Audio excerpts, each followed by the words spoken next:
Yo, what's going on, guys? It's your boy Beats by Ash, back at it again with another banger of a stream, and today we're going to be continuing our playthrough of TCG Card Shop Simulator. Now, we're getting to kind of like a point of pretty decent progression, so this may be the last episode, or I may just take a break until the TCG actually becomes playable at some point, and they add new features. But I've been having a lot of fun with this game, and I've been glad to hear that some people have enjoyed it. But I do want to bring up a couple things here. Let me go ahead and get the stream going.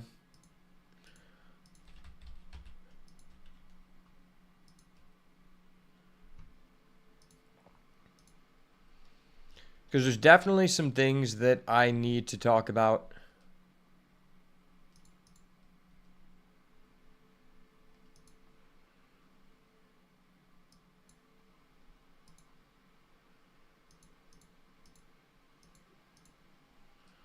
Okay, we're good to go on YouTube. Good to go on Twitch. Plus over here. Okay, we're good to go on YouTube. Good to go on Twitch. Plus over here. Okay, we're good to go on YouTube. Good to go on Twitch. Plus over here. Okay, we're good to go on YouTube. Good to go on Twitch. Plus over here.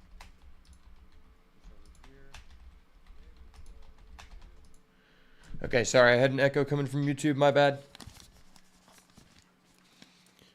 Okay, we should be good to go. But basically, all I want to say is, if you guys haven't checked out my video on this game that I uploaded from playing through the prologue, make sure to go check that out because something has been happening that's really been bothering me. And it's very evident that my video is being shadow banned, and this is happening to me with another video on another platform for something completely different. But, like, just to show you guys, my stream from 2 days ago literally had over 400 views.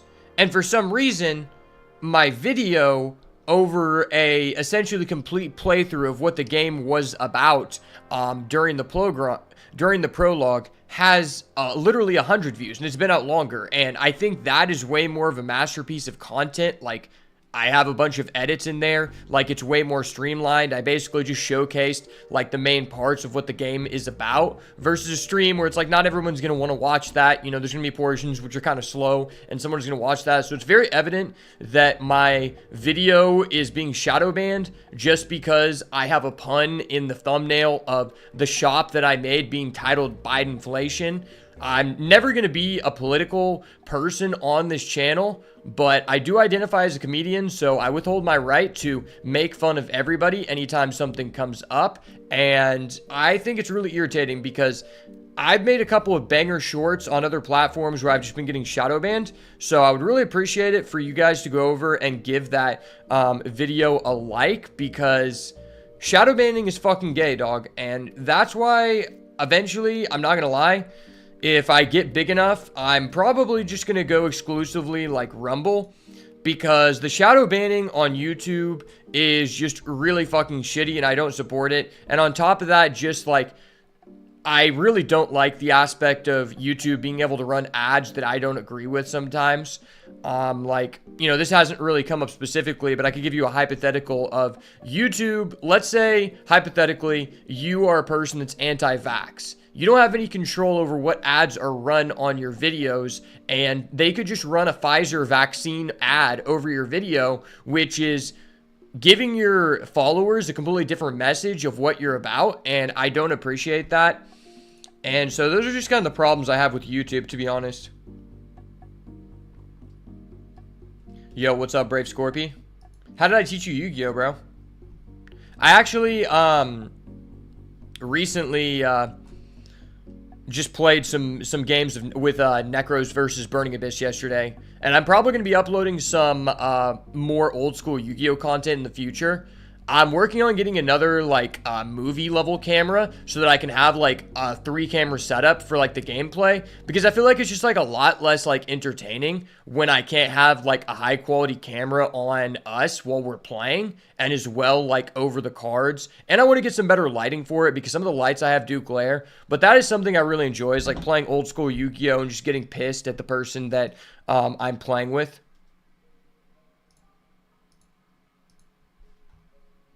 All right, but let's go ahead and hop into this. Let me go to snooze the ads on Twitch. Dude, I literally hate the aspect of them forcibly making me run ads on Twitch because I'm affiliate. If I could just like remove the affiliate status, I fucking would, dog, because running ads is gay. Like, I would prefer that there's no ads at all. And basically, they're just running ads that aren't really beneficial to me, but are negative to the people that I am streaming to. And that really pisses me off. Okay, day number 3. So, where we last left off here, we're at day 32. Some of you may have seen at the end of the stream, Indy took over while I was, like, cleaning some stuff up so we could play Yu-Gi-Oh! So, we just ended the day with, like, a high amount of money, but I think we need to restock a bunch of shit. Oh, and I think we ended up, buying, like, some, like, plushies or something. Oh, shit, this guy's in the store without my consent? What the fuck, my guy? Hold up. Hold up. Wait a minute. Something ain't right. Okay, this guy's buying some big black dice at a very big black quality price. I can respect that. I'm a master at counting the change. Okay, let's check on our deodorant here.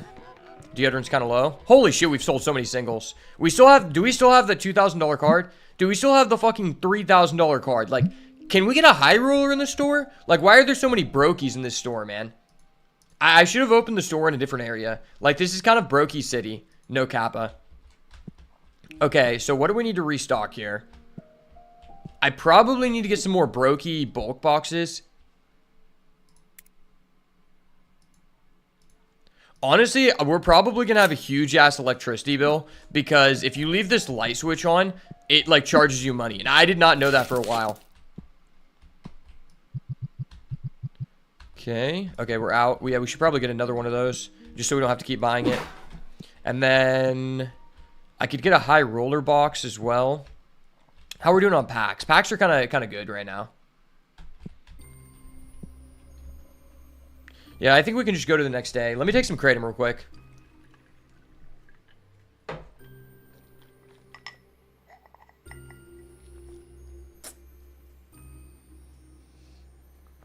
Shout out to Mitra Gaia, the official sponsor of this stream. Go to mitragaia.com, use code BeatsByUs at checkout for 10% off your first order. I think it's just 10% off in general.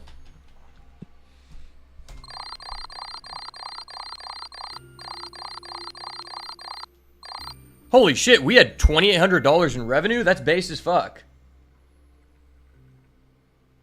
Bro, okay, so I was watching a video about the assassin before I started the stream, and you know what's fucking funny? The guy showed up in 2 Gideon videos, which you don't know who Gideon is.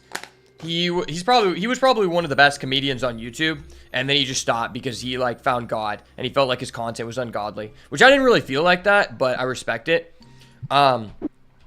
But basically, this guy in his interview, he was like in Ukraine recruiting people, and he was like, yeah, so the Ukrainian people denied me because I had like no military experience, and I'm 56, but like I'm recruiting people. It's like, first of all, who authorized you to recruit people when you aren't even a citizen or a political figure? Like, what the fuck? But what was really hilarious to me is the guy's like, yeah, if you want to join up, like, we got units everywhere. You know, we have all the flags representing all the people. You know, I recently just enlisted a 74-year-old Japanese man. I'm like, what the fuck? You just sent a 74-year-old Japanese man to his death, and you're just acting like you can rationalize this shit? Like, I feel like even if he didn't attempt to assassinate someone, that's just fucked. Like, this guy is acting like, let's just pretend that he didn't attempt to assassinate someone. What gives this guy the justification to enlist a 74-year-old Japanese man to his death? Like, that's fucked. But he himself is not fighting? It's like, dude, what? It's kind of funny that, like, he didn't, like, succeed when he got declined from the Ukrainian military, because he had no military experience, apparently. Or maybe he was just a whack job, but that's what he said. But, like, think about this. Maybe, like, the Ukrainian people, maybe Zelensky did us a service. Imagine Zelensky accepted the guy and he actually got military experience. He might have, like, actually, like, hit the target. So, like, kind of a Ukrainian W, you know what I'm saying? Kind of a uncommon Zelensky W, bro. Shit, I need to open some more packs. Do we have any, like, good cards to sell? Okay, we surely do. So, someone told me yesterday that we can just, like, pick up all the cards at once, which is, like, hella base, because it, like, speeds things up. Yeah, because, like, Indigo kind of depleted all of our singles, which is, like, kind of sussy baka of him, not gonna lie. And then, I mean, we're kind of low on sleeves. Yeah, I should probably buy some more sleeves. Oh, yeah, we have to pay bills. We have $1,600. Holy shit, that's a lot.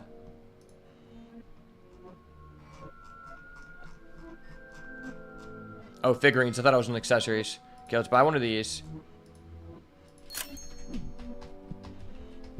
Shit, there's a lot of custies today. Terrence Faye has his hands covered, you know? He's got his hands filled up.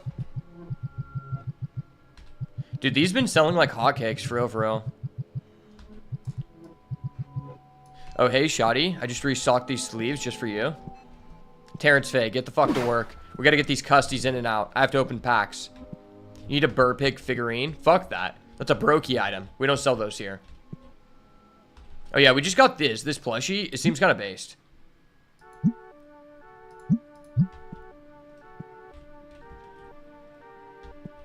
Oh, shit, I'm kind of low on rare packs. I didn't even realize that.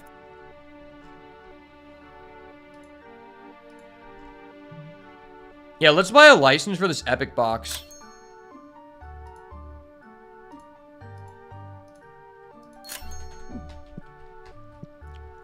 We're just gonna, like, Omega Neg for, like, no reason.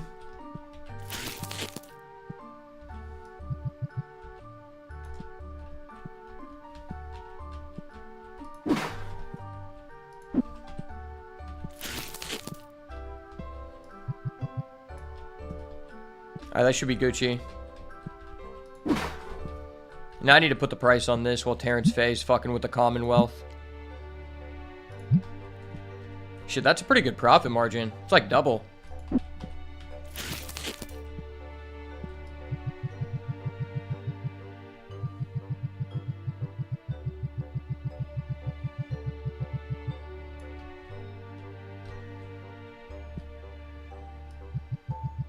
I guess we can put these out here for a second. And then I need to order more deodorant. Shit, we're actually getting a ton of people. One thing I noticed, though, is, like, there's basically no incentive for you to buy a license that, like, gives you a 16 count instead of an 8. Because it literally, it costs the same unit price. So, like, I don't know why you would ever do that. Let's just set this over here in the corner.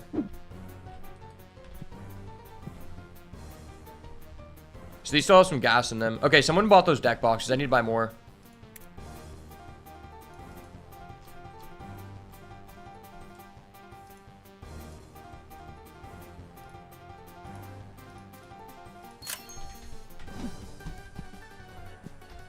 There we go.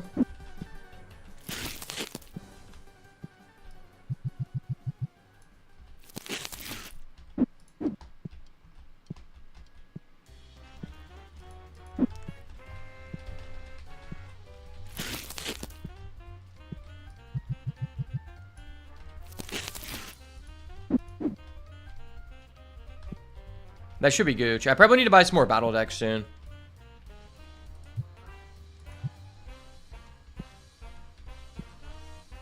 We need to open some singles, though. We need to kind of hit with the singles. Okay, $7. 7 schmeckles in the bank. 8 schmeckles. Okay. Huge, huge pack. That was like a $12 pack.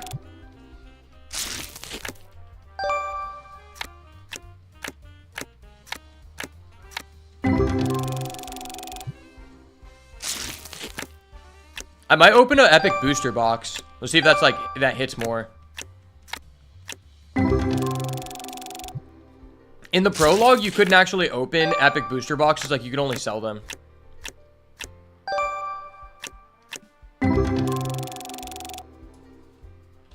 Yeah, let's open an epic booster box.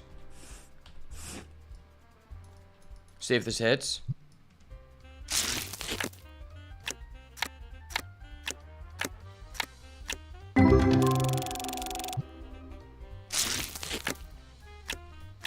Terrence Faye is like totally kind of worth the money.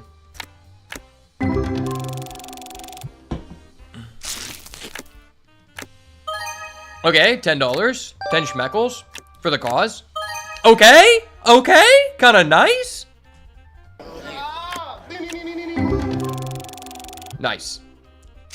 That's kind of base. This booster box is being bountiful to us, boys. I swear, if you get like a couple hit packs in a row, it means like the stack of packs you have in your hand is just heat. I don't know why, but that's just how the game works.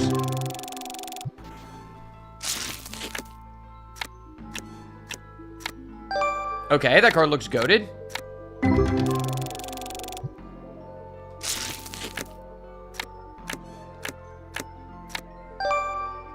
$444.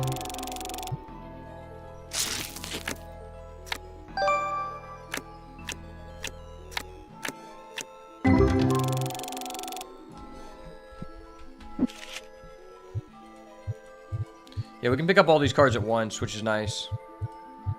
Maybe by not having that many cards for sale, someone will feel compelled to buy the $2,000 card.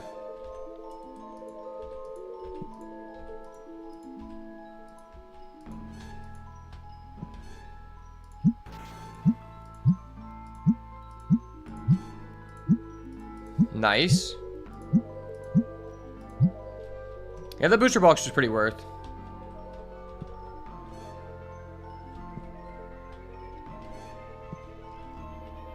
Oh shit, those rare boxes are kind of selling out.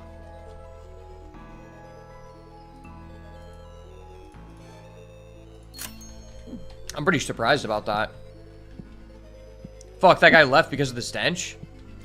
No, I need more deodorant.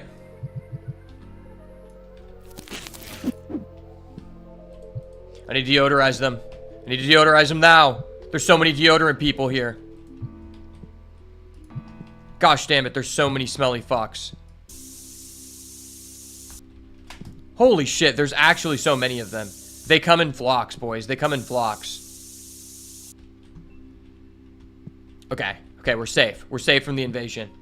I figured out that some people who stink need 2 sprays. So if you put 2 sprayers in the entrance of your shop, no one stinks anymore because they get instant sprayed. Okay, that is actually a really huge tip because I was wondering about that. I don't think that it's some people need 2 sprays. For me, it seems like every person needs 2 sprays. But I think what the issue is, they need to stand in the area long enough for that to actually occur. So if the person walks right past it, it doesn't actually get them. That's what my consensus was. Is that like if they walk right past it, like for example, if you had it set up at this table and the guy was sitting here, it would probably get him and you don't need 2 machines.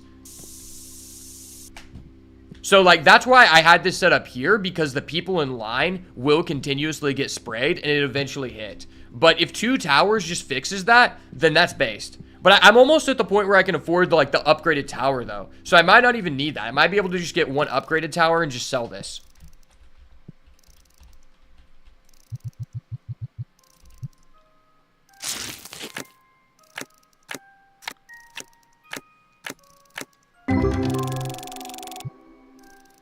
Alright, we gotta pull some base shit here, boys.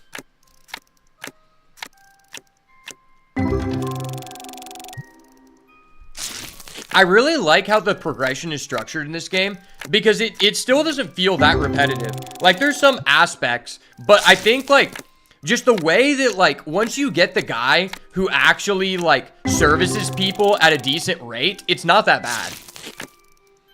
Before you have that guy and you're working with Zach, I mean, Zach's just a fucking cuckold. Like, the only benefit of hiring Zach is that you can prostitute out his wife. But other than that, he's, like, not beneficial to the cause. He's actually negative to the cause.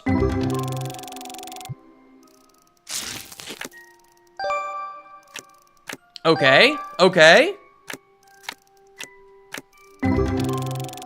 I swear, I pull Ganon more than anything. All I pull is fucking Ganons, bro. I need to turn the lights on. I gotta be able to see this smelly fuck.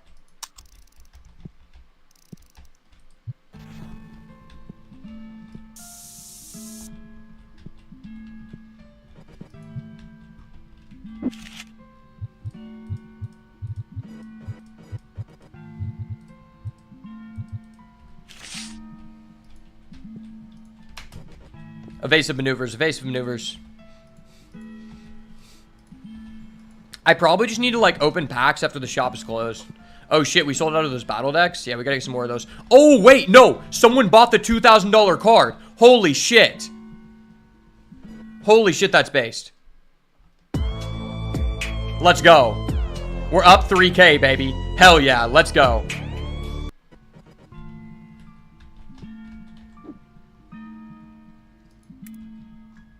I actually don't have to go broke paying the bills. That's based.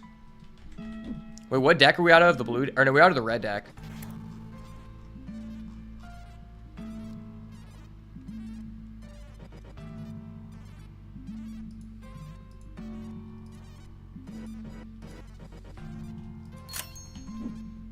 Oh, why did I order more green decks? I don't know. Fuck it. Someone will buy it eventually. We're gonna need it eventually.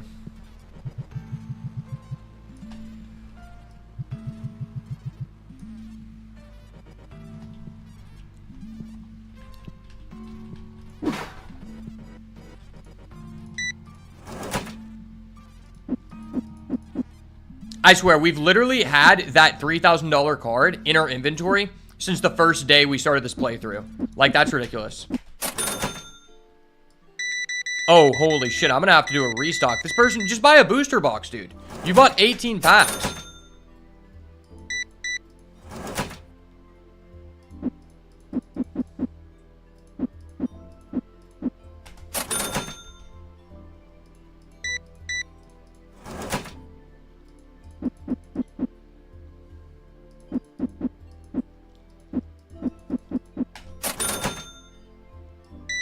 Holy shit, these are selling like hotcakes, like for real, what the hell?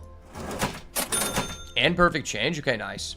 Alright, so more epic packs, more epic boxes, more rare boxes.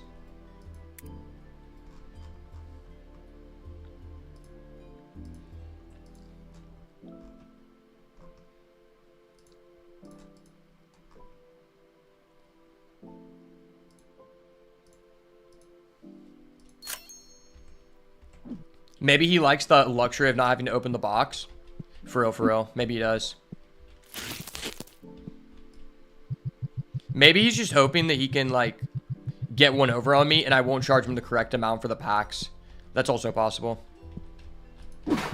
Okay, the green battle deck 2X. Nice. Let's go. Because I accidentally ordered an additional one for no reason.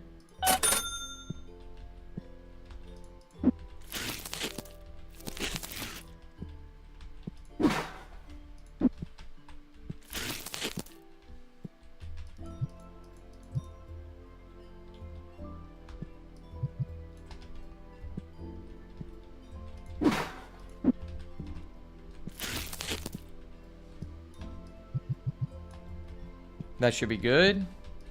I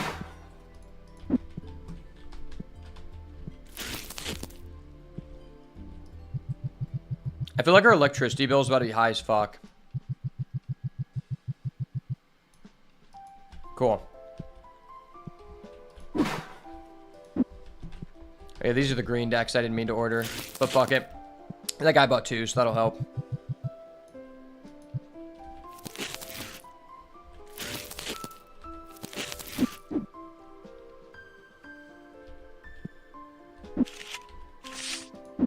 Fuck the controls in this game.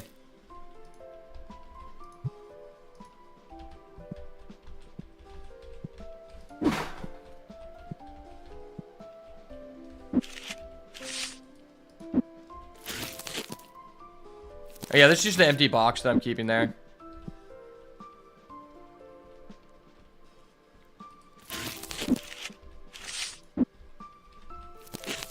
Fuck, I keep pressing the wrong button. I'm so ass. I wish I was playing VR in this game. I feel like VR would just be so much better.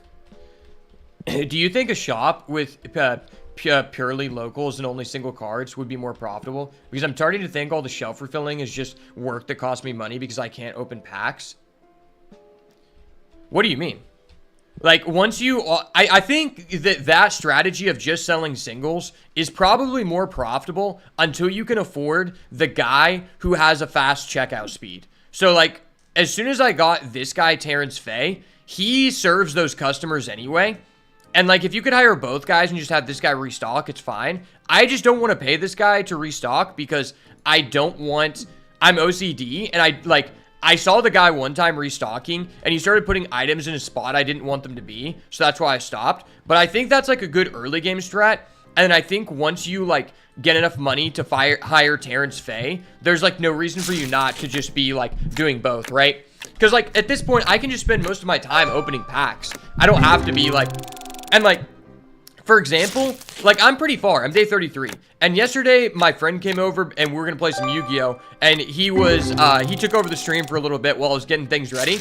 And he basically just didn't, like, refill anything. And I just came back, and we had $3,000. And that's where we started off today. So, like, you don't really need to refill.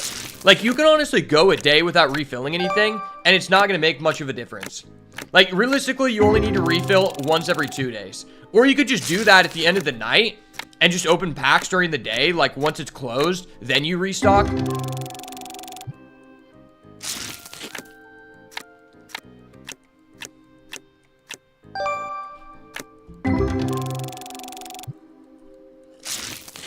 I will say at a certain point, though, the singles do just start selling way quicker than, like, the sealed product. And I think that just goes purely off the quantity. Like, if you're buying 64 counts of packs or, like, 232s, like, you probably are most likely not going to sell out all of those in one day. Whereas, like, I came back after my friend didn't restock any of the singles one day, and our store is basically bare. And I'm still, like, trying to restock everything.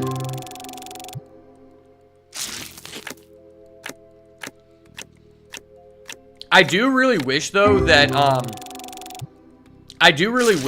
like, you could throw things in the bulk that are more than $1. Because, like, honestly, it's not even worth it to, like, stock singles that are worth less than, like, $3, right? Because, like, it takes so much of your time, and there's just way higher value cards that you can get that just put them on the shelf. It kind of takes up too much space.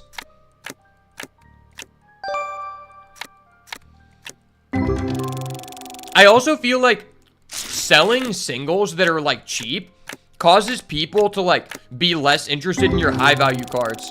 I don't know if that's, like, just a hunch that has no validation, but that might be true.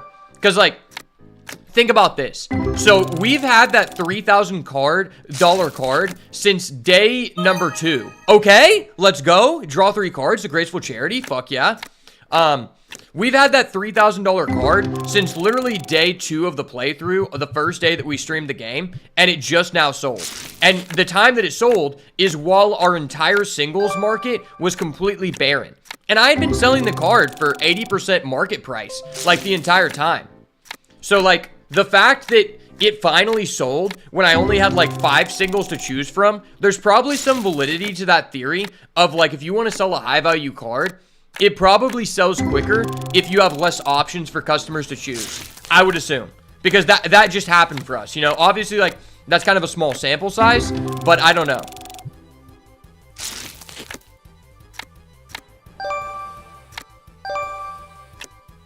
Fuck, I hate when it makes a cool noise, but you actually pulled garbage. That shit's not based at all. The Tetramon store regional is on the way. We're running a vintage tournament right now for the rich people. So, like, right now, the entrance price, you know, to the vintage is like $100. So, like, when I decide to run a Brokey regional, you know, we'll run the regional. I think what would be really cool is if whenever they make the TCG playable, if you could go against other people. If you could, like, play against your friends online, that would be a feature I would be willing to pay for DLC. Because when you think about the price of this game at, like, $12, it is such a fair price for the amount of content and, like, the amount of progression that's put into the game. Okay. Our electric bill is probably gonna be high as fuck.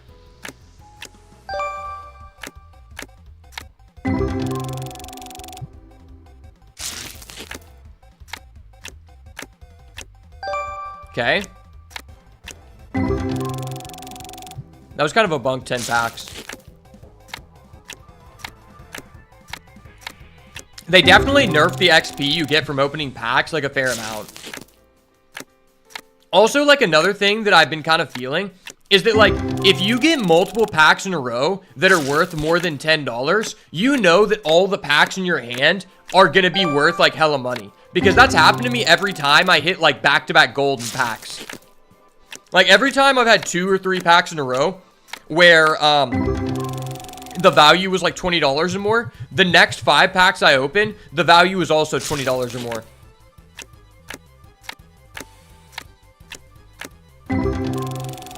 Like, I'm pretty sure there's like a pity timer. Okay. That guy looked goated? Oh shit, that's just like a straight up Gyarados. Some of these people are like a direct copy of a Pokemon and you can tell. And I'm surprised this person hasn't been attacked by the most litigious game company in the world, being Nintendo. Like, I think this game is more likely to be subjected to litigation versus Pal World because it's actual cards. And they have the word Mon in the game, and some of the people look like directly like a specific Pokemon. Some of them don't, but some of them do. And it's like, they have stats, like, the cards are kind of structured in a similar format as Pokemon are. So I could see them coming after them, because Nintendo is the most litigious game company in the world, and they usually try to attack anyone that they feel is, like, impeding on their money. Well, that was a goated pack.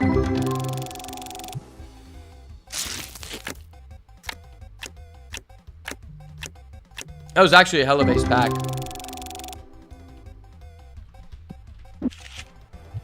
Yeah, we gotta restock these. Holy shit, that fucking grifter is still in our store. Are you kidding me, bro?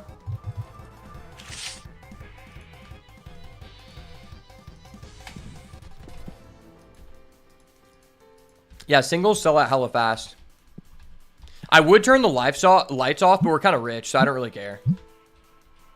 Rich people can screw the rules. You know, that's what Seto Kaiba told me. And that's why I have the $1,000 Kaiba collection briefcase. So I can say, screw the rules, I have money.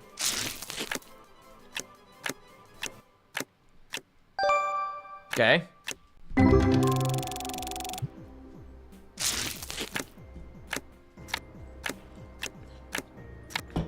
Honestly, like, if you want to get the best value out of your packs, you need to be on a massive amount of stimulants, you know?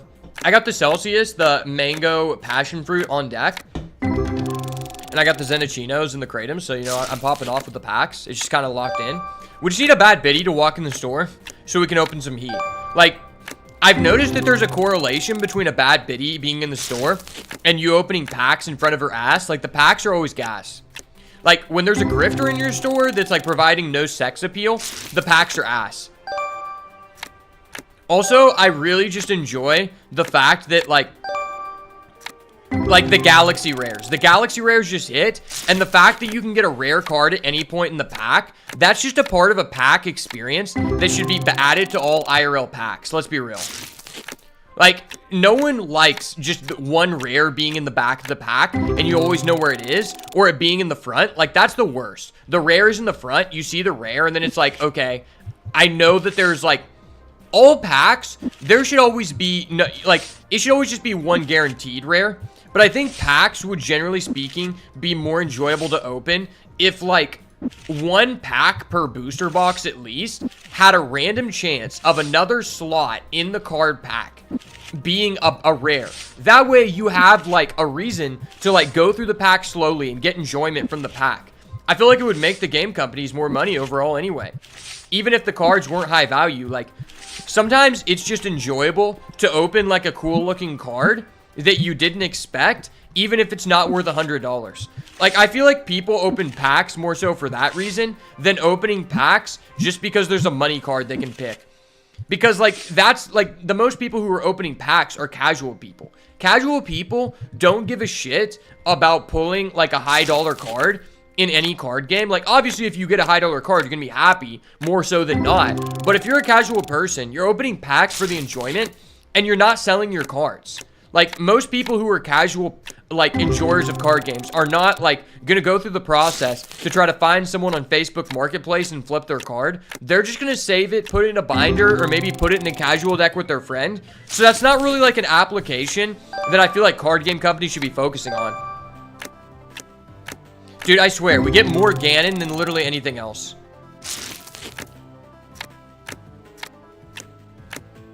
Yeah, after this, I'm probably going to go to the next day. I just wanted to, like, be able to refill our entire, like, inventory of singles, so I didn't have to do that during the day while customers are there. Because these pack mongers have, like, been fucking busting out the singles for real, for real.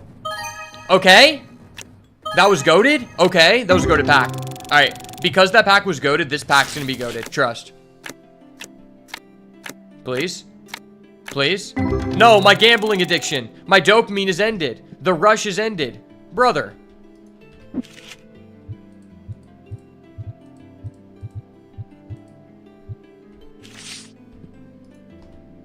Okay, this should be enough to, like, restock our inventory fully.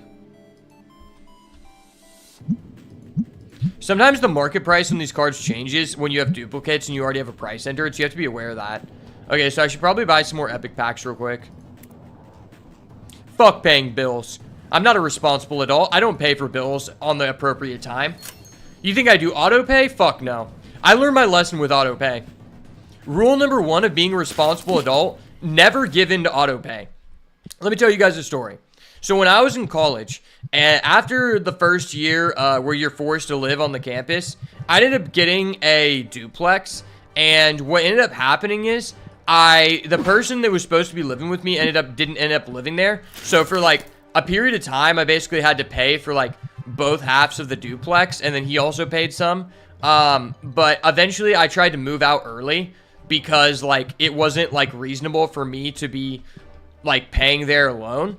And so I signed like a deal with them to pay a portion of money to leave, and the people essentially continued to bill me after I left there. Holy shit, we got a $4,000 revenue. That's fucking insane. Almost $5,000. So essentially the company that owned it like changed hands, and the people were still billing me illegally for an electricity bill and for a rent of another person who lived there. And I didn't even have my like card on file. They were forcibly illegally charging my bank account, and I had to go through like a litigation process and report them to the Better Business Bureau. And that's why you should never leave your card on auto pay, because if some shit goes down, especially with a big company, they don't think you're going to spend, it's going to cost you thousands of dollars to fight it, so they're going to try to fuck you over. And that's why companies like Cox Cable or AT&T are willing to just secretly change your prices until you call them and say, hey, why is my phone bill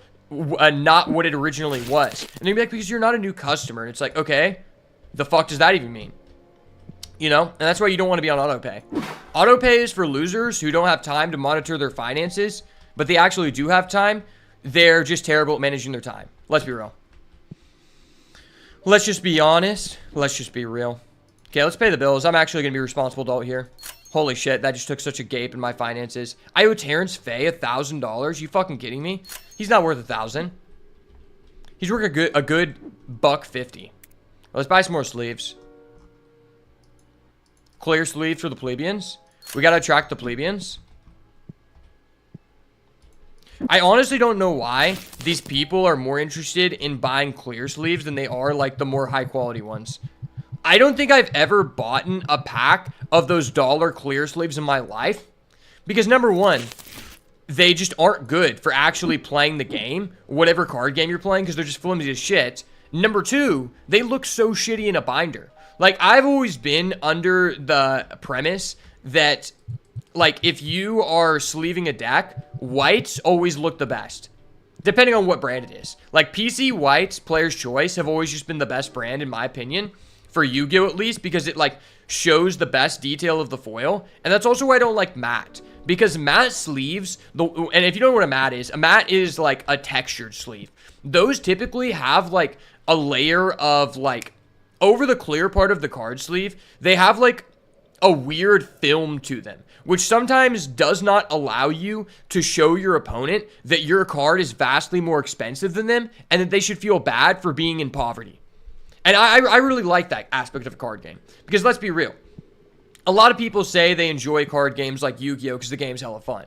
Don't get me wrong, the game's hella fun. But a big portion of that fun comes from you being a whale and being willing to use your entire welfare check to buy a $1,000 deck that the majority of people you play against cannot afford. And you, like, assert some power over them because your life fucking sucks. So you gotta, like, win in this, like, virtual reality, right? And when you think about it like that, card games were VR before VR. Because, like, there's just, like, this level of, like, hierarchy within the game that, like, does not exist outside of the world. And that's why you always see, like, the people who have really shitty jobs have really expensive decks. Because, like, they just can't win at life. So they want to win at this game.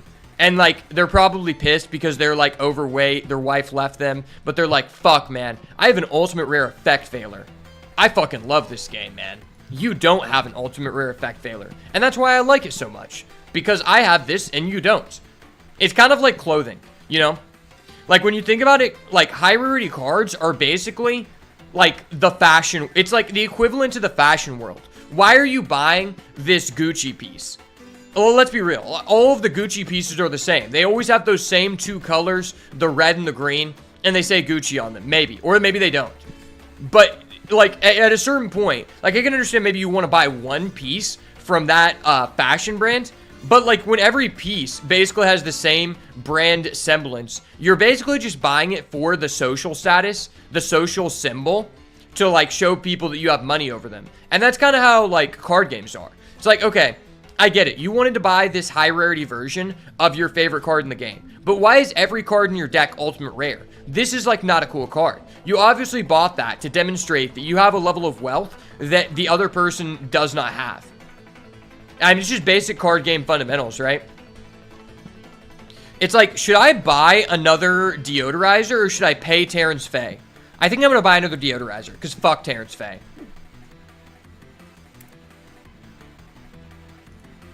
Oh yeah, we need to go to Reno Bigs. Or no, we need to go to my DYI racks. Can I afford a 1,500 cent G50? I could. I might not be able to pay Terrence, but fuck him. Fuck it, I'm gonna do it. I'm here to ball. Automatically sprays when bad odor is detected. Holds up to 4 cleanser. I mean, is that any better? Is it just because it holds 4? I feel like maybe we should just go with the 500. Because I don't know if I'm gonna be able to pay Terrence.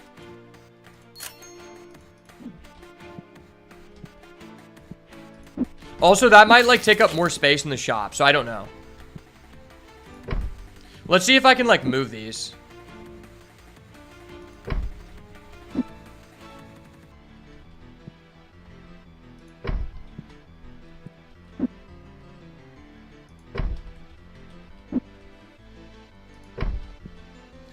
Okay.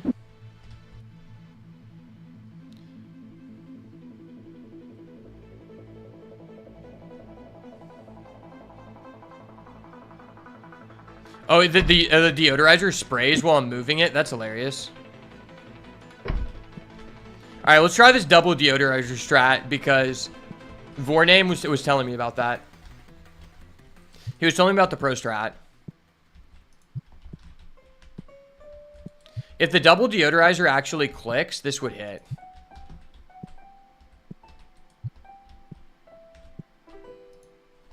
Why can't I just remove, like, an empty one? How did you get past my deodorizers, you dirty fuck? Come on, man. Come on, buddy.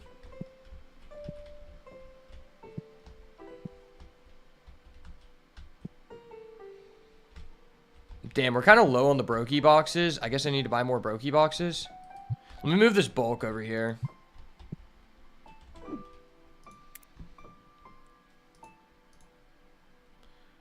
And let me go here, buy 2 of these.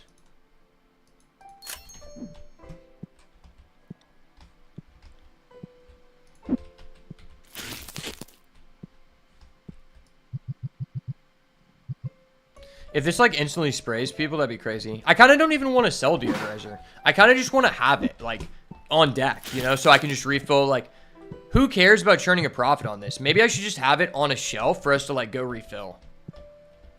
That probably makes more sense. We'll just throw that back there so we know we can get that when we need it. Wait, so like, how did this guy get in the store when I had the double deodorizers up? Bro, like what? How did he bypass that system?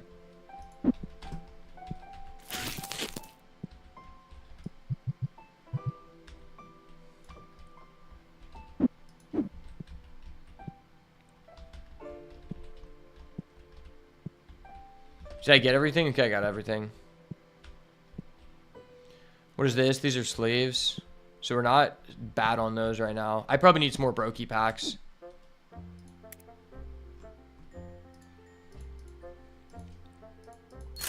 Damn, brokey packs are kind of getting expensive. For real, for real. I wish you could just, like, auto-place, like, 30 of these. Like, there should be a button where you can just click and just place all at once. I feel like that'd be, like, such a better system. I'm gonna leave these boxes open so I just know what's in them. Buddy, how are you, like, getting past my deodorizers? Like, I have double trouble here, bud. There we go. Oh, this was off. That's why.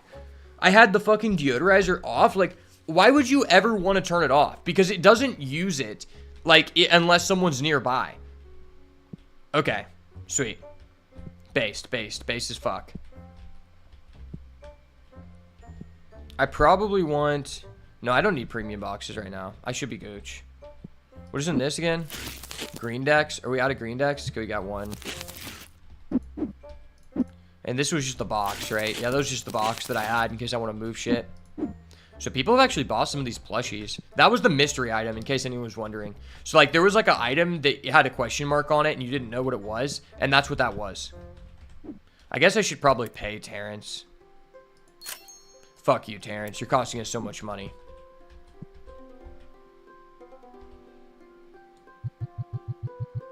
Time to open some packs. Here in a little bit, I'm going to have to go put my deer meat in the air fryer.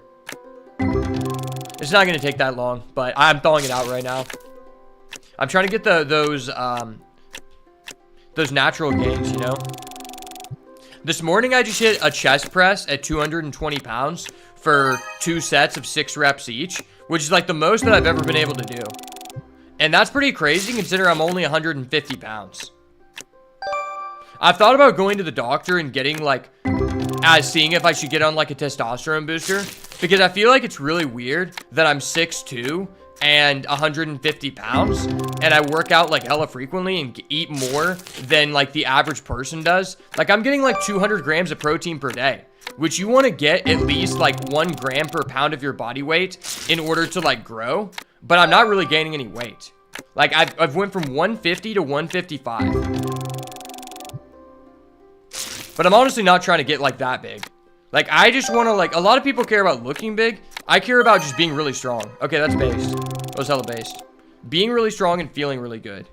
Like the main reason I basically eat 90% meat now is because it just gives me like way higher energy. And I think there's just like a vast majority of people in the United States who don't understand that what you're eating drastically affects your mood and your mental health.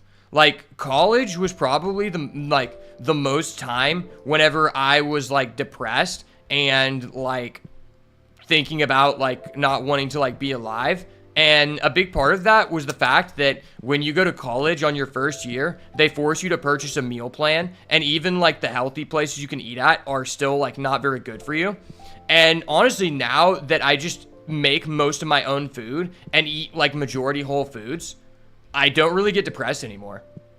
Like, cause like the things I was getting depressed about was not really like issues in my life. I was just depressed and I'd be like, damn, I don't know why I feel this way. I don't enjoy feeling this way. My life is pretty good and I feel very blessed for that, but I feel really shitty. And I feel like a big part of that was my diet.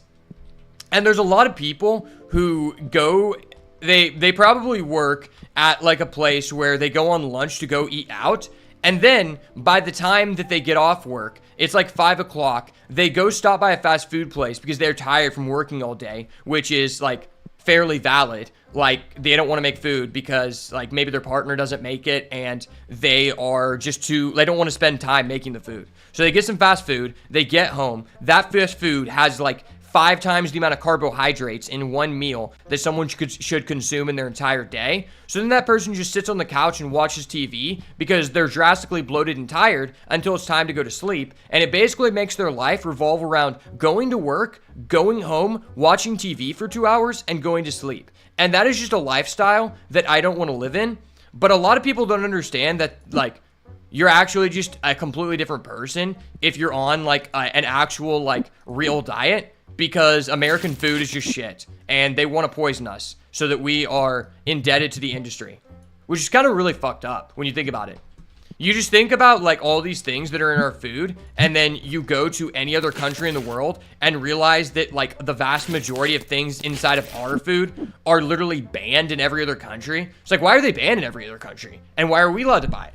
You know, it's the same thing with medications. It's like everyone right now is on Ozempic, which is fucking bullshit, because Ozempic is made by a European company, and it is banned for giving to people who want it for weight loss in every single European country. But for some reason, they're allowed to sell it to our people. Why does that sound safe? Like, Ozempic, literally what it does and why it causes people to lose weight is because it actually paralyzes your stomach for about 12 hours. And so what happens is your stomach is paralyzed. You can't process food correctly. So you don't want to eat because it takes a long ass time for your body to process this stuff if you are healthy enough to actually process food. If you're not, your body's just going to be fucked up and it's not even going to help you. So what ends up happening is, like, the drug is prescribed for people to be on it for life. And it's been shown that people who get off of it, like, immediately gain weight back because their stomach is no longer paralyzed and they're no longer having gastrointestinal issues. And it's really fucked because, like, there have been multiple people in my family who have been prescribed it, and I just think it's terrible. And I've tried to, like, show them this information. Luckily, my mom just, like, recently got, like, a script for, like, an off-brand version, and then I showed her the information about it, and she took one shot, and she is still recovering from that shot, like, this past week. Like, it is still negatively affecting her, and she doesn't plan on taking it ever again. And that just goes to show, it's like, this should not be able to be prescribed. But because American people are stupid, we're gonna prescribe it to everyone and anyone, and you can just be on it for life. Because, like, you know, fuck you. I work at Google, so I need to make money, okay?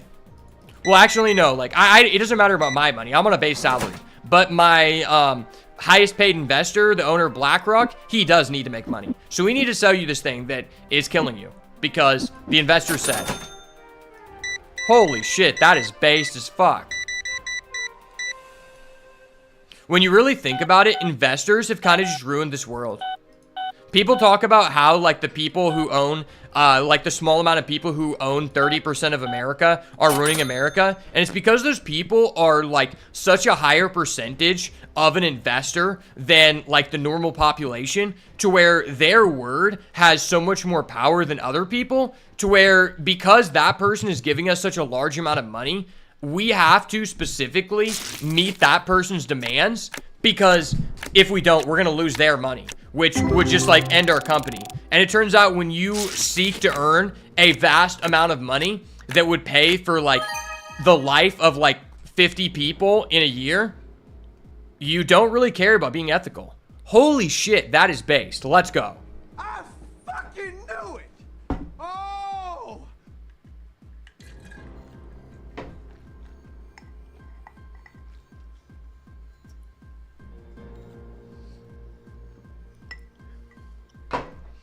You guys want to know something crazy that I just learned? Wait, this person's effect is insane. I feel like this is going to be so broken on when the actual game drops. Play effect, opponent discards 2 cards at random, and you draw a card? How is that fair? That's fucking insane. But you guys want to know something crazy that I learned recently? Statistics show that the average American is on 7 different medications. That's fucking crazy. I don't know if that's just because, like, the average person is, like, an older person, and, like, I'm not at the point where my body's falling apart, so I don't need to do that, or because I live in the Bible Belt, and people tend to not do that. But that is fucking crazy, being on 7 medications for your life.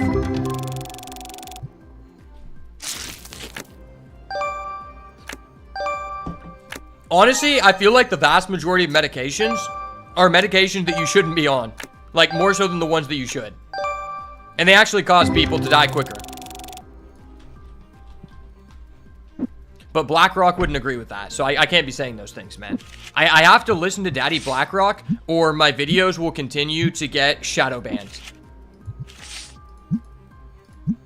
Honestly, I've been thinking about this seriously, and I feel like what would really, like, make my videos, like, pop is if I just signed up to enlist in the Ukrainian army.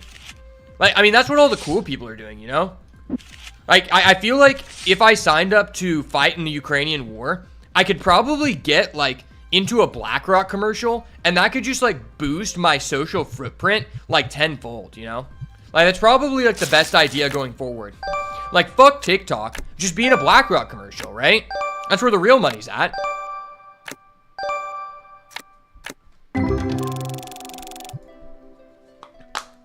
I've honestly recently been kind of fed up of people who make vast amounts of money creating content that provides no value and consider it a career.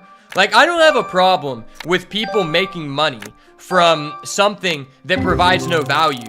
But let me give you an example. It's like, there are people who do OnlyFans and make a vast amount of money than comparably to people who actually provide value to the world. Like, people who are, you know, doing industrial jobs, such as like plumbing, providing a service to their community. And I don't care if that person making the money. What I do care about is that person considering that that is a career or a job. If for something to be considered a job in my mind, you have to actually be providing value to someone.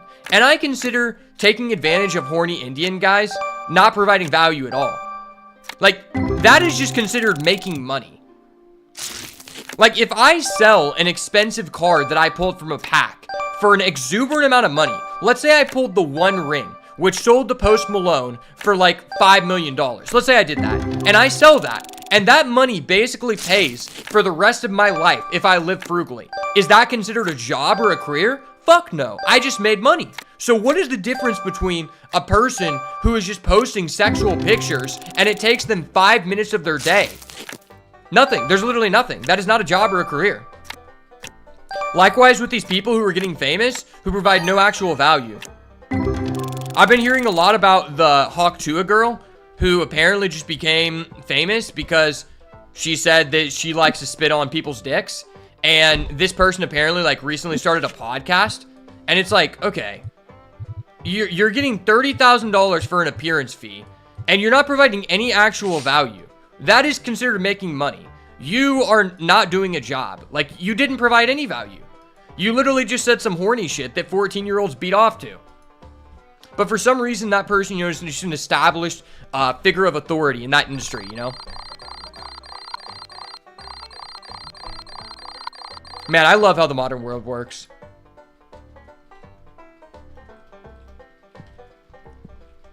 Also, there's just like an exuberant amount of people who make it seem like, I hate the word content creator.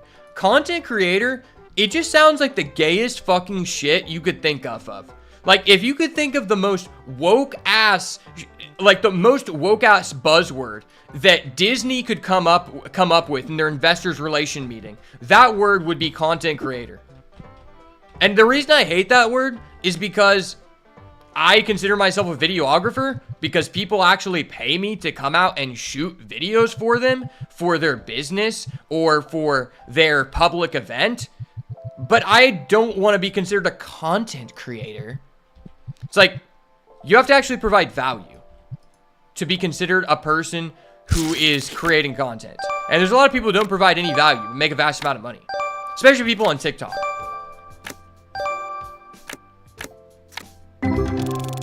I think I would personally be really happy if TikTok was deleted.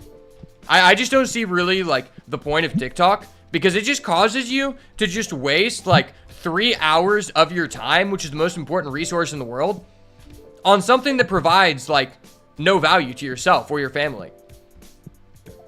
And I feel like that's why a lot of people just stay stuck in their job. You know, like, a lot of people have a job that they don't like, but a vast majority of those people are not doing anything to try to put themselves into a better position. And that is due to a multitude of factors, which I feel like is highly constituted of people who spend way too much time on their cell phone looking at YouTube shorts or looking at TikTok. So they don't actually have enough time to take a class that would give them a certification that lets them move into a different job because they spend too much time on their phone or they spend too much time smoking weed. There's like a multitude of factors, but I think those two are very like high contributing factors to people just like acting like they have an excuse that they're not at where they want to be in their life.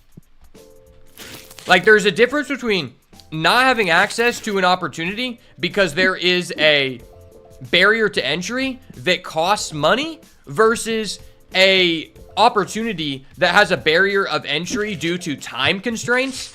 And you are saying you don't have enough time because you spend 9 hours a day on your phone and you also just sit in bed smoking weed right after you get home. But people want to bundle those two like issues into one and act like, yeah, like I just can't go back to trade school, man. Like I really want to become a plumber, but I'm gonna continue working at this Amazon warehouse because like, you know, I don't have the time to do that. It's like, okay, well, let me look at your phone. What is your average screen time today? 9 or 10 hours? I can tell you right now, you could take a certification or a class with literally 2 hours of that time per day. Probably 10 hours of that time per week. You don't even have to do that every day. And that's also why I don't have social media on my phone. I think having social media on your phone, unless you're actually like creating like content on your phone, I guess, which I think is just worse objectively than creating content with a camera, is just a bad habit that pretty much fulfills like no advantage to you. Because if I want to check social media or I want to post something, I just do it on my computer. Because oftentimes, let's say you're actually doing it for a practical purpose. Let's say you're posting something. Well, then you end up seeing the short that's recommended to you. And then it turns into a 3-hour time span of you being like, holy shit, I've been sitting here this long, when you could just not have that. And also, like, the massive intrusion of notifications is a large cause to that. Like, there's literally no reason for you to have notifications on for fucking Instagram or Facebook. And also emails. Emails are a big part of that. Holy shit, that card looks goated. That's an EX. How are these people not flagged by Nintendo for using the word EX?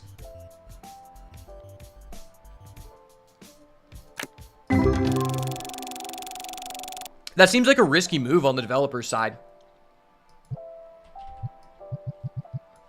But back to what I was saying, I think like one of the biggest issues of productivity is that you're sitting at work or you're doing something that you need to get done. It doesn't even have to be your actual job. And you have a very bad attention span because what happens is, okay, you're working. It takes on average, the average person, minimum 15 to 20 minutes to get into a state of deep work. Like typically when you start a task, let's say I have to write a paper for this class I'm in. It's going to take you at minimum 15 minutes to actually get into a deep state of thought where you're going to be as productive. The first 15 minutes, you might be thinking of ideas. You might be thinking about like, how do I start this sentence? And then after that, you're actually going to start getting work done in a timely manner. But what happens is after that 15-minute period, you work for 5 minutes, you get a notification on your phone for an email or a text. And the text doesn't even have to be that deep. Maybe this person is just asking like, hey, do you want to go out to eat tonight? And now so you send a message back and you're not directly getting back to work because now you need to re-enter that deep state of work.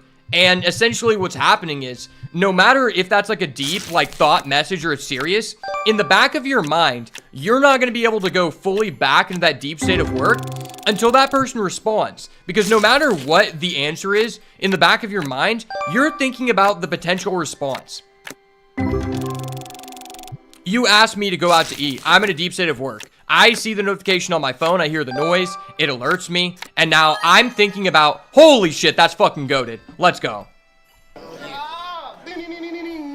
Yeah, you send me a text. You want to go out to eat. Now I send a text message back and I'm like, yes. Now subliminally in the back of my mind, I am now thinking of, oh, when are we going out to eat? That's not really important right now, but I really want to know that information because now my brain is thinking about that, which just lowers your productivity. So I just think there's really no reason to have social media on your phone when you have access to a computer and you can open it like when you need to, or just have notifications for social media apps. Like if you're expecting a phone call, have your phone on you. If you're not expecting a phone call, have the notifications off during the parameters, and you can call that person back whenever you're not in a deep state of work, because it's going to cost you so much more time. I already forgot to use the binder trick. I honestly just didn't give a fuck. The binder trick is cool, but when you don't have that many cards to stock at once, it doesn't really matter. Like, if I only have 2 things to fill up, the binder trick doesn't really matter. If I have to fill up, like, an entire row, like, I have 1 card on this side that I need to fill up. So the binder trick doesn't matter. The binder trick just allows you to pick up multiple cards at once, but, like, I don't have that many empty slots.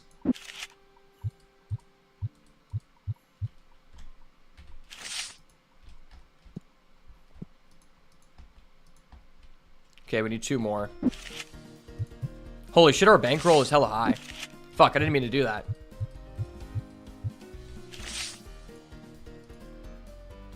Okay, I actually only had 2 empty slots. I baited myself. I got baited. Gotcha, bitch.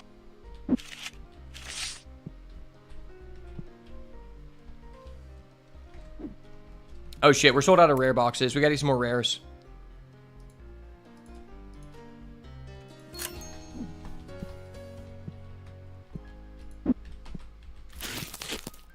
Bro, I feel like our revenue has like drastically ramped up.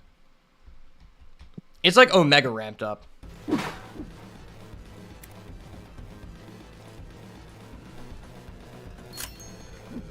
Like, not including high dollar singles, we're getting like 2K a day versus 1K a day now. Oh shit, I didn't even get the box.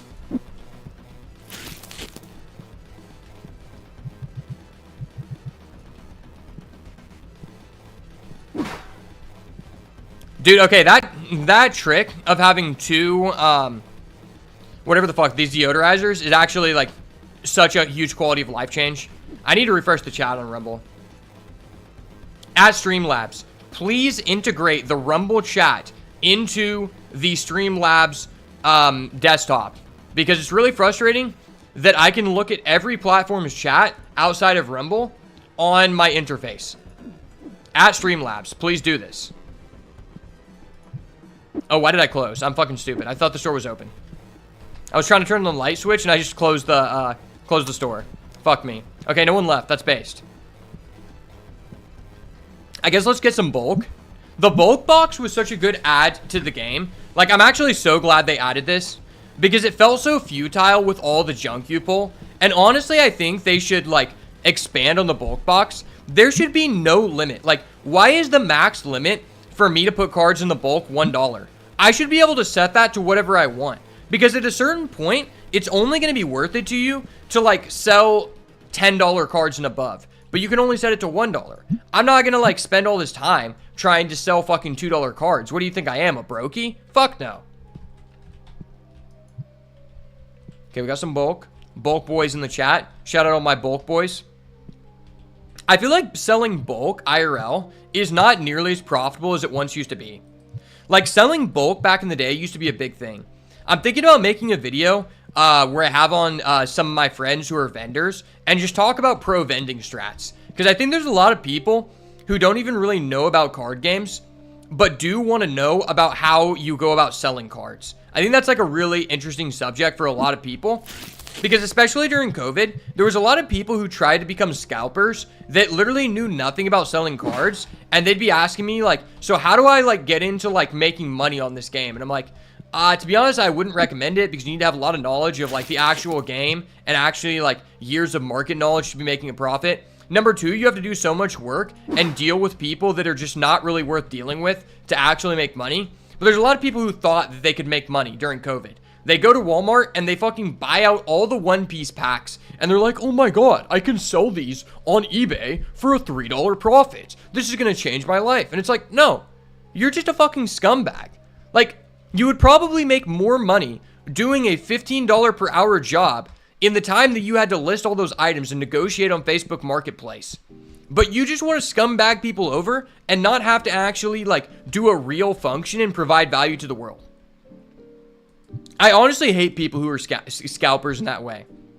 Like, there's a difference between like buying out singles and like, you know, investing and shit. Like, that's just investing. Versus the people who go to Walmart and know that buying these packs is going to take a lot of work to sell, and they're just making like a $3 product, a $3 profit per pack, and then they're going to have to record it on taxes at the end of the year. You're just skamazing people for a $50 profit. Like, that's not even worth it for the hours of work to put in. That was honestly why I was so high on the One Piece card game when it first came out. Like, after I did my taxes last year, I ended up, wait, hold up, what decks do we need? Okay, yeah, we need the red one. One of the reasons I was so high on the One Piece card game when it first came out is because it literally paid for itself. So, like, I wasn't even, like, trying to vend, but, like, I won multiple case tournaments, and so, like, every time I won a case tournament, I would just bust out the singles, and I would just, like, earn $800 from that. And because, like, I was just way better than a lot of the people who were still learning the game, I was just consistently winning. And at the end of the year on my taxes, I ended up making like $7,000 just from selling things that I had won. I wasn't even buying collections from people. That's like about the amount of money that some vendors make who are actively like buying collections as a secondary job, which is pretty fucking crazy. And the number one reason why that was actually working and why that doesn't work in other games is because I don't think this is true today, but for the beginning stages of the One Piece card game, it was a seller's market. There were a lot of people who do not play card games, but have a huge, like, positive brand resonance with the One Piece IP, and they just wanted to buy cards because they were cool and, like, invest in them and get them graded.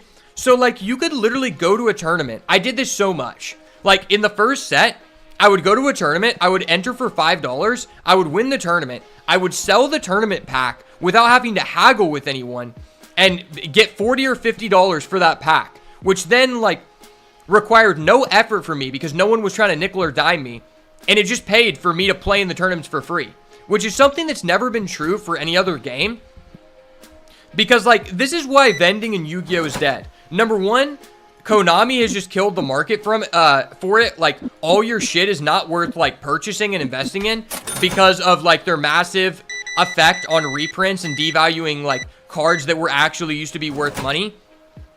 But number two, dealing with the average person in the Yu-Gi-Oh! Community is not fucking worth it. Like, at one point, I invested in 100 copies of Dimensional Shifter at 5 cents each. I think I actually got 150, but that doesn't matter. Dimensional Shifter went up to $11, or went up to 17 at one point. 17 or 20. I was selling them for 70% of market price, and people were still trying to negotiate with me on a playset. I'm like, dude, get the fuck out of here, you brokey. Like, do you want to pay 100% on TCG Player, or do you want to pay 70% with me? Like, I'm not going to sit here and play games with you over me making, like, $40 on this exchange. That's not fucking worth my time. But the One Piece card game was never like that. Like, anytime I tried to sell anything in One Piece, I posted my price. To be fair, I'm posting fair prices, and I have a high reputation, so that made it easier. But someone would immediately DM me and say, okay, I'll buy it. And they immediately send me a PayPal payment. I fucking go to the post office that day, send them a picture of it, and the deal is done. In Yu-Gi-Oh! It's not like that. There's some guy who's like, $15, how about $11? And I'm like, no, dude, get the fuck out of here. Like, the saying stands. If you have to ask the price, you cannot afford it. Like, if you want to pay full price, go to fucking TCG Player or eBay. I'm doing you a solid. I don't need to sit here because you work a brokey warehouse job and you want to try to get me off on $3. Like, bro, I know you're making more money than that. Stop trying to fuck with me. Oh shit, that's based. Let's go.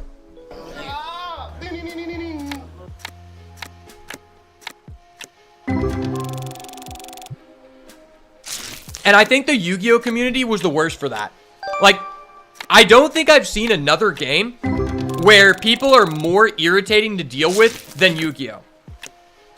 Like, it's gotten to a point where if I pull, like, I haven't been to a tournament in like over a year, but when I would pull a high value card that I didn't need at a Yu-Gi-Oh tournament, I just wasn't going to post that shit online. Like, if someone wanted to trade me for it, okay, but if not, I'm just going to let that shit sit in my binder, because I'm not going to go through this rigorous process of fucking Tommy nickel and diming me for $5. Like, bro, my time is worth more than that.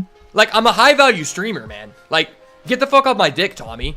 Like, go take your $5 to TCG Player and see if you can negotiate with a seller on there, bud.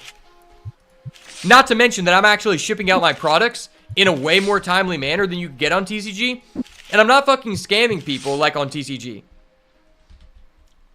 I have to say, like, this needs to be said. I've thought about making a video on this, but the quality control of TCG Player after the eBay acquisition has been fucking shit. Like, it's almost not worth it to order cards on TCG Player. And I think that's, like, a big reason why Yu-Gi-Oh! Has died in my community. If you don't know anything about Yu-Gi-Oh!, there's a big issue where essentially, I mean, I don't know if this is an issue for some people, but if you live in an area where, like, a lot of vendors have gotten out of the game because it's not profitable to sell anymore, you can basically only acquire cards online. So, like, if you live in California, that's not a problem for you because you have, like, 50 shops in a 20-mile radius. But if you live anywhere else, that is an issue for you. Because the way Yu-Gi-Oh! Works is there is a new product released every 3 weeks. So essentially, if you want to go to a regional, you basically need to get access to those cards immediately. And it used to be on TCG Player for the first 8 years. Like, I've been buying from TCG Player since 2012. For the first, like, 7 or 8 years, I legitimately had, I think, one issue of a person sending a card late. No issues of a person, like, not actually sending me the product I was supposed to be. And in the past 3 years...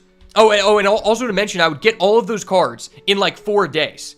In the past 3 years, every time I've ordered a bunch of old Yu-Gi-Oh! Cards, I'll order, like, I want to get a new deck. So I'm ordering, like, 40 or 50 cards at a time, right? And what happens is, okay, it takes 3 weeks to get those cards. Well, by the time that it takes me to get those cards, there is a new product out, and some of those cards are invalidated, so I just wasted a couple fucking $100. And I also just can't even go to the regional, because I don't have the cards you need to play the game.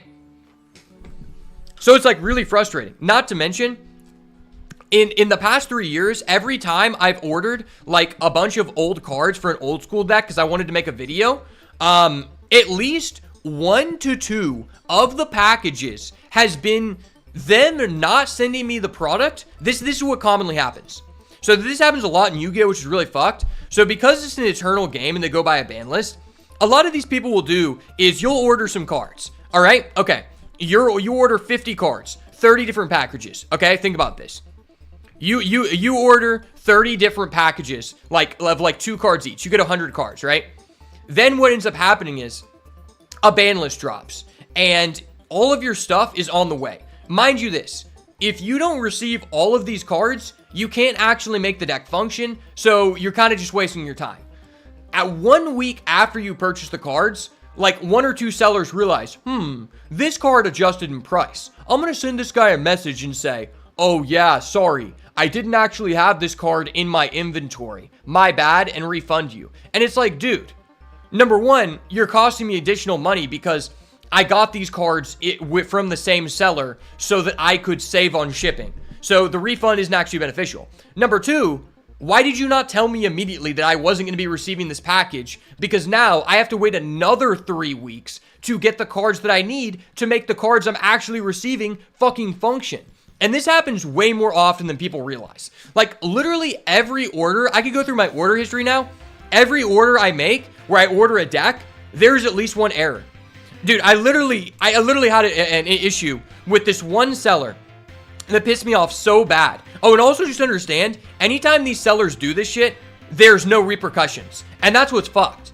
Like, that's part of the quality control issue.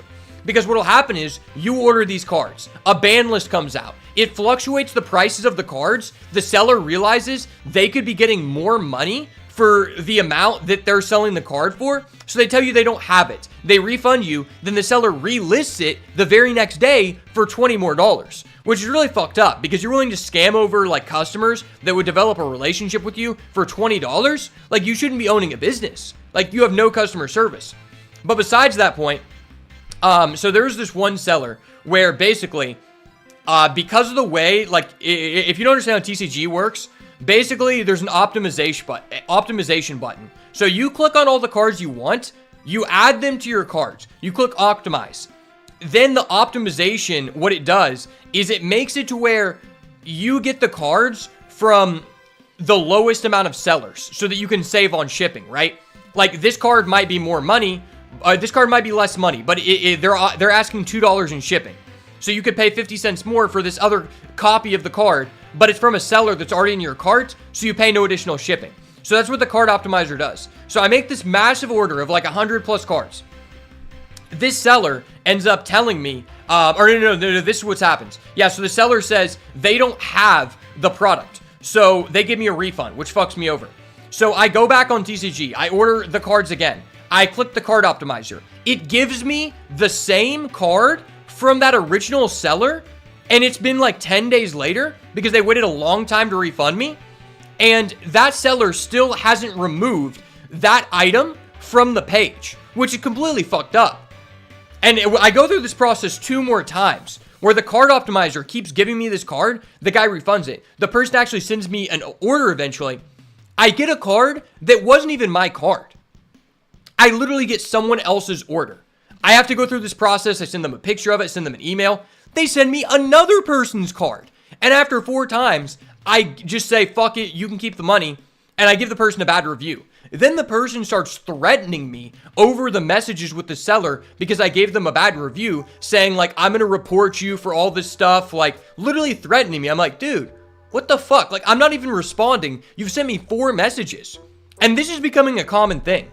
Like, TCG player sucks, bro.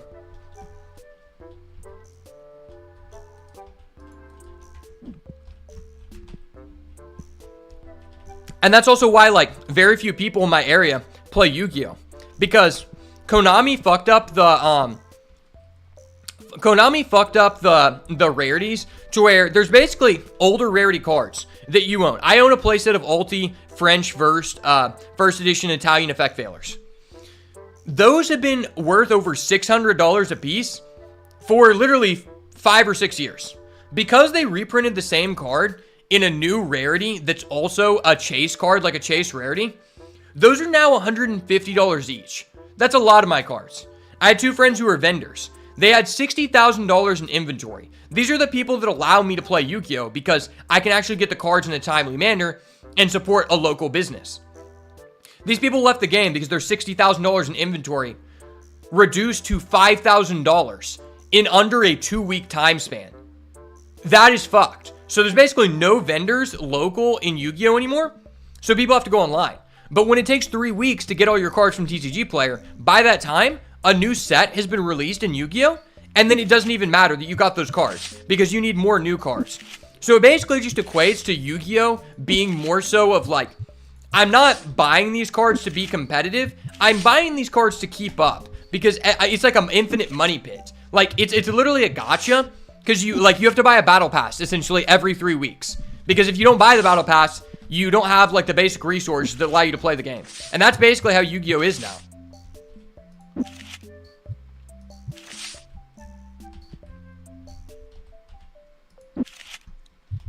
And what's even more fucked is the way they distribute the packs. Like, they'll come out with a set that's complete shit. Like, it literally has nothing of value, but there's one card in there that's basically required to complete basic functions in the game and used in like every deck. And that card is $100, not because it's so hard to pull, but because the set is ass. And there's like no reason that anyone should open that set because outside of this one card, you're literally not going to make $5 back on a booster box that costed $100. And it's really fucked over the game.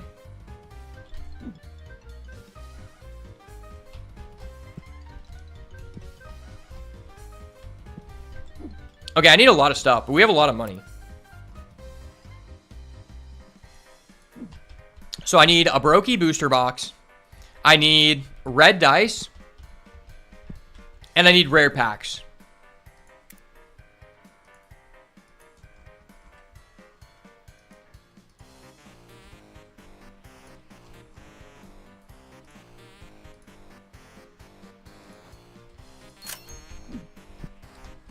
I actually love that I can just go off on a tangent and come back, and I actually, like, have progressed so much because people are buying shit, and, like, Terrence Faye is just a goated employee. Like, I really appreciate that from Terrence.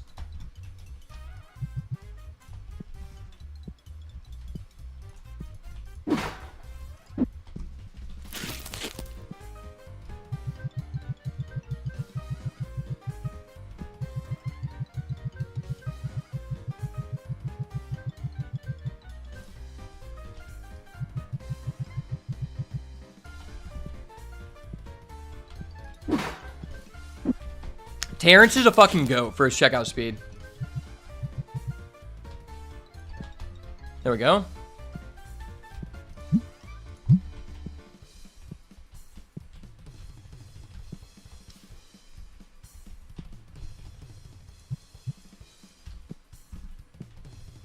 Let's turn the lights on here. This is my rule with the store. For every $100 spent, I'll keep the store open 30 minutes longer. That's how my locals operates. That's how I'll operate this locals. So we need some more premium boxes and some more rare boxes. Shit. Like, people just buy these booster boxes like crack.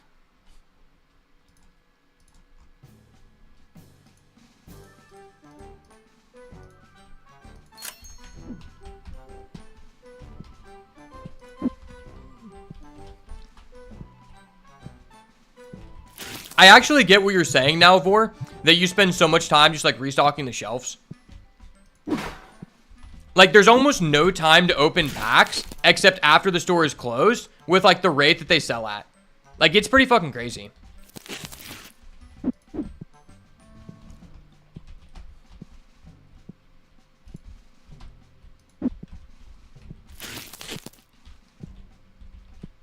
Something tells me I should have bought that level 2 deodorizer a long time ago. Like, the second deodorizer actually just changes the fucking game. Like, that shit's crazy.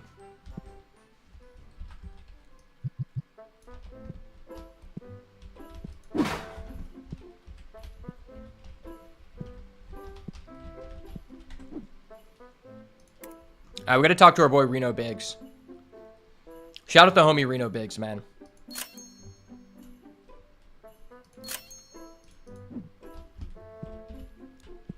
Holy shit, that was crazy.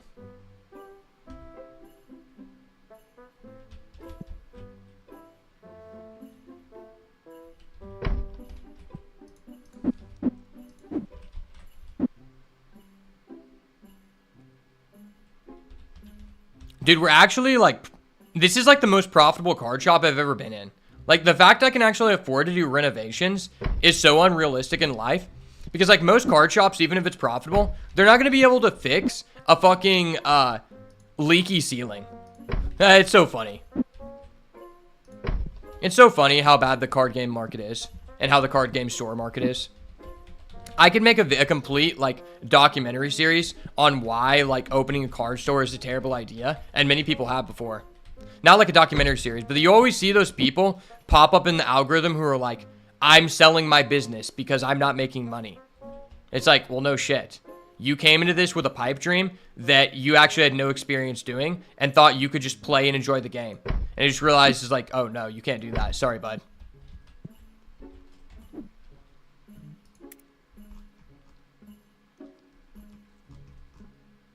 Maybe I should get a double-sided shelf. That'd be kind of based.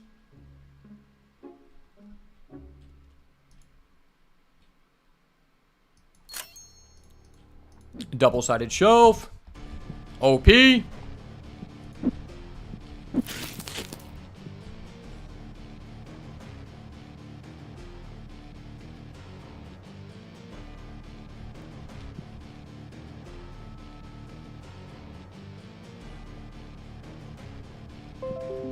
We need to line this bitch up.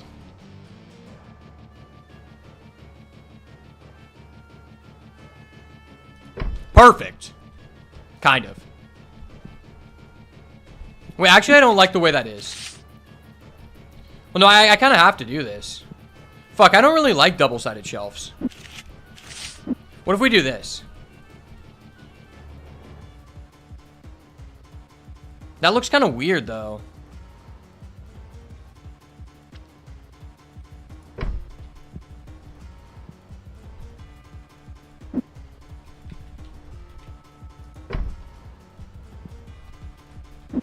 Yeah, this is kind of weird.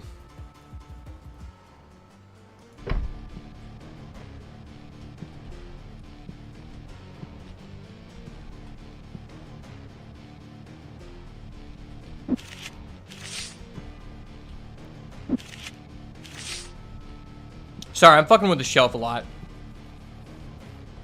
This is just like kind of a weird display.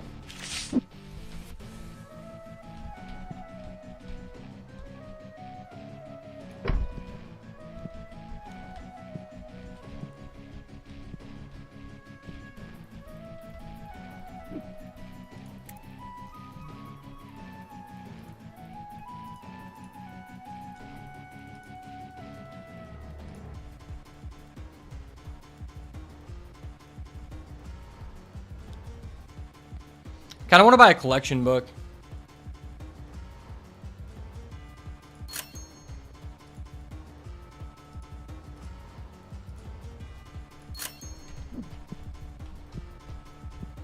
Oh shit, there's valuable customers here. He's buying a plushie. I respect that.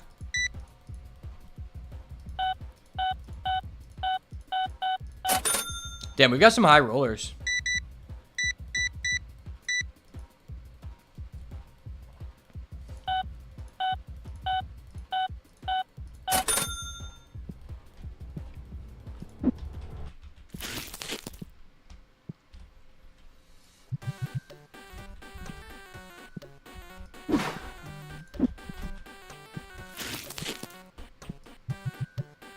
I'm not gonna lie, I'm kind of not a big fan of the double-sided shelves. I feel like the double-sided shelves are kind of a waste of money, and I shouldn't have done that. But it is what it is.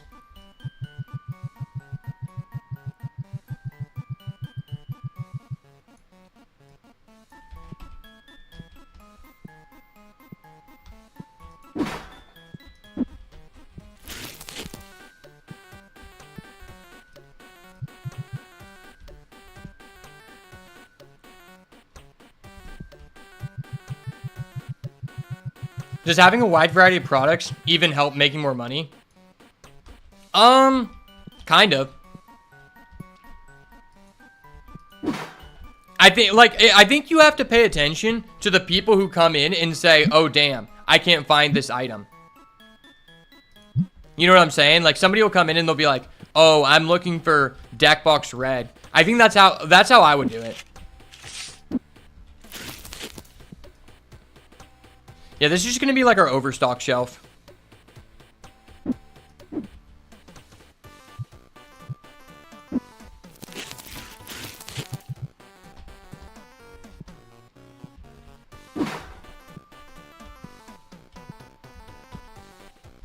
Gosh darn it, there's 2 fucking neckbeards in here looking at my restocking speed. They're probably talking shit on me. Green deck, blue deck.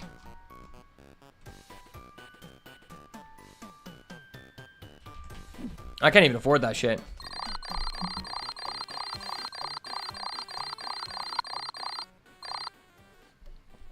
Shit, we made a revenue of 2,700. That's pretty beast.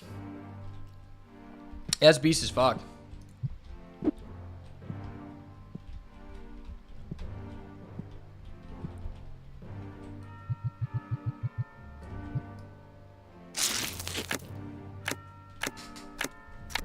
Yeah, we're just gonna pop open some bangers here real quick. Don't mind me, I'm just gonna pack open some bangers here.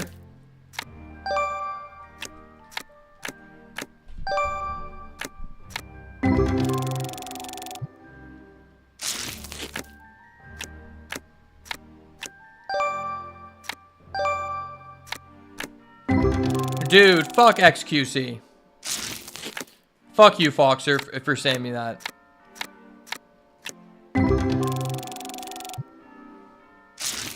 I'm the top card shop owner. I don't need competition. Okay? Okay? Kind of nice for what, eh? Bro, people just don't understand the double-sided shelf meta. Like, I'm actually just changing the meta, brother. I'm changing the fucking game.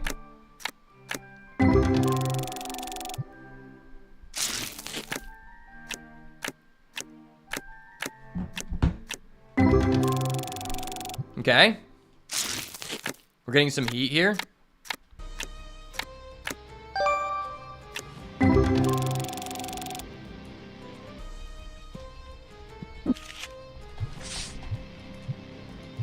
Nice, nice. We got some heat here.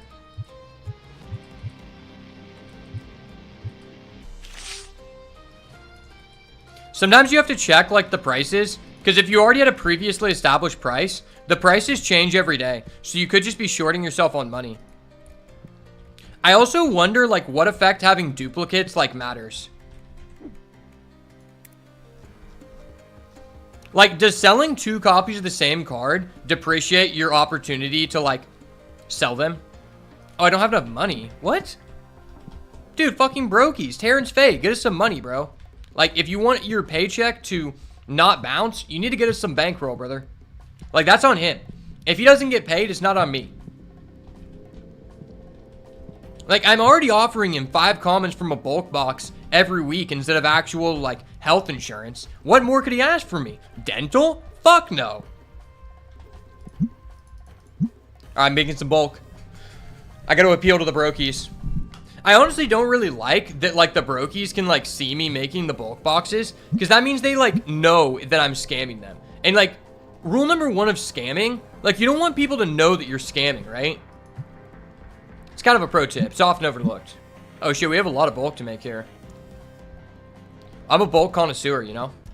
I don't know if anyone else did this, but back in the Yu-Gi-Oh days, I swear the most fulfilling thing to do was going to vintage stock, buying those, like, bundles of like 200 cards they would have that essentially were just like bulk boxes. But like, as a person who didn't play the game competitively, it was so goated when you go to vintage stock and they have like the Labor Day sale where those like bulk cubes were 2 for 1. Like, as a kid, that just made me so happy. That was like the majority of my collection. That's also why I played Black Wings, because like Black Wings you can make like almost entirely off of like commons, because like most of them were commons.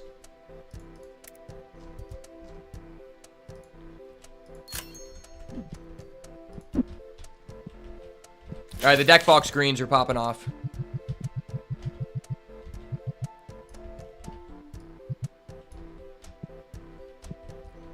I feel like we need some more deodorant.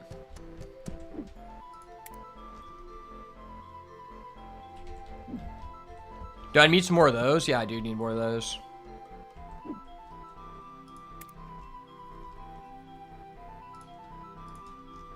Let's get some of those. Let's get some deodorant. Deodorant for all. Pog. Man, just having like a shelf that can be used for like overflow is so nice.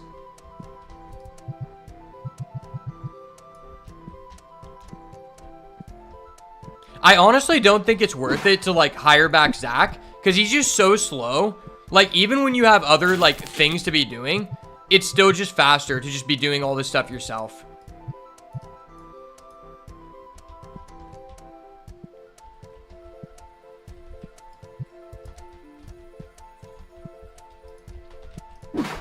We have like a totally weird assortment of items, and that's completely fine.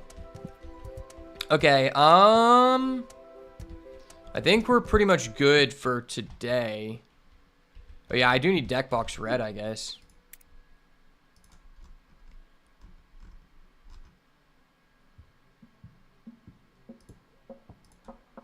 And then, do I need deck box blue? Kind of.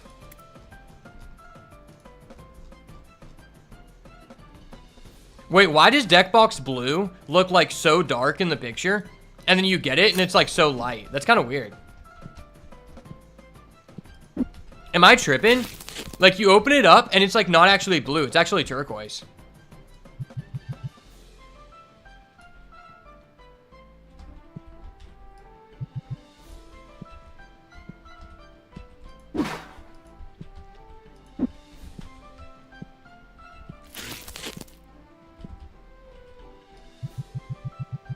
Okay, there we go.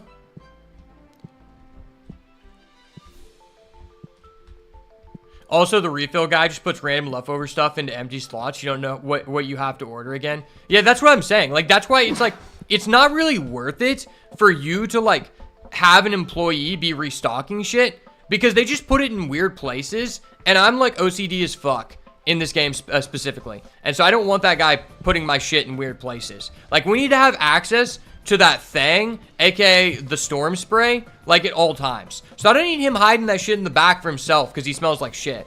Like, we need to have access to that for smelly number 1 and smelly number 2. So we can just like, wait, how close are we from getting the next pack? We're level 19. Level 20, we get the legendary pack. Okay, based. No, fuck this. Fuck this. I'm feeling kind of rich today. We're opening a booster box, boys.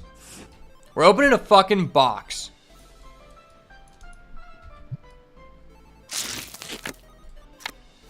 Okay.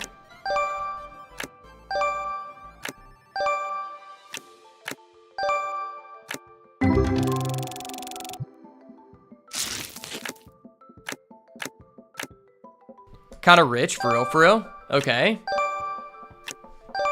Nice. I don't know about anybody else, but whenever I drink a Celsius energy drink, I have to like sip on it over like an 8-hour period. Because if I don't, like, I have a friend who will drink like 2 per day. And I'm like, how the fuck do you do that without having to like piss your guts out every 15 minutes? I feel like with energy drinks, I just can't like drink one in under like 4 hours, or I'm just gonna keep like, I'm gonna be wasting as much time going to the bathroom as I would be on my phone, which like is weird. Okay, Gyarados, kind of nice. Gyarados is one of my favorite Pokemon. In fact, I actually have a Gyarados VMAX. Gyarados VMAX is like my secret weapon. Because, like, basically, whenever I would be at a college party, I would always have my Gyarados VMAX in the back of my phone. And then it would just be, like, a good turning point when I'm in a conversation with a girl to be like, hey, do you VMAX your Pokemon?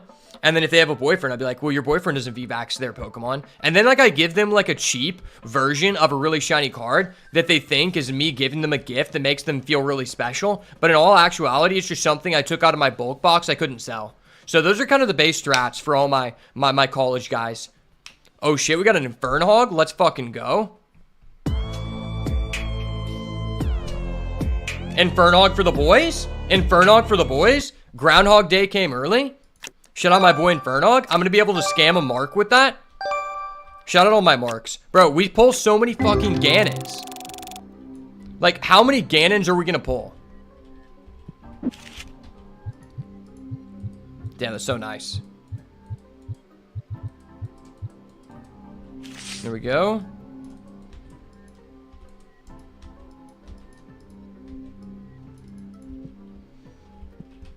I wish there was a way to, like... The sensitivity doesn't really fix this, but, like, the movement in this game is just really weird.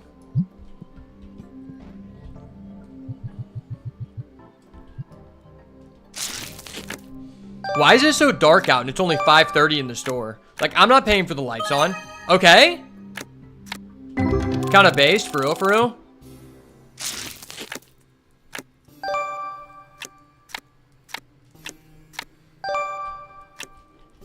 Okay.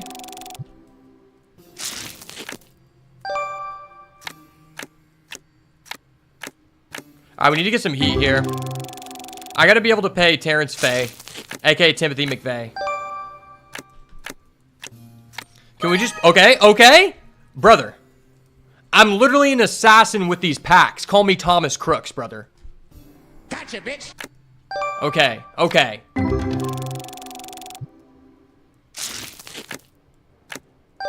Nice. Okay, that guy looked goated. That guy looked goated as fuck.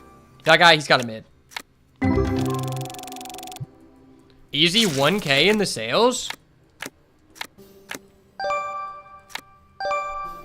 I almost want to just get, like, the secondary lot so we can have, like, a double register going. I think, like, double registers is the meta. I'm really interested to see, like, what it looks like when you have, like, fully optimized, like, 3 employees, like, multiple registers, and, like, 1 person restocking. If you can just make passive income and afford your bills without doing shit. Bro, Terrence, like, we need to have a talk. Why the fuck are you being so slow? Brother, you literally lied on your application, and you need to lose some fucking weight, buddy. Where's your fucking Ozempic, Terrence? You're supposed to take your Ozempic. Why the fuck are you so fat? I feel like Terrence is, like, eating the cards, and that's why he's, like, so slow at selling. That's just me, though. I'm kind of paranoid with my employees, so...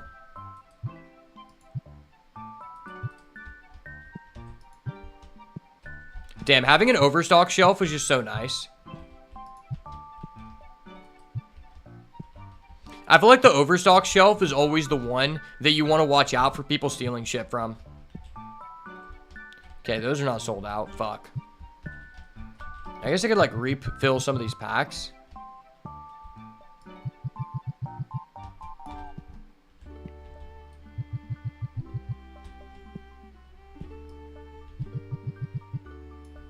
And these are the good packs, so I'm going to keep these over here for me. You know what? I'm feeling kind of nice. Let's open a booster box. I'm feeling kind of nice. Okay, can I get some heat, please? Okay, it's kind of mid. It's not what I was expecting. Yeah, we need to pull some fucking gas, boys. Like, this streak of non-gas is, like, really lowering my dopamine level. And, like, you know, I have a really high ceiling for my dopamine level in this game. Like, fuck doing drugs, just open packs. Open packs until you get a really rare card, then sell that card to buy more packs and just go neg. It's better than doing drugs, kids. I can never tell if it's the last pack when you open a booster box. It's kind of weird. I feel like I'm kind of numb to, like, the gambling noises at this point because I'm such a huge addict. Like, I have issues, and I'm here to solve them. Contrary to popular belief, I don't have daddy issues, I have pack issues. Opening non-heat. That's, like, the more important issue in our society today. Every girl with an OnlyFans has daddy issues, but how many people who have a gambling addiction also have a pack opening addiction and an issue not pulling heat? I think I'm legitimately one of, like, the unluckiest people when it comes to opening packs. Like, literally, every booster box I've ever opened in Yu-Gi-Oh! Has never been worth more than $20. And, like, I would only buy, like, one every year, and I'd be like, dude, I'm not gonna buy another one. Somebody convinced me, like, no, dude, you gotta try it again. Your luck will change. And then it never changes, and I'm like, fuck. I'm never opening a box again. To this day, I've not opened a box in a long time. Pretty much the only boxes I've opened in the past, like, 7 years of my life have been from winning tournaments.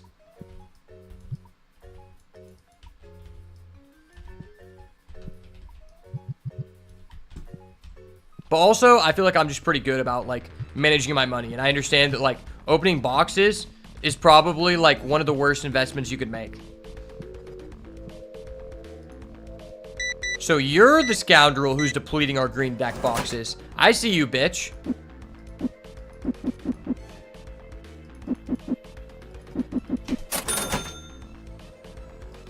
Three blue deck boxes. Wow, okay. How many deck boxes do you need, Buster?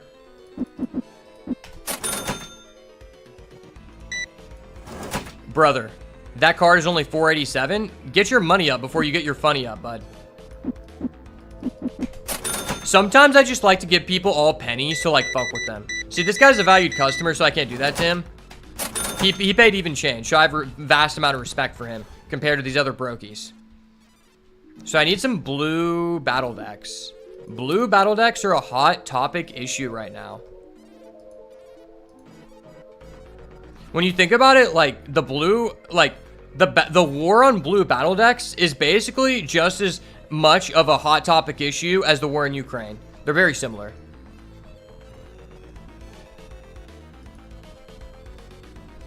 Should I order some more of these guys? Probably.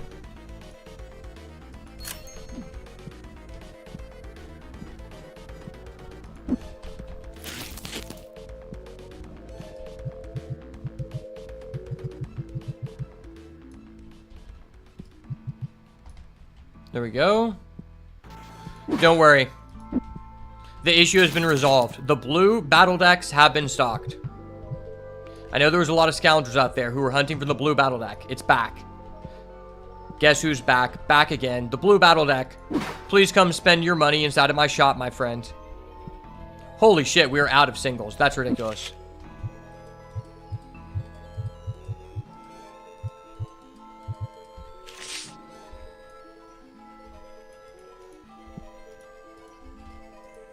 Oh, damn, we got a lot of new cards. I didn't even realize that. We've never pulled this? Okay.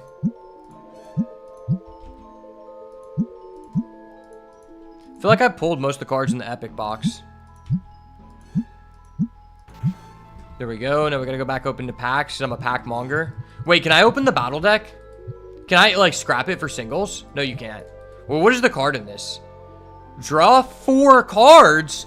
That's broken. What? Dude, that card's gonna be busted when the game comes out. That's like the only card I've seen that lets you draw more than 3 cards. There's one card that draws 3, and it's that star guy. The fact there's a draw 4 just straight up invalidates that star guy. Okay. Alright, the crisis has been averted. We're gonna be able to pay Timothy McVeigh for another day of work.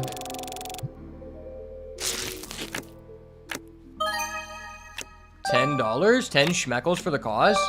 4 schmeckles? Okay. Yeah, let's open, like, a couple more packs. We'll go with this pack this time. I'm honestly not sure if it's even, like, more valuable to be opening, like, the more expensive packs. I don't even know if that's more profitable, because every pack you can pull, like, decent money cards. I wish it showed you, like, the average EV per pack, so you knew, like, what was worth chasing, right? I think that'd be a really good, like, addition to the quality of life of the game. Because honestly, like, maybe the common pack is actually better to open because you're more, like, you're going to be filling up your bulk box more quickly.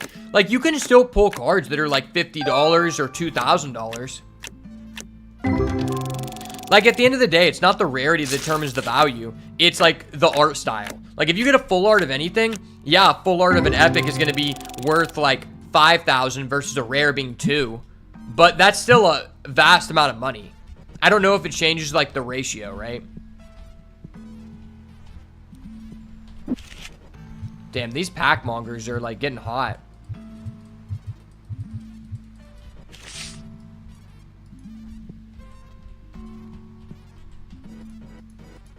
There we go.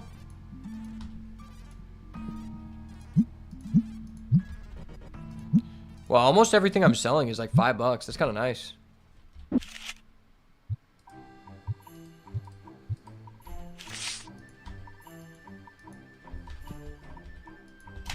Yeah, we've really become a high roller. Like, the average price of our singles has almost, like, priced the brokies out. Like, we're pretty much only selling things that are over $4 for the most part.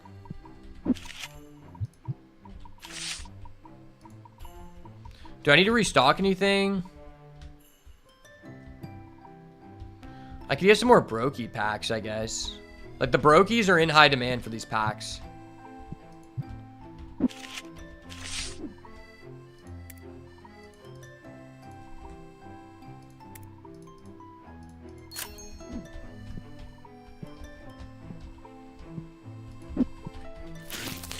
I kind of just want to, like, restock everything fully, then just go off on a tangent, and then come back at the end of the day and just realize that, like, we're up.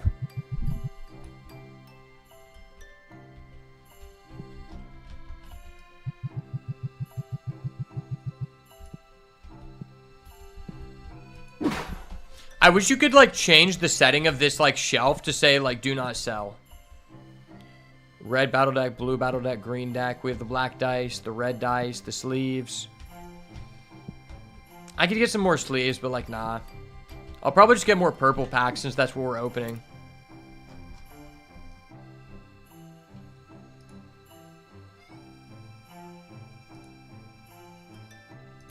And then, do we need more boxes? Kind of.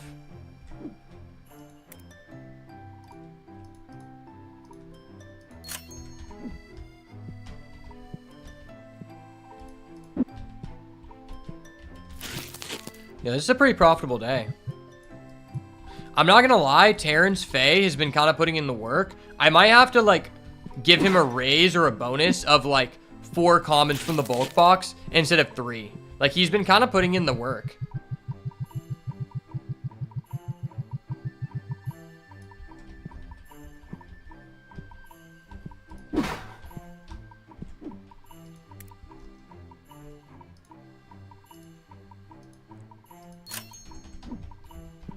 Okay, we're almost fully stocked here.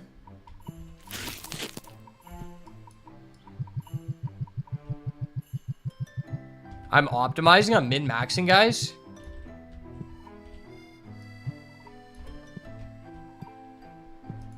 Shit, that had one pack in it. I might as well open that pack. Let's get some heat here. Show me something, baby girl. Show me something. It was ass. No, it was the most ass pack I've ever seen. Why? All right, let's make some more bulk. Why does bulk take so long to make? Like, the amount of time that I take to make a bulk box, I literally could have checked like 5 people out. I have those boxes. I have those boxes. I could get some more sleeves, I guess. Just put them on the overstock shelf so we don't have to fuck with it.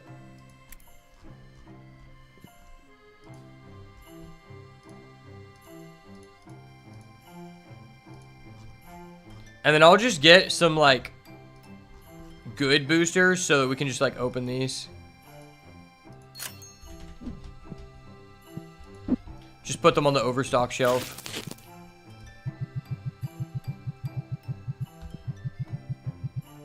This can hold 20.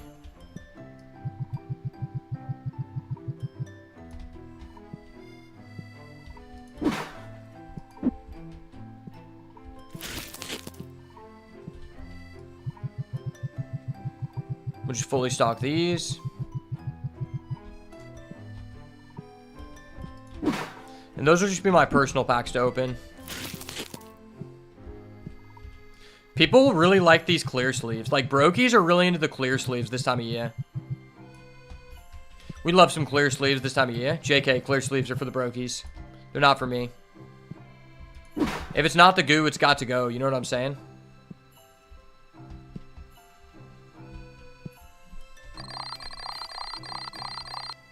Alright, let's hella based. 20 cards were bought. I actually made a profit that day? How? I literally just restocked the entire store. Okay.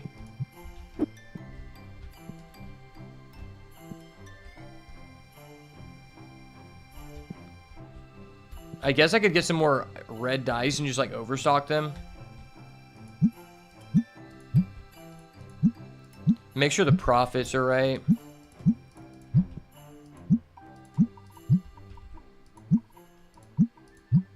Oh, that's only $3? That's shit. That's like not good at all.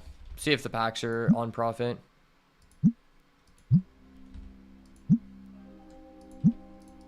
Those are good. Okay. Made some small ELO gains. How much is bulk going for? Oh, the bulk prices are actually going down? That's crazy. Well, hello, Terrence. Thank you for stopping by and coming into your actual fucking job, you cunt. It's not like there's work that needs to be done around here, Terrence. Like, it's not like as a responsible store owner, I have to spend all my day opening these packs while you actually commit slave labor. Okay. Oh, wait, we have a shoddy with a fat ass? No, come back, come back, come back. Please, please, stop, stop. Shoddy. I need to open some gas. Hold on, hold on. Where's the shoddy? Where's the shoddy? Okay, I got this, guys. Don't worry. I'm in position. I'm lining it up. You gotta try to line it up. Okay, cool. It's right on her ass crack. So now the commons will fall into her ass crack. That means that we're only going to pull gas. Trust. The sex appeal is too high. The sex appeal is too high. Red alert. Okay?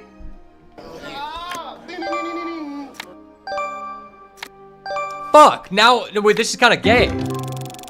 Wait, this random guy just walked in front of me. Now I'm looking at his ass. Yeah, that's kind of gay. We got to reposition. Okay, okay. Get back to safety. Hey, hey, hey. Okay, this is nice. Okay, cool, cool. I feel a lot more safe. Like, that guy, I'm not gonna lie, he did have a thickie, but I didn't say no homo, so I had to move. Whoa, whoa, whoa, whoa. Baby girl, come back. Come back, Terrence Faye, he stalked. He checks people out very slow. You don't need to move. We don't need to move up in the line. All right, we got this, we're in position. We're lined up, we're in position. Okay. Nice. Nice. Fuck, she left. Yeah, I knew this pack wasn't going to be gas because she moved. I gotta get this, boys. I got this. I got this, okay? It's lined up. Perfect.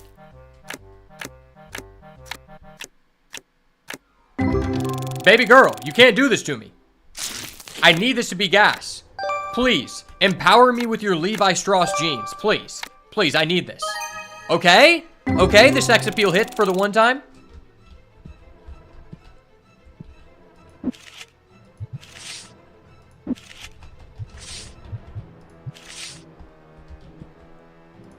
$15. No, we're going 17, 16, brother.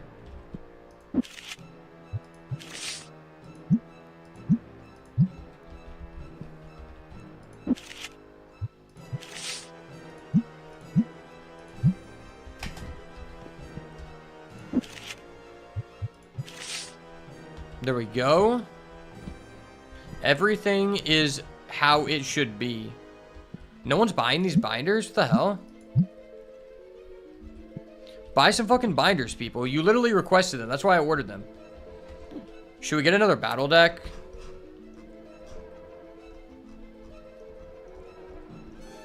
What battle deck do I not have? Oh, I don't have the win battle deck. But it requires level 22? Gross. Like, how close are we to ordering the next person? Level 20? Okay.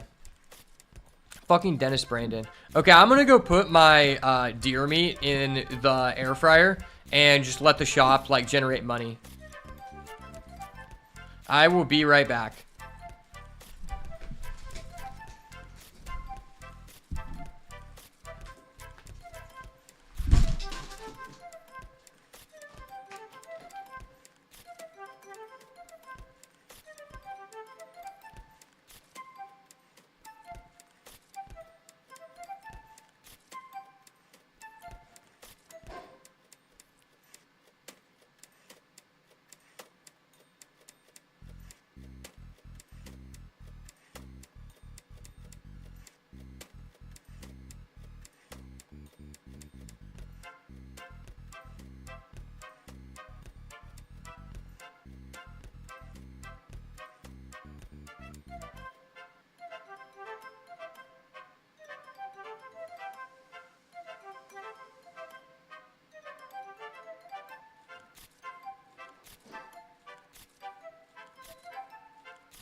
Oh shit, it's already 3:15.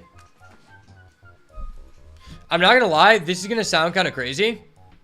I know this is gonna sound really crazy to a lot of people, but this deer meat that my family assassinated in the wilderness for the nourishment of my body is about to hit so hard. Like, you guys don't even know. Okay, we actually got a lot of custies. We're up to 1,400. I guess I'll stock some shit, and then I'm gonna take some more kratom.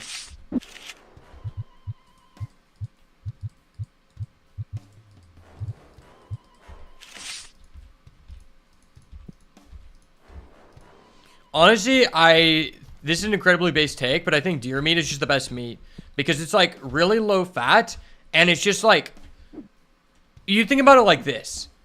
A deer is an animal that is extremely like running around and athletic. Like it has to be agile. And any meat you receive from an animal is a direct transference of energy from that once alive animal's body to your body.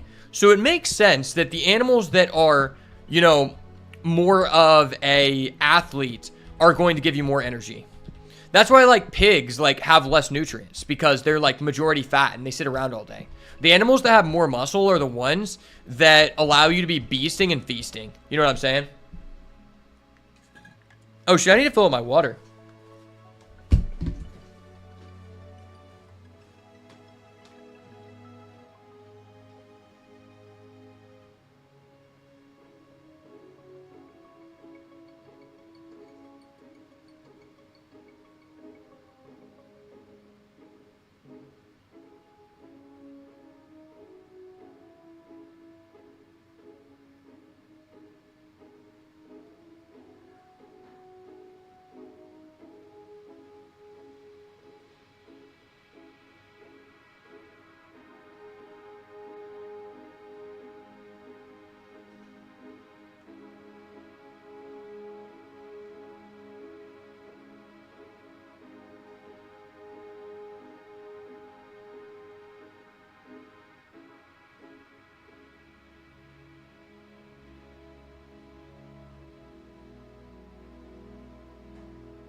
Okay, guys, let's just be honest. Let's just be real.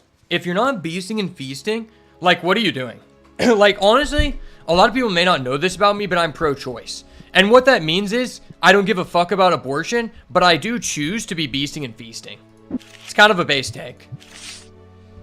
Kind of a common Beats by SW.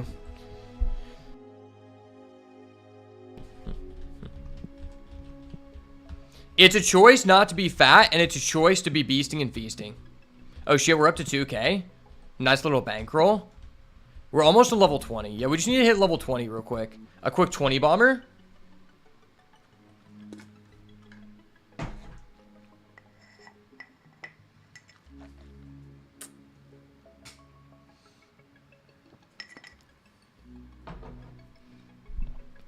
Oh shit, it says my Twitch stream is unstable right now. What the hell does that mean? I gotta check that out. Let me know if you're seeing the stream lag, put a 2 in the chat. If the stream is good, put a 1 in the chat. Because on Twitch it's saying that it's unstable, but I did an internet speed test earlier and my internet speed is fine. I'm also not getting any notifications on Streamlabs that I'm having issues with my stream. It might be an issue over on Twitch. See, like here, I didn't even have to restock anything for today. Like, if you fully restock one day, you don't really have to do anything.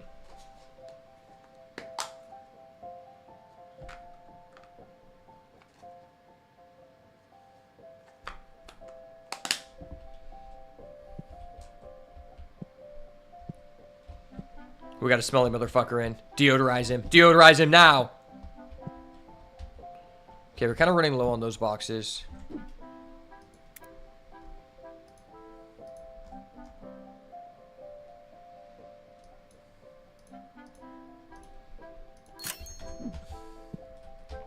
So buying stuff gives you an experience. I didn't even know that. Fair price, I'd say. I smell like shit.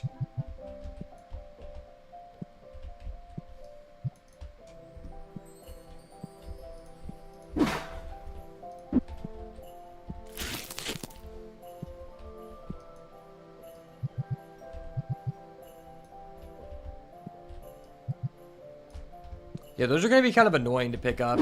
I kind of don't like that, like, super bottom shelf. It's kind of weird how this, like, has 4 layers. And, yeah, we'll just put these over here.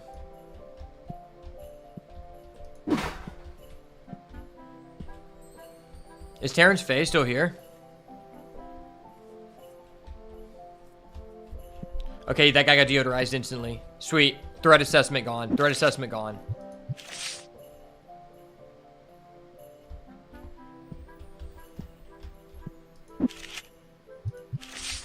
Threat has been averted, boys.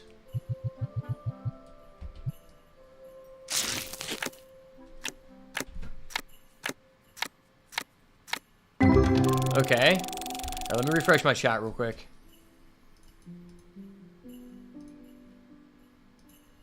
Alright, there we go.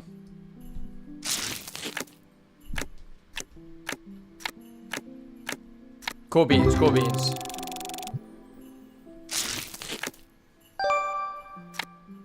Okay. Kind of nice. Wow, that pack was baller. It was like a $50 pack. They don't make them like that anymore, boys. The chance of you pulling that much value in a pack is like the same likelihood for me to pull the one ring. Bro, I told you, if you hit 2 back-to-back backs in a row that are gas, you're gonna get like 8 packs that have gas. Like, even that pack wasn't terrible. It was a $5 pack. Trust me, this pack's gonna hit. It's gonna, it hit. It hit. It literally hit. I literally called it. If you get 3 packs in a row that have at least a $4 card, it means all the packs are gonna have at least some value.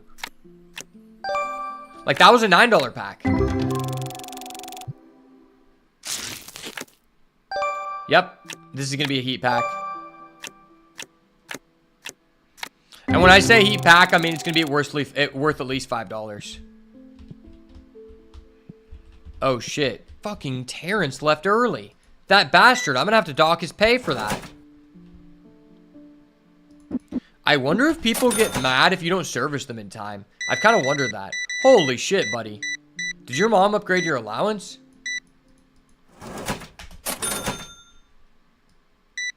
Whoa, whoa, whoa, dude, the store's closed. Why are you sitting down at that table? Dude, I said you could purchase something, but I didn't say you could go sit down at my table again.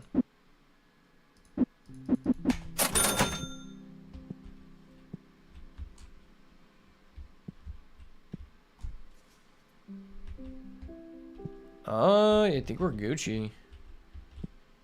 I could reset those decks. Oh, yeah, let me move these.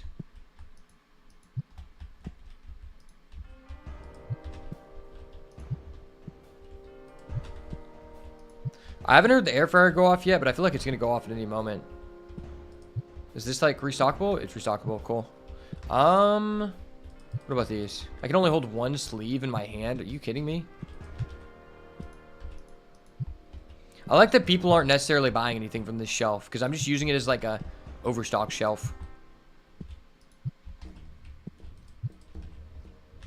I'm honestly just only going to stock things at night. Like, I just don't think it's really worth it to, like, stock during the day. We got packs. We got bussin' packs. Okay, cool. Radical. How many of these do we need? Okay, we actually need some of those. Those are actually hitting. Fuck, why can I only hold 1 of these in my hand? Are you kidding me? This is not a great idea. This is not a great idea. I wonder if the location of where you place the stuff in the store affects anything. What if it was like how at a grocery store they put the milk at the back of the store, so you have to like walk to the back to get the essentials, and then you pass by other products you don't need, but you buy them anyway. Like, that's the fundamental proposition of a grocery store, is to like get you to look at things you don't need and like show that there's a sale when the sale only saves you 1 cent.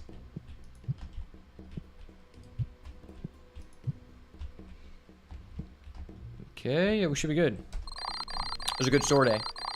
Good day to you, sir. Good day. We're about to hit level 20. That's kind of based.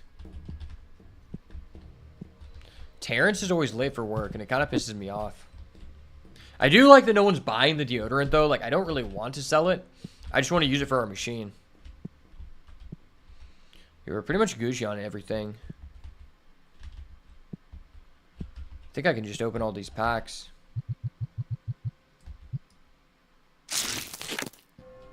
Okay. First pack of the day. Kind of nice.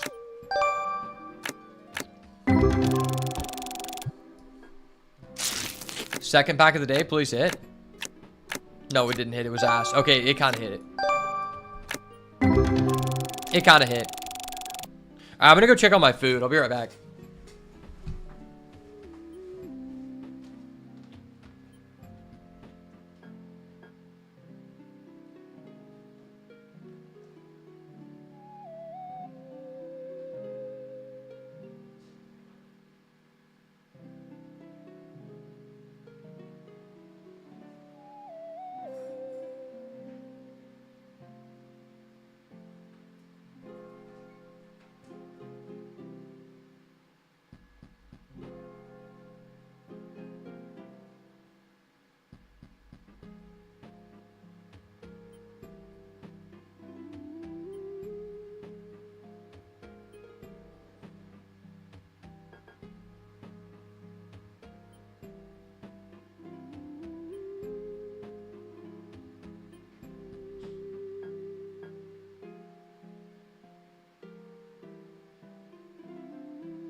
All right, the deer meat is done, boys. We're lit. We're lit as fuck. Take a look at this slapping deer meat.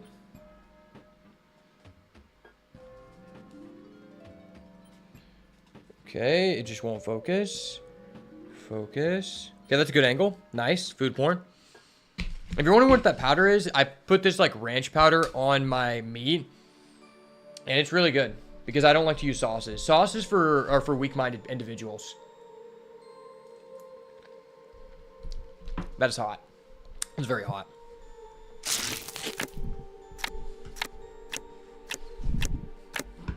But I'm like dying of hunger because all I've eaten today is a 30-gram protein shake.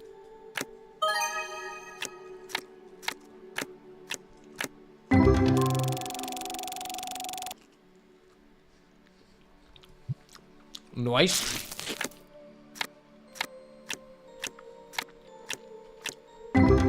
Stonks.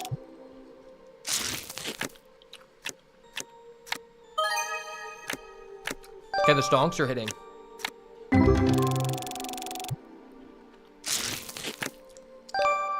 The stonks are hitting almost as hard as this deer meat.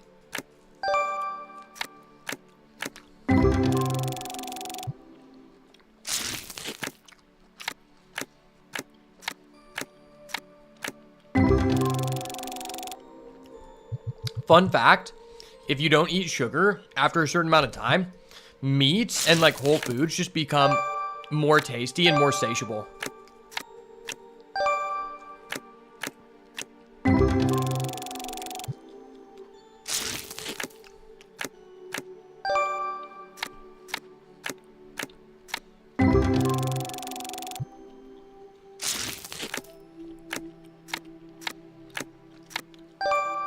Or satiating, I mean. Bro, that guy looks directly like Torterra. How are they not being sued? That was literally just like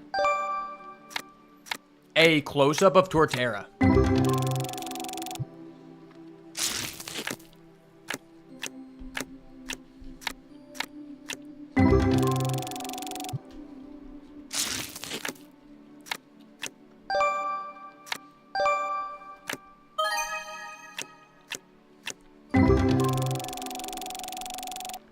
Okay, that pack was baller.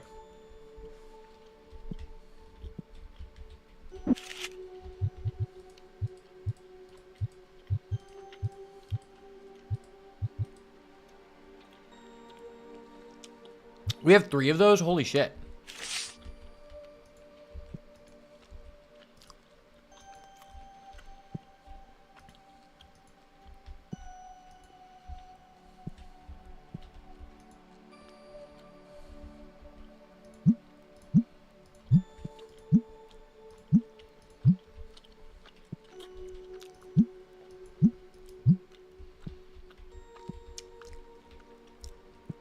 It's kind of weird stalking things during the day because, like, if you put out a card you haven't priced yet and someone buys it before you can price it, they'll literally just get to buy it at cost, which just causes you to nag. All right, let's open a booster box. I'm feeling kind of rich. Okay, I'm rich as fuck. That was totally worth.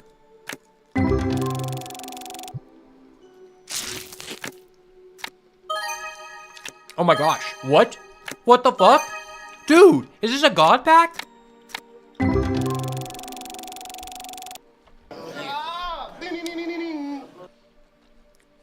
Thank you, Jesus Christ, my Lord and Savior, for bestowing this god pack upon me.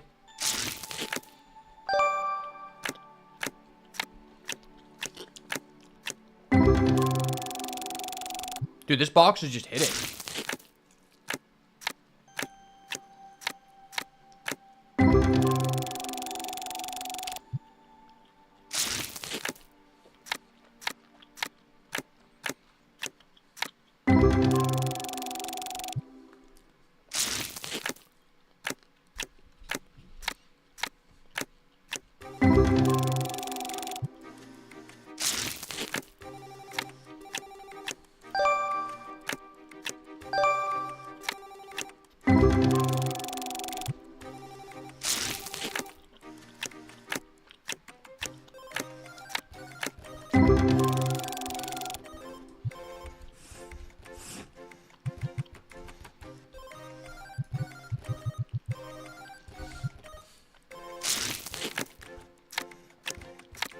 I kind of just wish you could turn it off to where it doesn't, like, count cards under $1 in the total. Like, I just want to know how much, like, the total, like, $5 cards and up are, right? That would be a good quality of life change, in my opinion.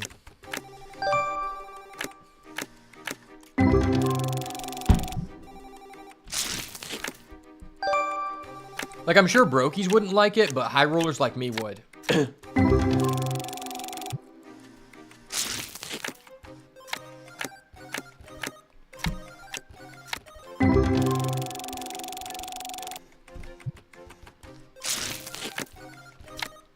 If it was up to me, the cheapest card we would sell would be $50. Holy shit, that's a banger. Holy shit.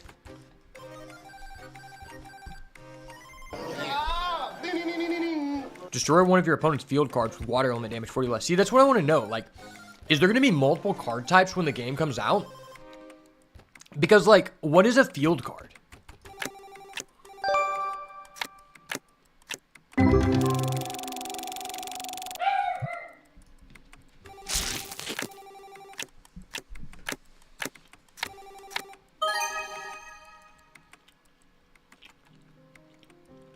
Oh shit, we just pulled this guy back to back? That's base.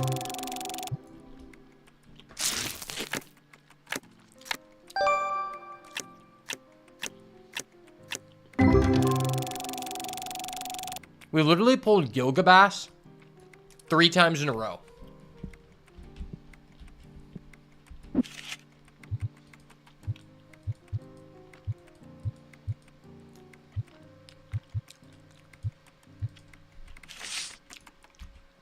That's pretty crazy.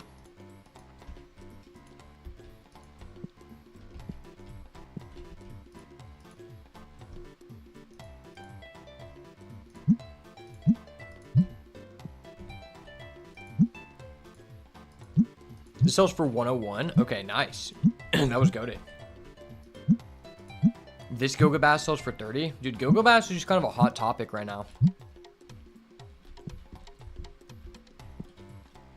Gilgabass is kind of like the silent assassin, for real, for real.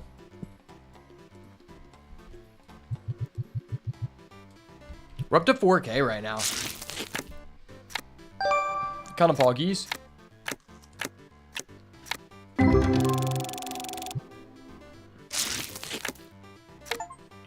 Oh shit, we just hit level 20. That's dope. Okay.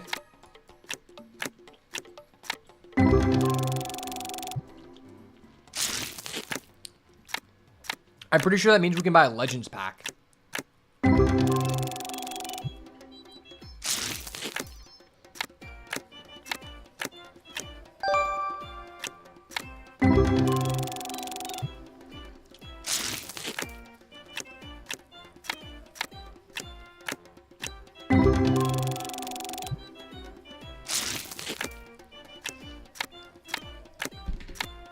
Holy shit, this piece of meat is way too tough.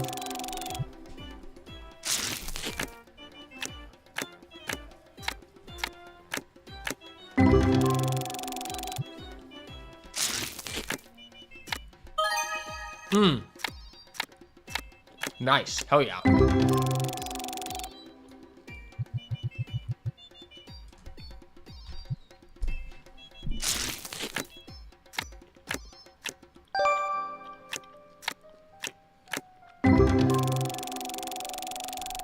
Dude, the Torterra guy is even named Tortuga. That's such a ripoff.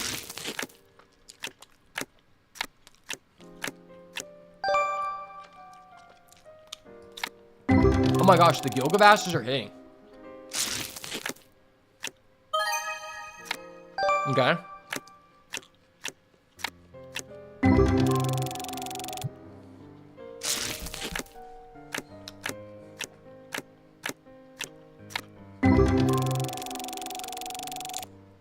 Oh, he's named Tortugar. Tortugar?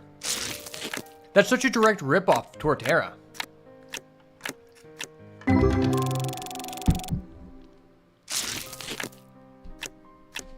Surprised people are still spending money.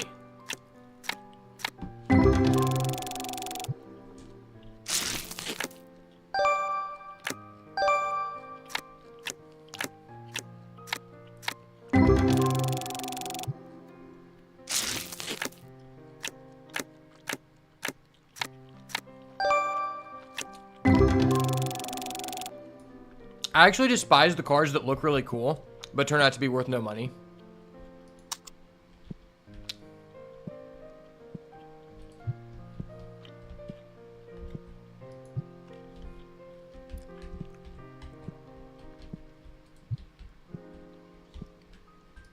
Wow, not having to spray anyone is such a huge quality of life adjustment.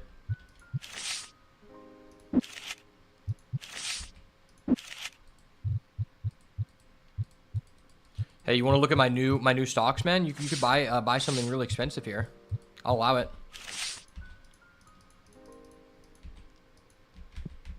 Yeah, I wonder if selling duplicates like has a lower chance of the card selling. I feel like it doesn't. Like, is there any reason to hold on to duplicates? Dude, this card is so sexy. Like, that shit's sexy as fuck. Looks like an elite trainer. I think full art, alt art trainers are like the best looking cards in Pokemon. I think they're legitimately like the best.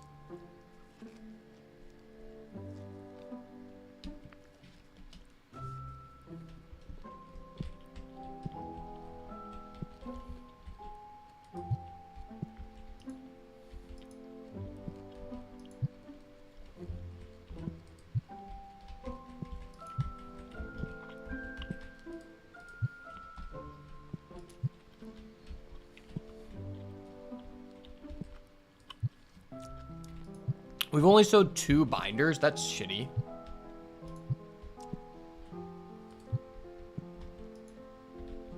No one's bought any of these sleeves? Dude, I'm doing market price. Holy shit.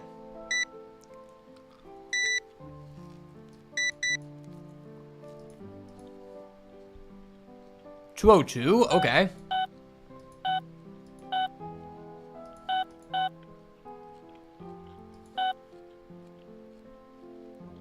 Oh, it's 66. Bro, I hate how small the numbers are.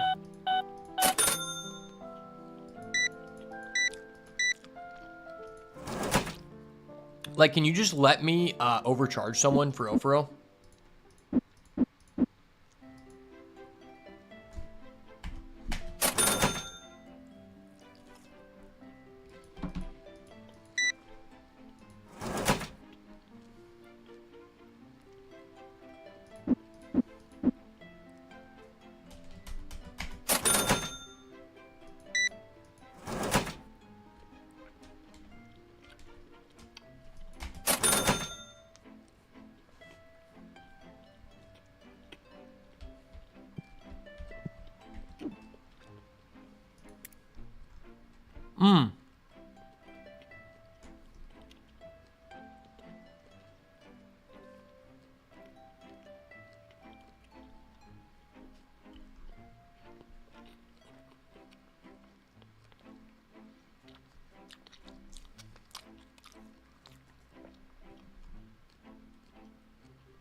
You know what I just realized that's really weird?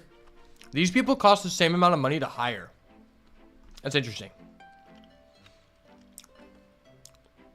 This guy's 700 a day? Bruh. You better be bringing in some bankroll. Like, everyone I know who works at a card shop makes like 10 an hour. Okay, I need to go put my plate up. BRB.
All right.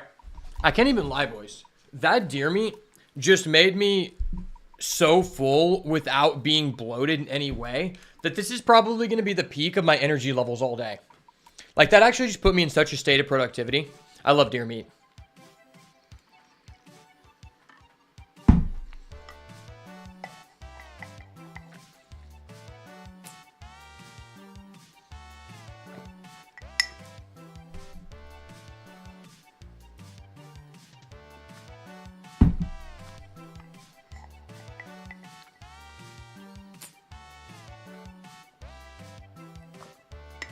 Like, if we're being for real here, I'm probably the second biggest advocate of deer meat and kratom in the world, right after Joe Rogan. Isn't it better just to buy an additional checkout and then hire a cheap worker? I was thinking about doing both. Like, because the checkout's only $1,500, right?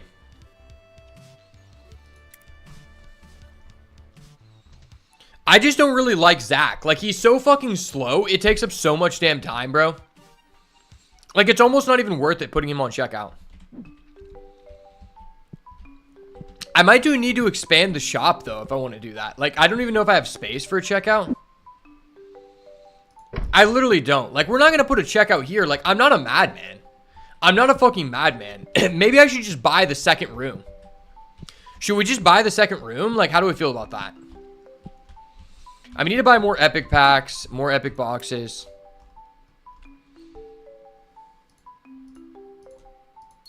Fuck, why did I buy that license? That was so overpriced. There's no reason to buy a license for that. Oh, well. Well, now we can't do that. Okay.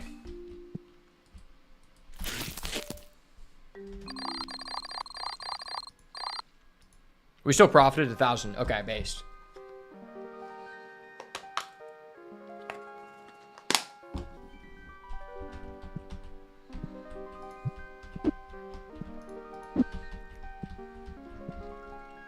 I totally did not mean to do that.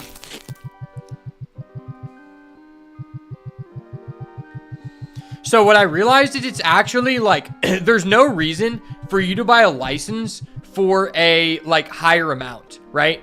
And the reason is because, which this is stupid. They need to fix this. So if you buy a license, the unit price of the more expensive license is literally the exact same, which is stupid. Like, how does that make any sense? Oh.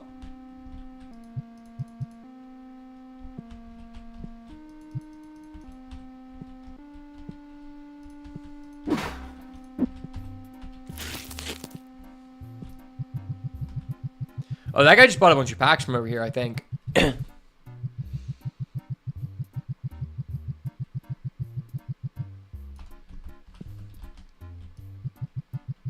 Hey, Shoddy. Hey, Shoddy. You want to buy some cards? Hey, Shoddy. It's your birthday. I'll give you a 5% discount if you take off your top, please. Go, Shoddy.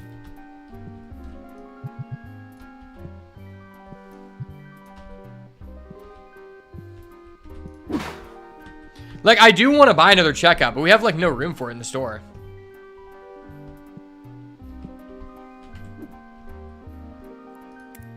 Okay, I owe $1,200. Yeah, I'm going to buy an upgrade for the shop. Dude, fucking Reno Biggs drives a hard bargain, but I have to.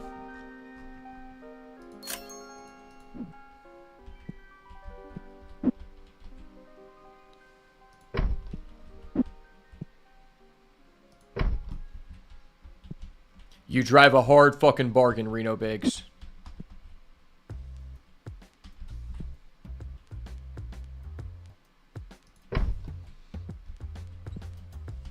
Fuck, I'm kicking these people out. We're doing some redecorating. Suck a dick.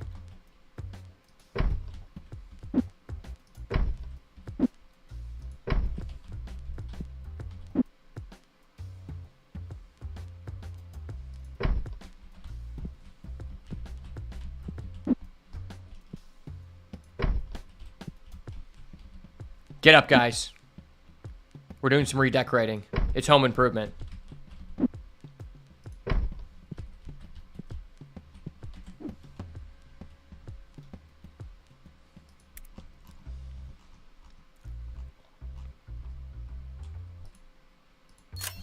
Cool. We have a second checkout.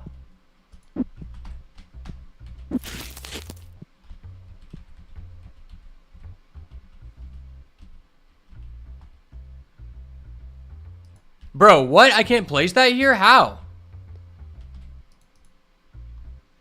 Brother, what the fuck?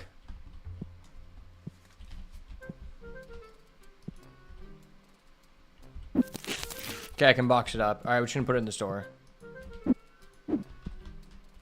I guess I need to move this check out too.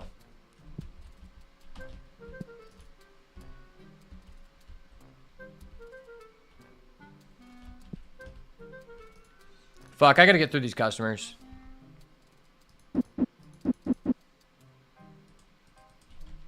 Wait, what happens if I put this guy on,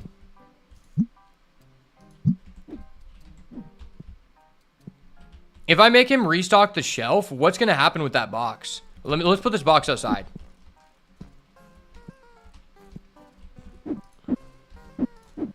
Will he try to unbox it? Bro, what the fuck?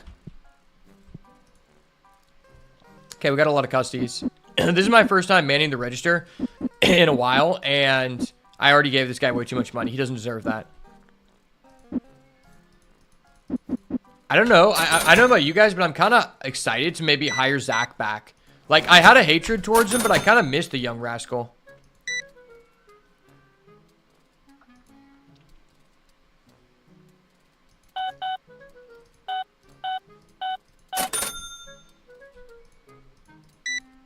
I kind of wish I could, like, open a new door for people to enter in.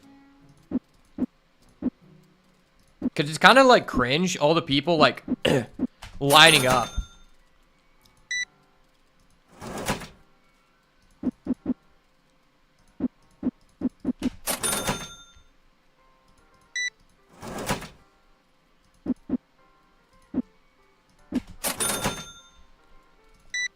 What if making the employee rest saves you money? That'd be cool.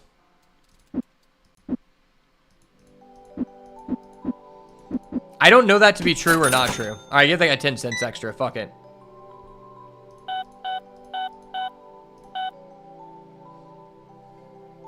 Why can't I just give this guy 20 extra cents? I do it with the cash all the time.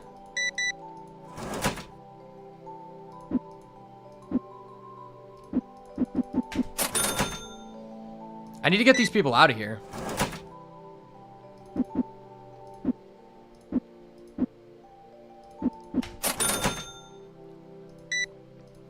These people are flocking in like birds.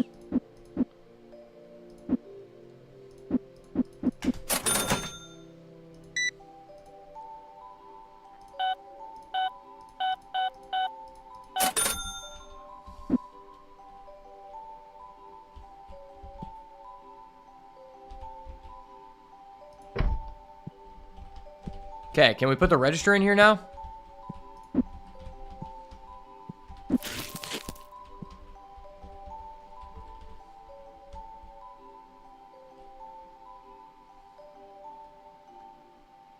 How can I not place the register there? How does that not make any sense?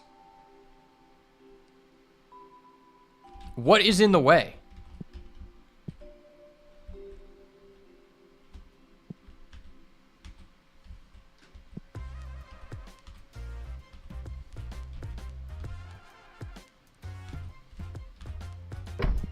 Fuck it. Okay, there we go.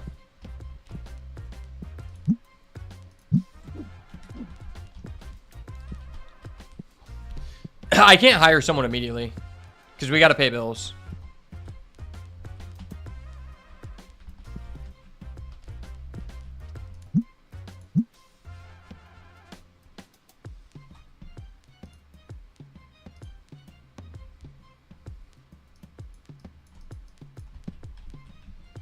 Oh, for some reason I kept trying to open the box.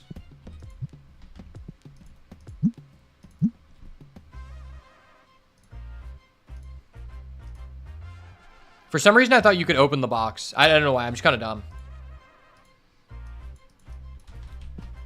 By the way, if you're in chat, you can do command avatar and you can select if you want your avatar to pop up. Oh, people appear at the second register when no one's manning it? How fucking dumb are you? Like, go to the register where there's an actual worker. They need to fix that glitch.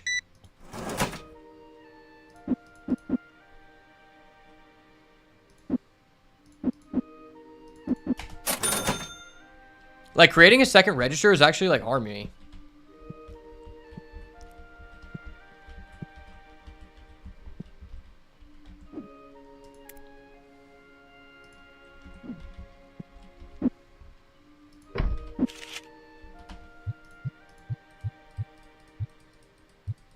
Oh shit, we got a lot of $6 cards. Wow.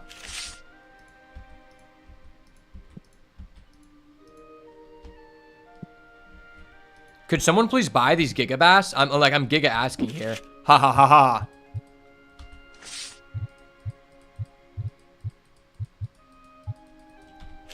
I have a monopoly on Gigabass. Because I'm Giga-based.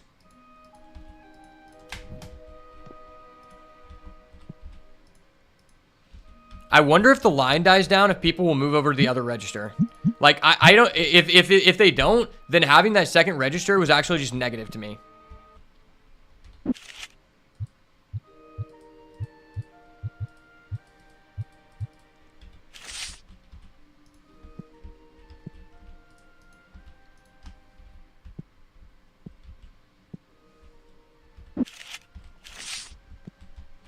Wow, the collector books are not selling. Okay, because they dropped in price. But still only selling one. That seems pretty low.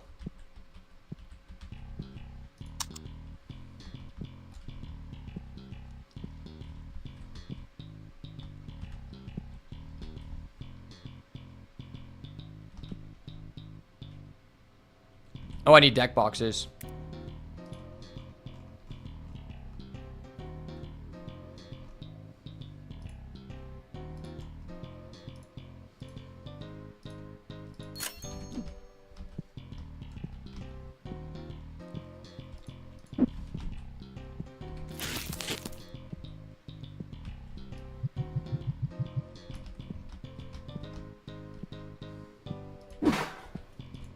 Yeah, this game is pretty fun. I like how the progression ramps up. The progression actually just doesn't, like, flatten. Like, leveling takes a while, but there's still, like, a lot of things for you to purchase per level to where it's not really an issue. I do think it's kind of weird that I can't set up this checkout counter here, though.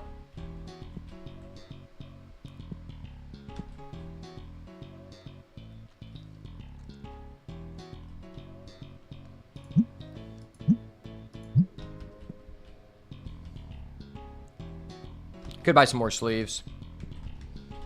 Oh, we're almost out of the rare packs. Do I have any more on the restock? Nah.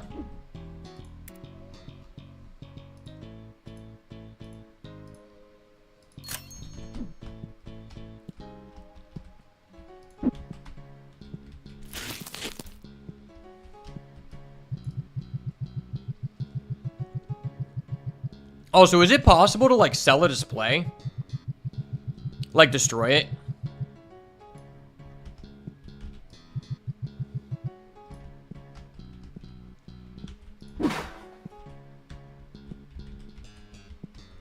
I feel like just having the double deodorizers ramped up our profit a lot.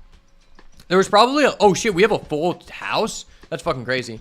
Yeah, there was probably a lot of people who were just leaving because of the deodorant issue. Like, there was a deodorant shortage. It was kind of like COVID. Except everyone smelled like shit and no one had an issue with it.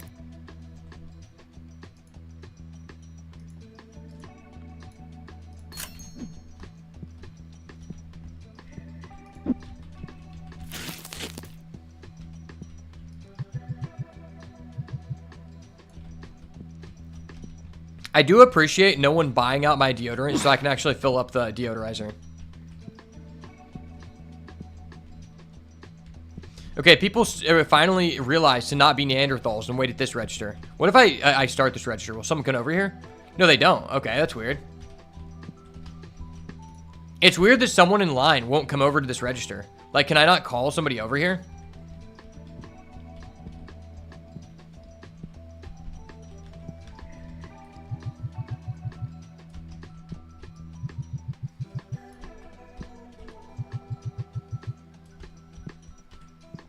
I guess I can restock these packs.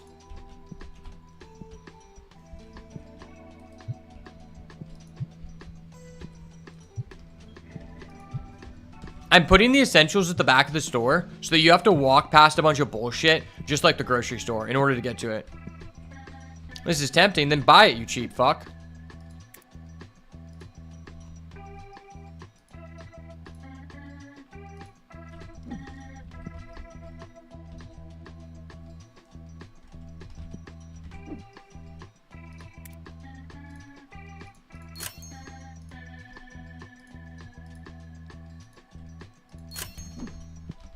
Haters will say I'm wasting money on the delivery fee, but fuck them. Yeah, fuck these people. They can wait while I restock. Man, I wish there was a button that just said restock all in hand. That would be such a good idea to add to the game.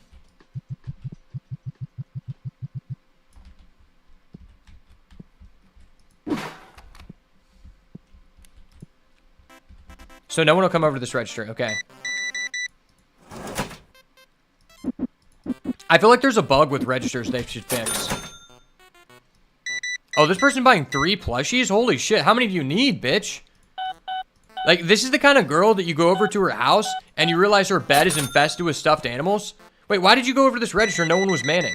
You're buying epic packs, so I'll let it slide because those are the most premium packs we sell, but still kind of weird. Alright, we're closing the store. We got shit to stock, boys.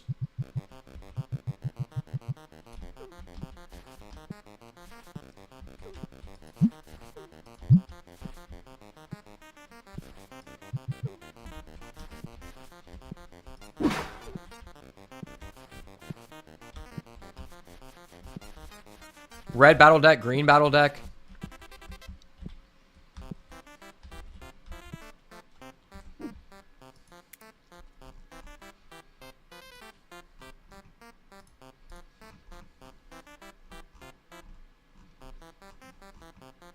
Oh, I'm in the all section. That's why. I was like, that's kind of weird. Shit, battle decks are fucking expensive, dog. I'm gonna see if we can align these counters. Because it's kind of pissing me off.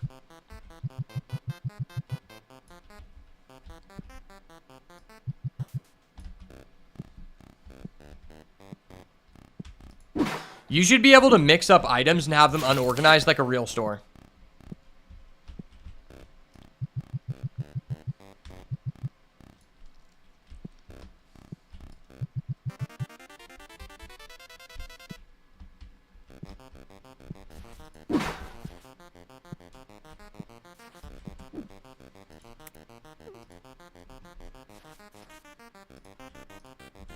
Dude, why do you have to buy so many dice in this pack? And why is dice $200?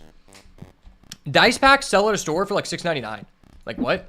Like even the Chessex ones, which is like the most expensive brand, sell for like 10, maybe 12 the most. Like that's hella weird.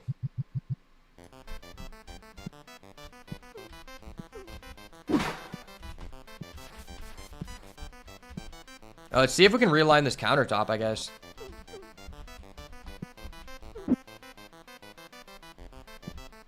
Why can I not set that up like that? That makes no sense.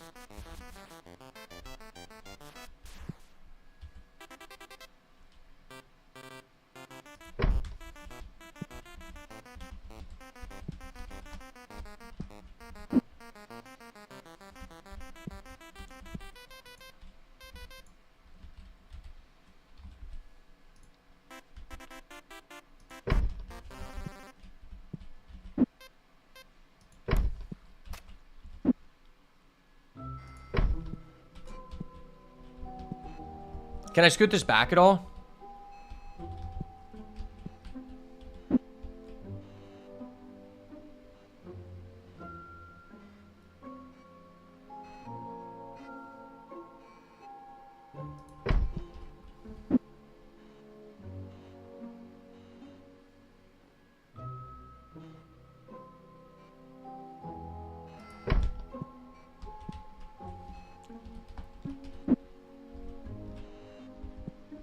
Why can I not align this?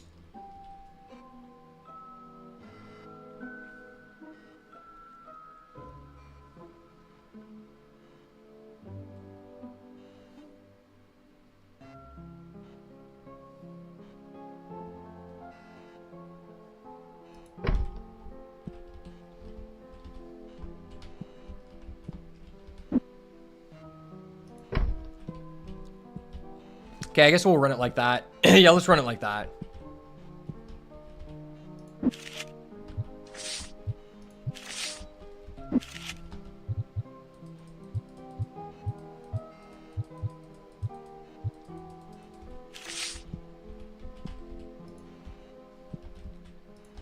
Someone needs to buy our baller cards. Like, stop buying the brokey cards, people.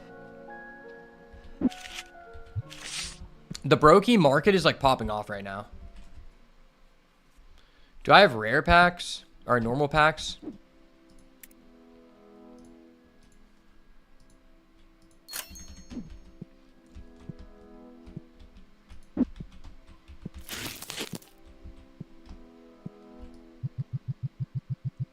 Not gonna lie, the brokey market's kind of going crazy.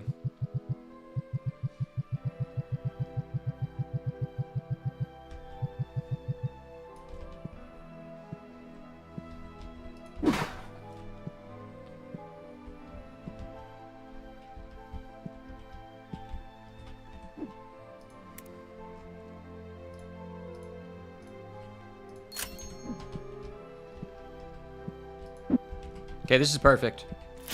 Everything is just how it's supposed to be. I do want to add another table, though, but we really need to upgrade the store to do that.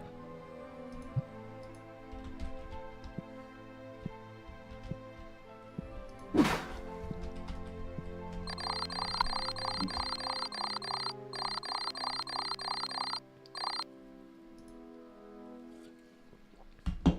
right, that was a decent revenue day.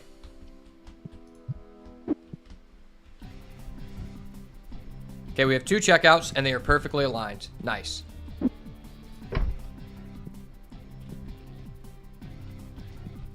I like how the people who want to get behind this register have to like block the view of the people in an actual tournament. I think that's so funny because it's so representative of like stores typically when they first start, like they have a very small space. And typically like back in the day when I used to play Magic as a kid, the like biggest store that I would go to, which was like a competitive store, like they had multiple Pro Tour champion or Pro Tour like competitors at the store, and it would be 30-person drafts every time. During the OG Innistrad days. Those were the days, man. But, like, the play tables would be... You would have, like, a rack of, like, board games right behind you at all times. And probably, like, one of my worst experiences is the Arkansas Yu-Gi-Oh! Regional. So people go to this regional because it's, like, the lowest amount of people that go to a regional. So it's, like, basically a free way to top 8.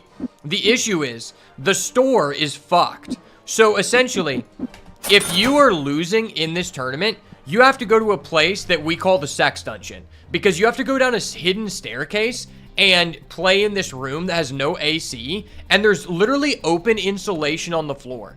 If you get lucky, you get to play in the gym. Which is literally a place where you're sitting at a table. Every table has different chairs. And right behind you, there's a bench press. And if you're sitting in another spot, there's literally a squat rack. Like, it's literally a gym that has been converted into tables for this regional. And then, like, I've had times where I saw someone that had to sit on a potted plant because they didn't have a seat for them.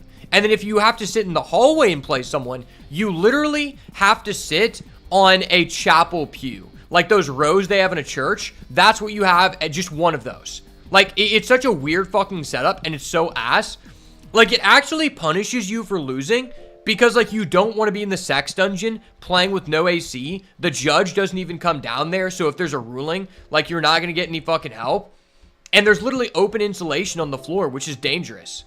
Like, if someone touches that, they could have to go to the hospital, potentially.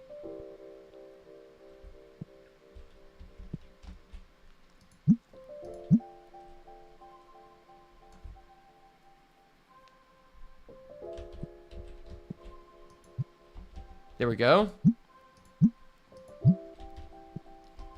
The bulk is kind of hitting. Bro, why are you standing in front of this checkout when there's no one there? Are you a dumbass? Like, I'm not even going to help you because you deserve to, like, not get helped. Oh, wait, you're buying 3 boxes. Never mind. I'll actually help you. That's, like, the cutoff of a person I'm actually willing to help because you're actually giving me, like, a fair amount of money.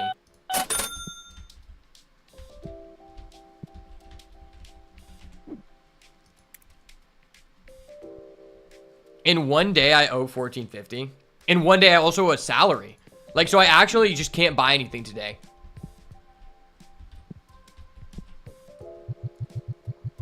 I guess I can just stand here and open packs and hope that we hit.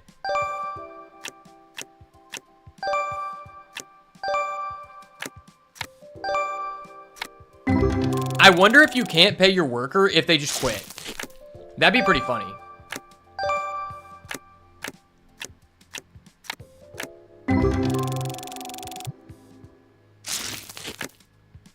Okay. Well, that's a week of Terrence's salary.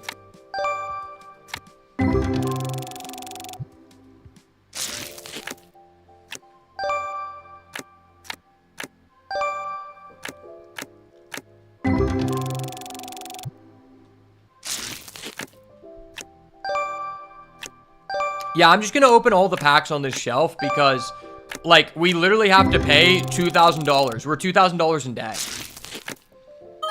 Okay, nice. We get 2 Wogan. I'm probably gonna next try to, like, pay for, like, the next employee. The next employee, I think he's, like, a 2,000 to hire or something. Which, once we cover our bills, that's not gonna be terrible at all.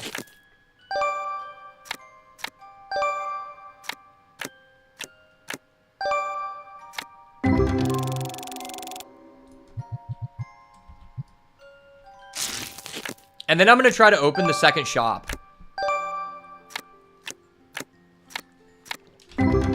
I wonder if the second shop gives you like a free checkout. That'd be based.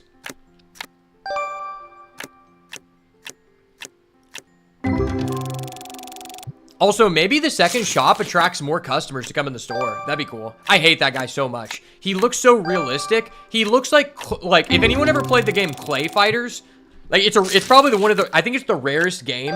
Clay Fighter's Blockbuster Cut is the rarest game on Super Nintendo. But that guy, that Prince Star guy, looks like he's from Clay Fighters. Holy shit, my voice just went out.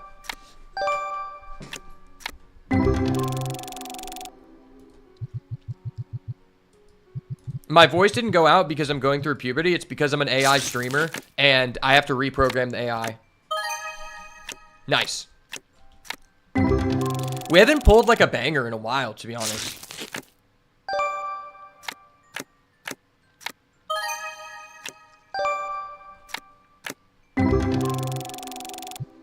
Like, we're kind of just pulling some chump cards. I need a Trump card, for real. A Donald Trump card, in fact.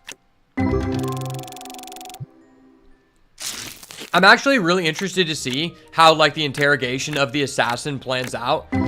Because, like, Governor Ron DeSantis actually exerted his power to conduct his own investigation, which is going to make things really interesting. Holy shit, that was a banger pack. That was such a banger pack. Holy fucking shit.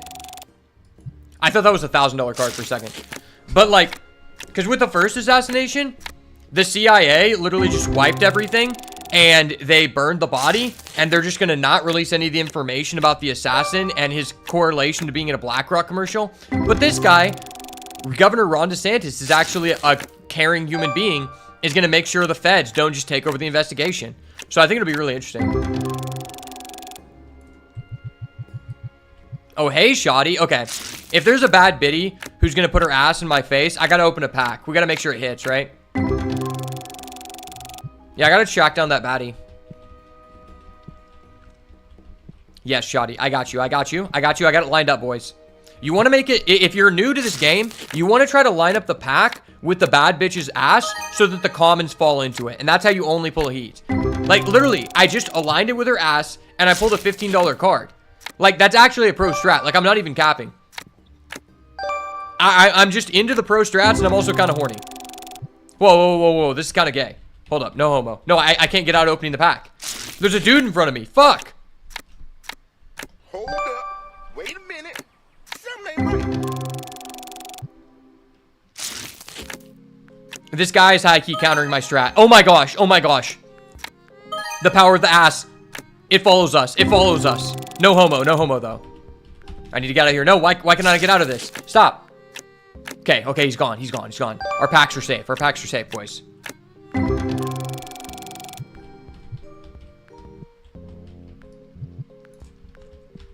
Okay, put those dud packs on the shelf. Oh my gosh, we've got some bangers. 3 full arts? Dude, this is going to be some profit. This is some straight up profit if I've ever seen some. We're going to put the full arts over here. Because full arts are based. Full arts deserve to be with their friends. So that if someone is a high roller, they're going to see that there are other ways they can spend their welfare check. You know, like, if you're going to spend your entire welfare check on something useless, you might as well do it in my store, right? That's kind of how card game stores work. Really broke people come in to buy really overpriced flattened papyrus squares because they can't win in life. So they need to win in this game.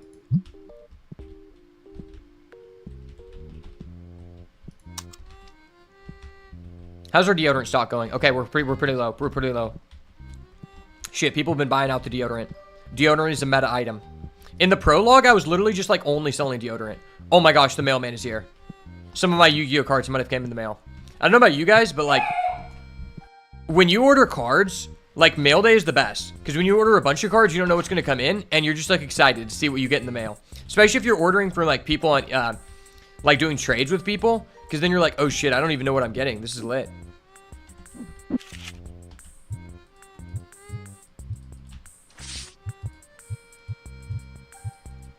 Okay, all these are over $5. Nice. Damn, people buy out the singles like quicker than the product. It's kind of crazy.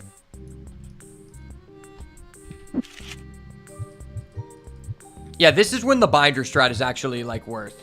Like picking up multiple cards like this when your entire shelf is like empty is hella worth. But when you only have like a couple openings, it's like it doesn't even matter. Because like you're just gonna get out too many cards that you like can't even fill spots with, right? I see that is a pro strat for the speed running. You gotta jump over the counter. You gotta like flex your agility, you know? Fuck, I guess I'll put out a Brokey card to make it look like we have a good inventory. This is the guy I'm talking about. I hate this guy. He doesn't look like he goes with the game at all. He looks like he was made from claymation. Everyone else looks cartoony, but that guy just looks like he was made from claymation. It, like, pisses me off. Okay, so we have enough to pay the bills, so I guess I might as well pay them. I'm just gonna let these guys hang around and, like, not get serviced. Fuck. I just depleted all of my revenue. Well, I guess I'll service this guy because he's gonna pay for my next, like, payroll. Good thing I'm not paying Terrence Fay insurance, or we'd just be out.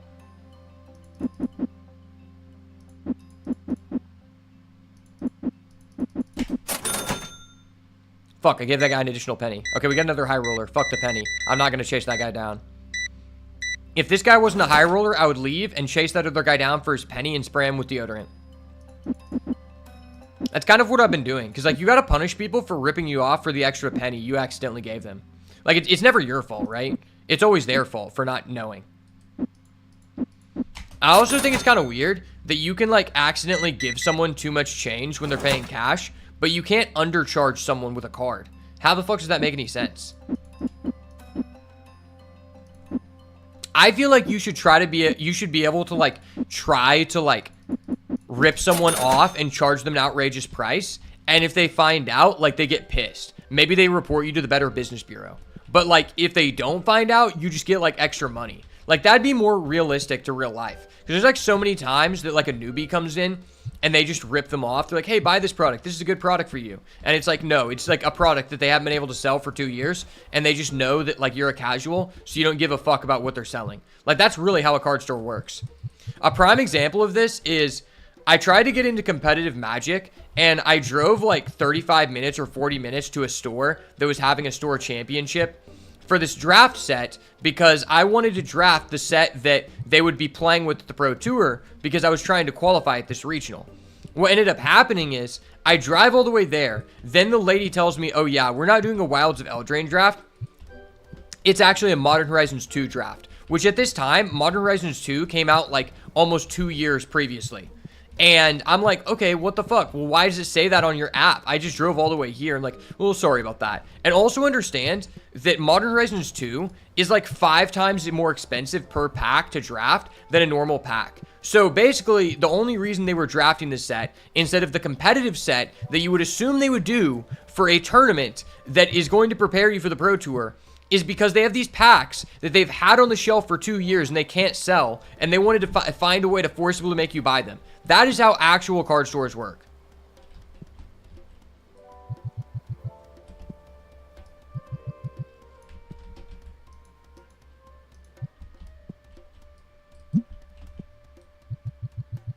Yeah, you have to kind of back up to get stuff on the bottom shelf. I don't even really like that has 4 like layers, right? Okay, there's only 1 pack left. Let's open it, and then we'll check out this high roller. Okay! It hit. It hit. The last pack. It's a God pack. Okay, it wasn't a God pack, but it was $13. Holy shit, this guy's buying a lot. Hey, bud, the store's closed. Why are you coming? It's past 9. Holy shit. This guy just spent $205? I'm gonna be able to... And he's paying perfect change? What? Okay, because of that guy, we'll be able to keep the lights on an additional 30 minutes after closing. That's my rule. Every $100 you spend, I'll keep the store open an additional 30 minutes. Wow, we were down to $0 like 2 hours ago from paying bills, and now we're up to $1,400. Dude, this day was profitable. Like, some last-minute high rollers just pulled up, bro.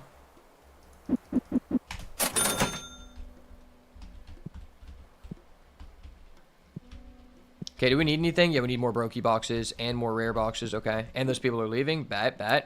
Get the fuck out of here, brokies. Epic boxes. Okay.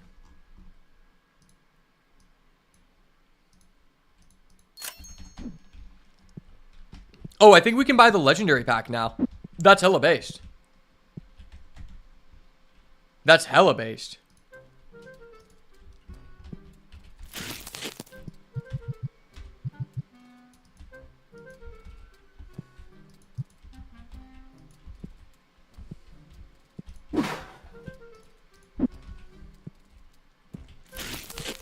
I gotta restock the items for the high rollers more frequently than the brokies because, like, they're giving me more money, so they deserve favoritism. If anyone's giving you more money than another person, it's good ethical practice to give that person better benefits. Like, more money equals more respect as a human being, right? Like, we should always treat all human beings equally, except for the people who are giving us more money. Those people we should give additional, like, benefits to. Like this guy. Like, I would just kick this guy's ass for coming in the store after we're already closed. But he seems like a high roller. So I'm going to give him a special treatment. And he's paying perfect change? Dude, that guy's a Chad. Like, dude, I might have to suck that guy's dick. For real. No homo. But, like, I do it for the boys. Like, that guy was based. It is what it is.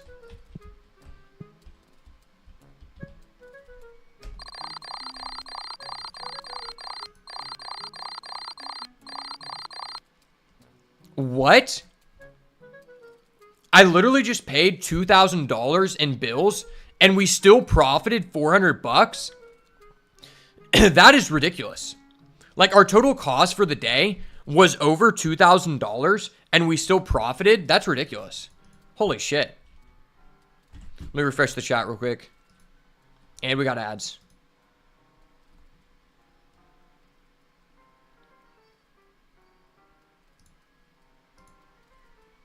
Okay. Let's open the store, but I kind of want to hire another employee. I guess I can restock these.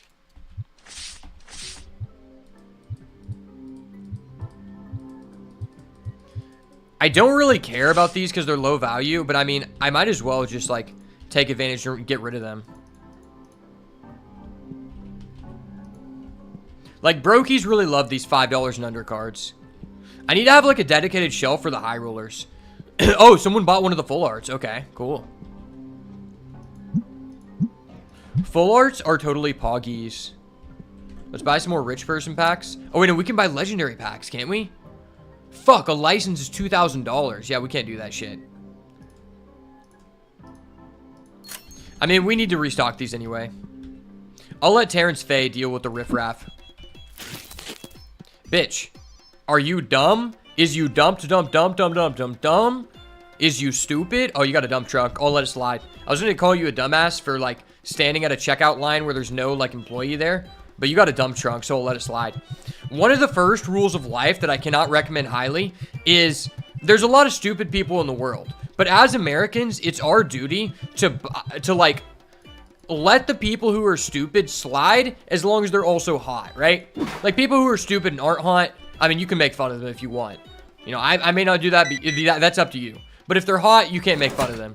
Because then you might just not get pussy. Right? Like, would you rather call someone stupid or get pussy? Like, that's up to you. I know where I stand on this. I know where I stand, boys. I stand with that ass, boys.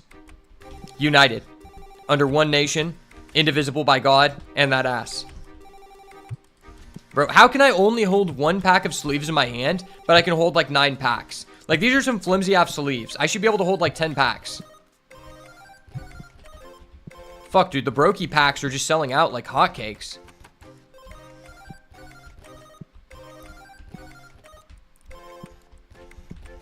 Hey, shoddy. Hey, shoddy. Why you so caked up?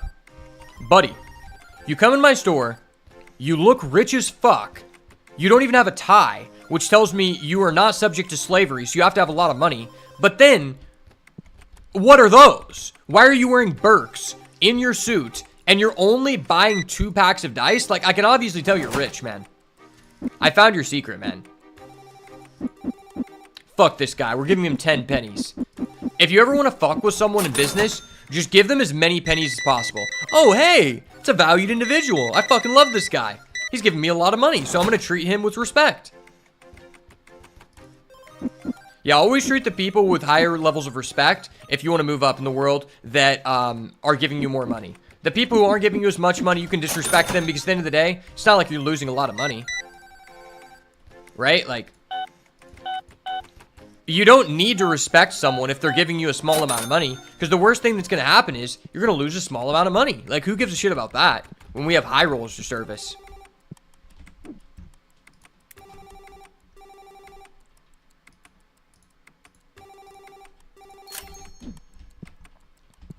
I feel like I really need to hire another employee.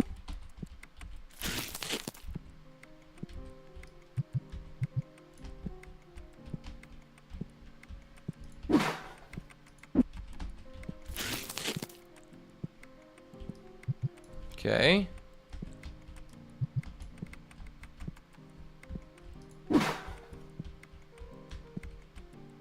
Open some more brokey packs. I call these brokey packs because we have access to legendaries now.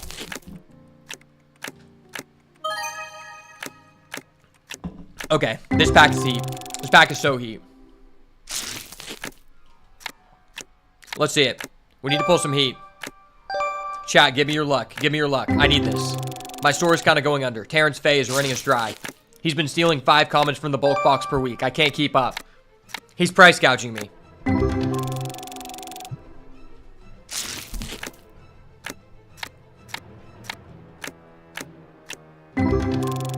Yeah, Terrence Fay, you deal with the riffraff. I'm over here opening packs. I have more important things to do. I hate Prince Star. If I could delete all the Prince Stars in this game, I would. Okay, Drill Cross, I respect him. Alright, that was a... Okay, this was a jitted pack as fuck. Yeah, this pack was hella jitted. Presidential, I'm a jit like Obama. Up like Trump, then I duck like Donald. Presidential, I'm a jit like Obama.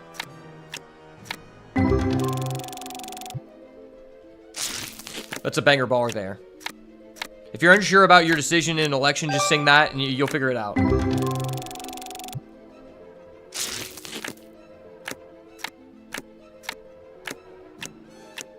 Alright, that pack was ass. That was humiliating. Opening that pack in front of my chat was really humiliating. I don't know if I can ever show my face again. I'm gonna have to replace myself with an AI.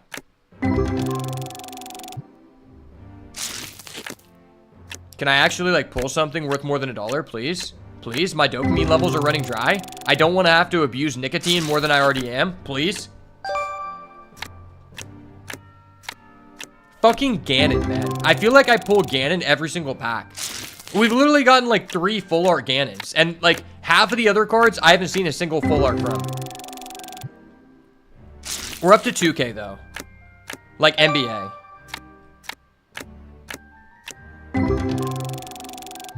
I think I'm just not going to restock the cards until the end of the night. I'm just going to spend all day opening packs and then restock the cards at night. We got a lot of packs to get through, boys.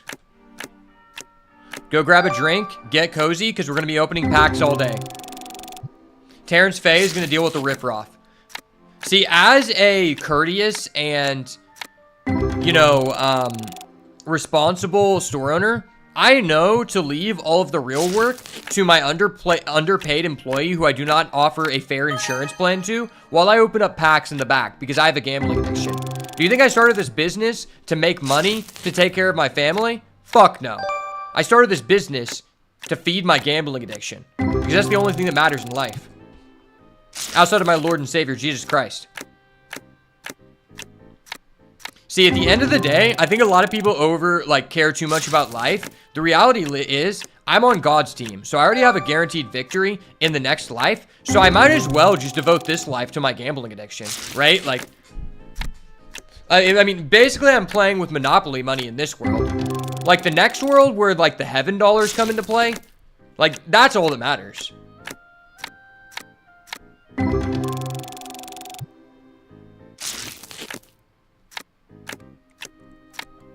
Okay. $8. It's kind of sad how we haven't pulled gas and we've opened like 20 packs today already.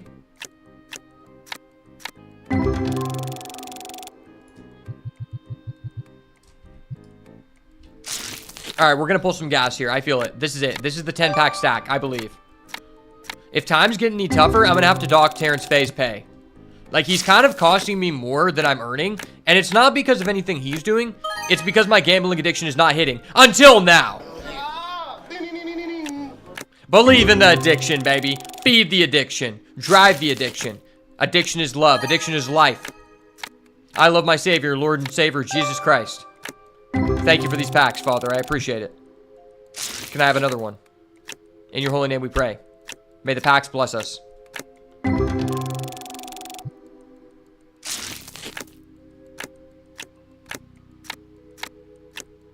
If you ever question whether God is real or not, think back to the last time you pulled a secret rare and the last time you opened a booster box. That was him. Remember that. That was him. God is the one who controls every time you pull a secret rare. Think about that.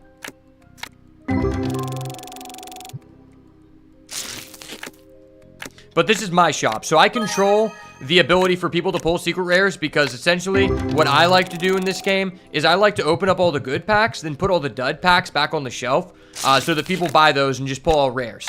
And they feel very infuriated, so they spend more money in the store because they didn't get anything good. And eventually they just realize, like, damn, I must be really unlucky. And I'm like, no, you're not. You're a fucking knob. I just stole all the good rares. And then they eventually buy a starter deck, because at least that way, they're guaranteed to get the cards shown on the box. Pro strats, baby. Pro strats.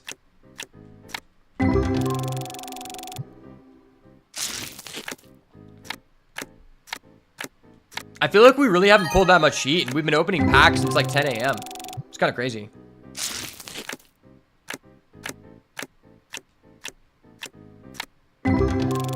Yeah, I wish there was a way to, like, skip packs. Like, you could just see what you get.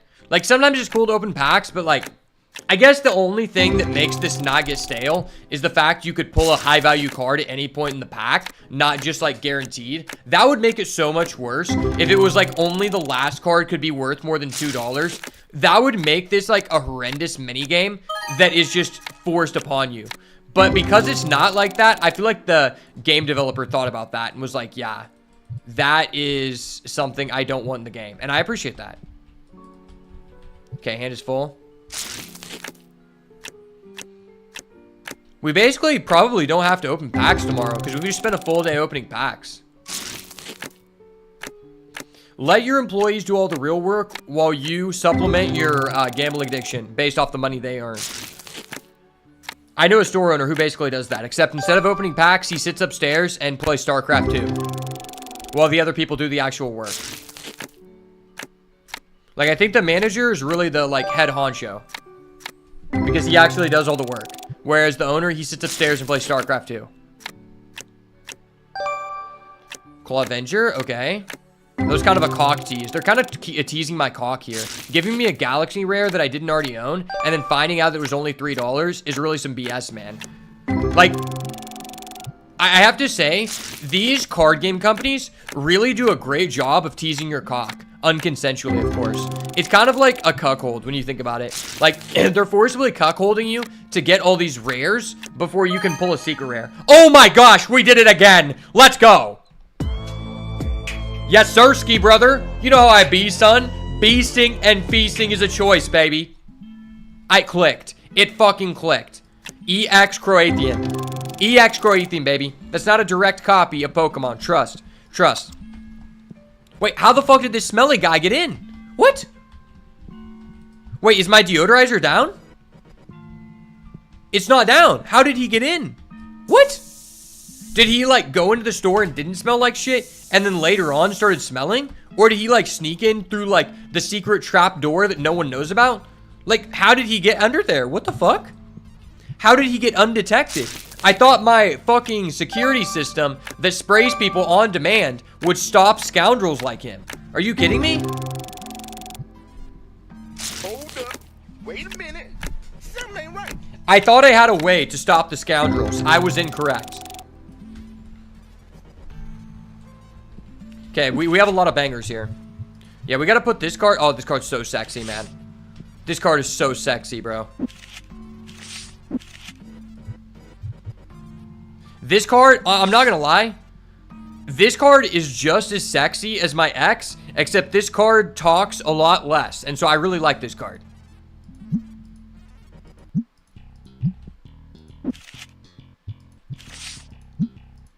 See, I think a lot of people, like, overcompensate. Like, they oftentimes choose, oh, hey, this guy's buying the cards that put him out. What a chat. I feel like oftentimes people overcompensate in life by choosing a mid-girlfriend when they could just, like, choose a flattened papyrus square that depicts a very attractive waifu that always stays 18 and never talks.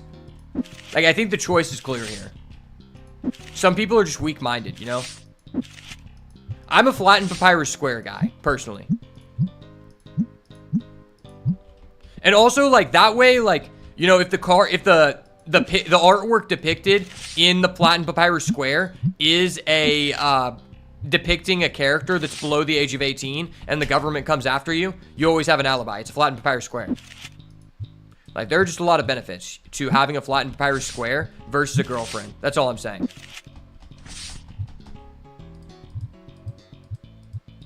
Okay, we got a lot of goodies. We got these goodies on deck, boys. Yes, sir. Hold on, people. I will check you out once I'm done placing my cards. You fucking pack mongrels. It's past 9 p.m.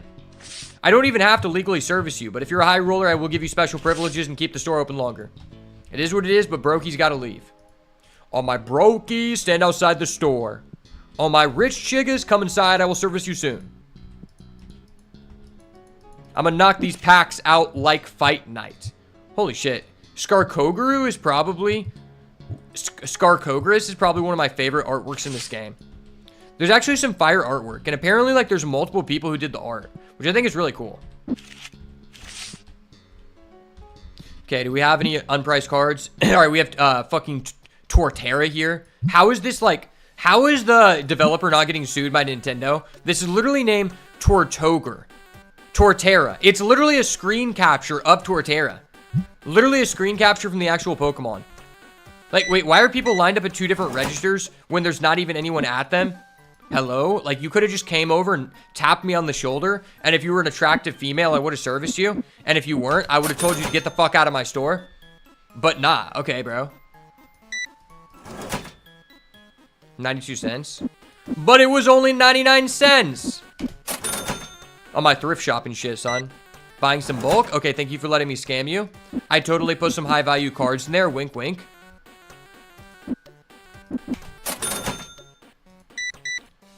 Okay, he bought that gross-looking card that I hate. Awesome. Hey, Shoddy. Could I check out your top? Will I check you out as well? Never mind. She has green hair. She's not for me. If she has green hair, she's not for me.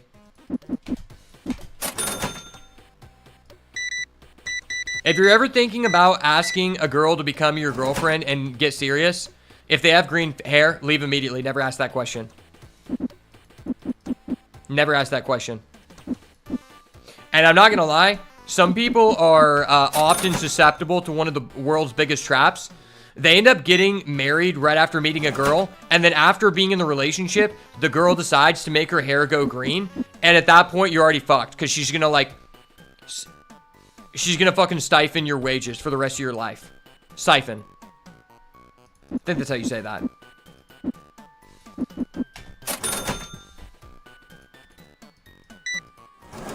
I've never had my wages garnished, so I've never had to encounter that issue. But I'm sure it sounds kind of like that. I've also dodged all the bullets with green hair, you know?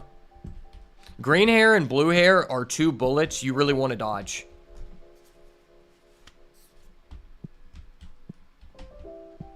Like, I'm not gonna lie. If you ever encounter a female with green or blue hair that wants to get serious with you, you better take yourself out of the equation faster than Thomas Crooks, brother. Okay, that was a really profitable day.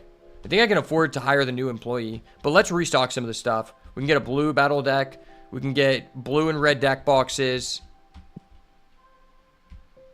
And some brokey boxes. Okay, wait, do I have brokey boxes? I think I do. No, I don't. Oh, there's actually a custer. There's a custy. Musty. All I serve is custies. Dude, why do you think I'm forced to service you after 9 o'clock? Like, I should just kick your ass, but I'm feeling generous. Fucking spending $17 in my store. Are you kidding me? I only keep the store open and the lights on 30 minutes after if someone spends $100 or more. I can't be dealing with this. So we need brokey boxes. We'll get 8 of those. We need brokey boxes, 8 count, blue battle decks, blue deck box, red deck box.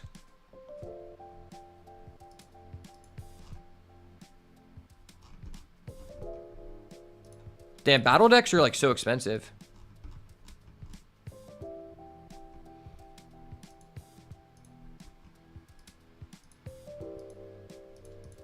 I just spent $700 on my inventory. That's ridiculous.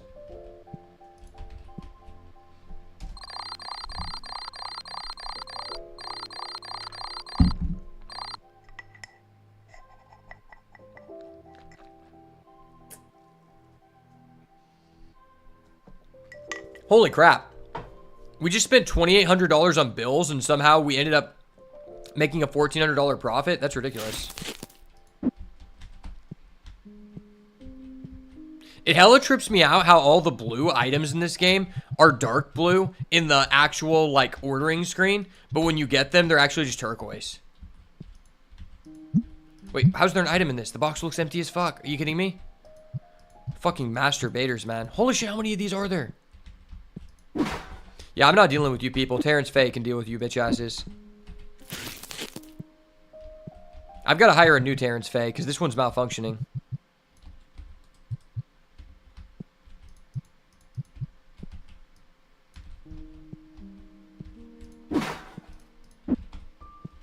Dude, these smelly fuckers are evolving. Like, some of them are getting past my defenses. It's kind of crazy.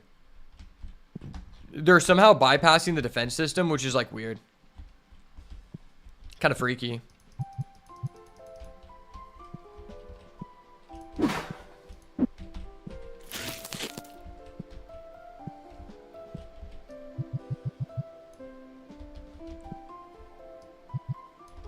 Okay, we'll put those on the bottom. Buy some more deodorant.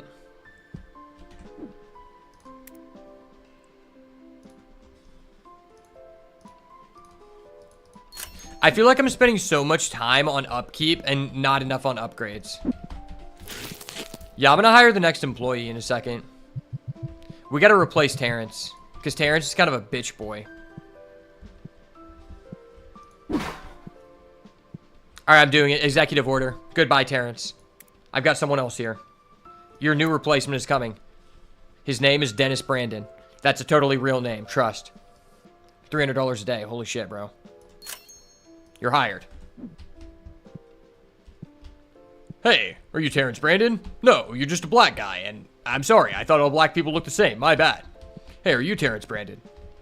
Oh, no. You must be albino. My bad. My bad. Hey, are you Terrence Brandon?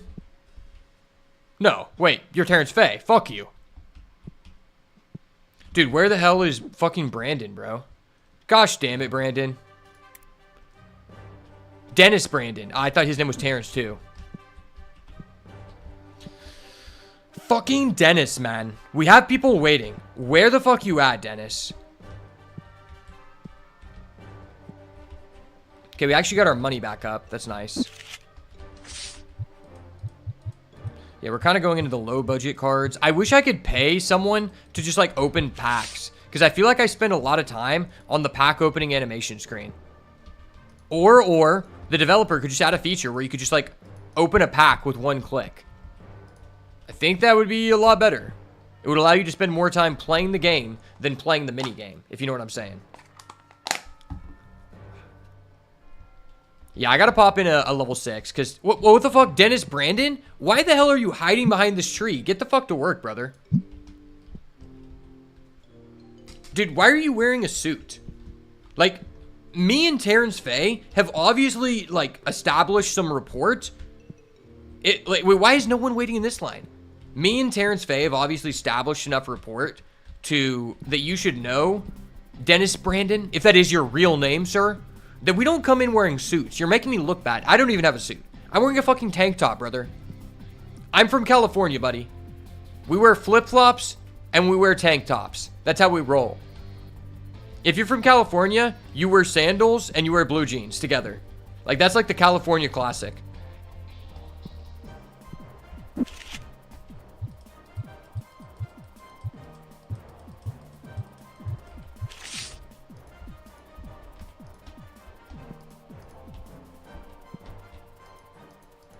I'm a restocking machine. I'm a restocking machine. I don't think you can make a worker actually restock cards, which kind of sucks. But that's okay. We're kind of running low on green deck box, or green battle decks, I guess. Oh yeah, we need some more rare boosters.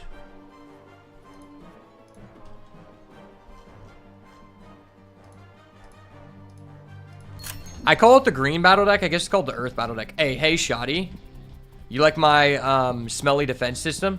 It keeps the homeless people at bay. Like, homeless people see the smelly defense system, and they run out without stealing anything. It's actually, like, better than paying for, like, a ring. You know, like, fuck a ring system. I'd rather just have, like, the ultimate homeless person defense system, which is actually just, like, a deodorizer.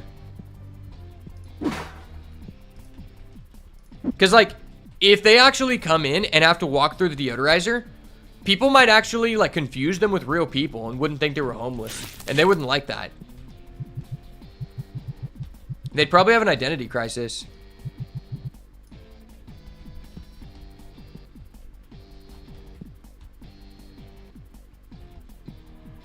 Okay, we're kind of balling.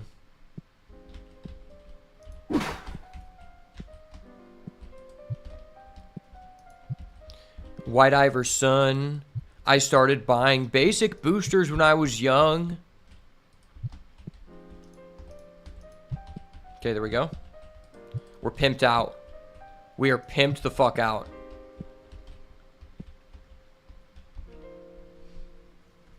We are Gucci as fuck. Yeah, I just want to buy a license for the premium pack. Hopefully, we will still be able to afford to pay our employees. Like, I don't know if we're going to be able to do that.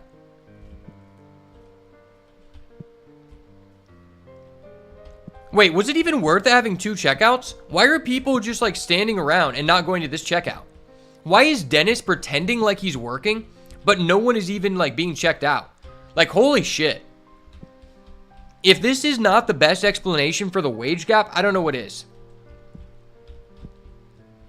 Dennis is probably like Jeffrey Epstein and pretends that he has a master's degree so that he can get hired at the card shop.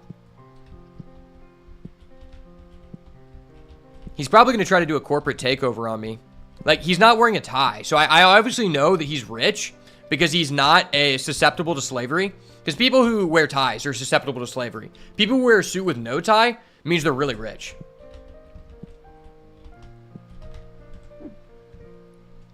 They asked me if I'm rich. I said, really real. Shit, I bought a fucking license. Now I'm broke.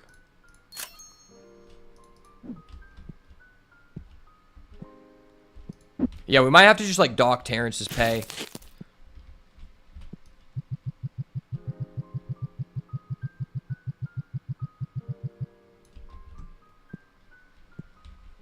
Alright, the legendary packs are in. Let the high rollers know. Alright, we gotta open a legendary pack, I believe.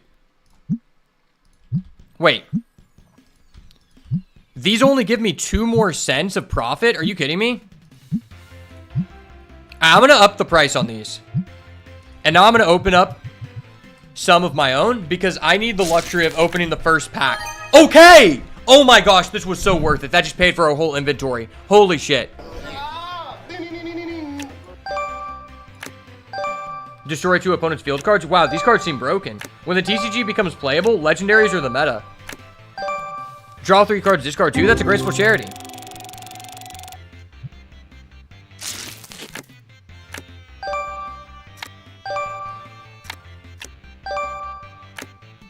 Okay.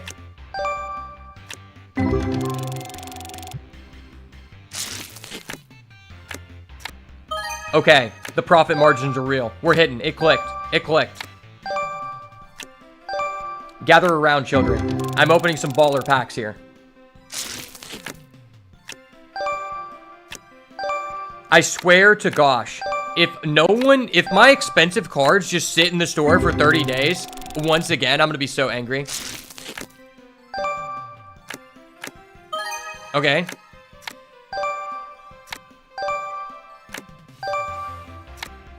If we could just, like, pull a banger, I would really appreciate that.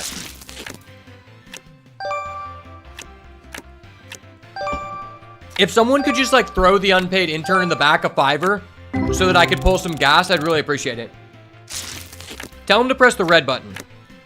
Not the red button, not to be commonly confused with the red button that asks an employee to come give Donald Trump a Coca-Cola at his White House desk, but the red button that gives me the heat inside of these packs.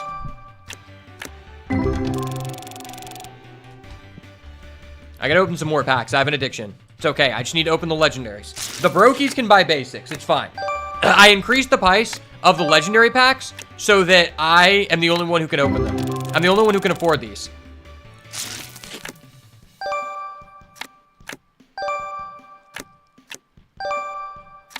Opening a card store is the only way I can subsidize my gambling addiction.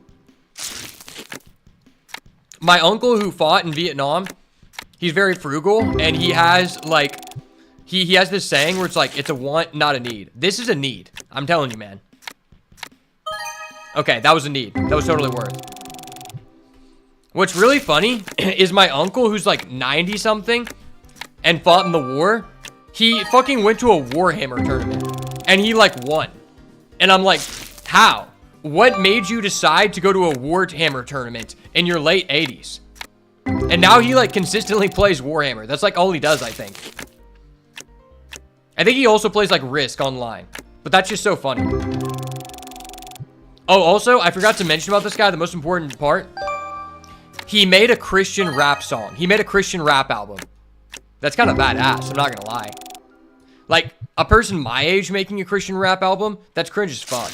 But, like, an 80-year-old man making a Christian rap album, that's based. I think his songs were actually played on the radio.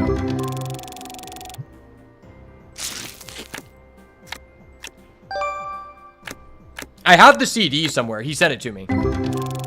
I forgot what he said, but he actually had some bars. He has a lot of biblical knowledge, and biblical knowledge goes hand in hand with bars. Like, honestly, fuck people who, like, all of their bars come from naming NBA players. Like, name people from the Bible. Like, talk about John. John specifically, because my name is also John. Not Lil John. John the disciple.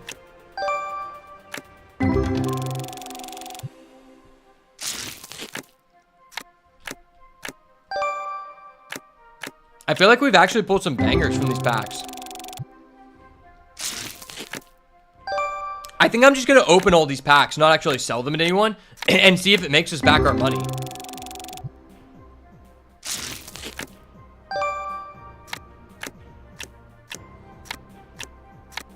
I wish you could, like, see the total value of all the packs you opened. That'd be cool. Yeah, we're not going to sell legendary packs to customers. They're for personal use only. They can buy the plebeian packs. 650. Because I'm running out all of our profits by opening packs, we have to keep the lights off. Because lights on cost money. Oh, shit, that was based. Okay, this might be a heater 10 packs. We might have a heater going.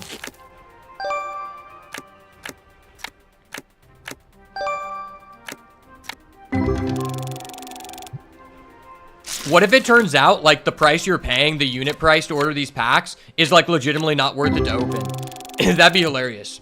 Like, I still think it might be better just to open common packs, because, like, those are more likely to contribute to your bulk box sales, like, very quickly. I could be completely wrong, though. I don't know. That's not confirmed. I do like how in this game, I appreciate that the higher rarity packs you open, the cooler the art is. Like, you can tell that, like, the amount of time that was taken to draw the art for this pack is way better than the basic pack. That's all I'm saying.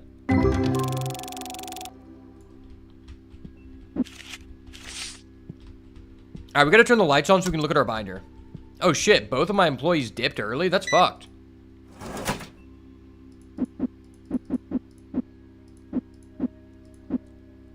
I'm still unsure if, like, if someone has to wait too long to buy, to, like, check out, do they just leave?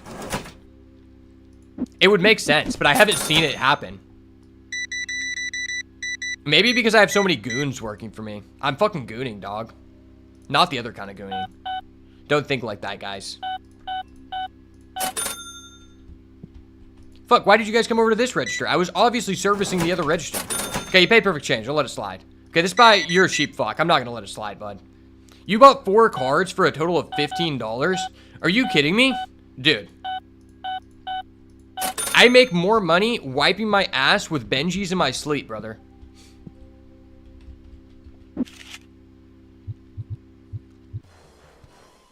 Alright, let's see how much money we made off these packs. It feels like these legendary packs gave us, like, a lot of money. I don't know.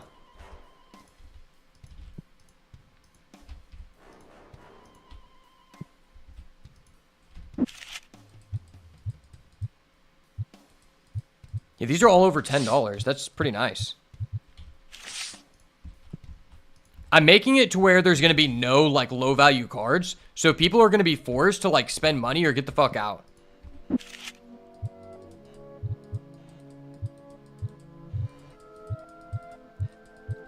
Yeah, it feels like we, like, totally profited off the legendary packs. Like, legendary packs seem like the way to go.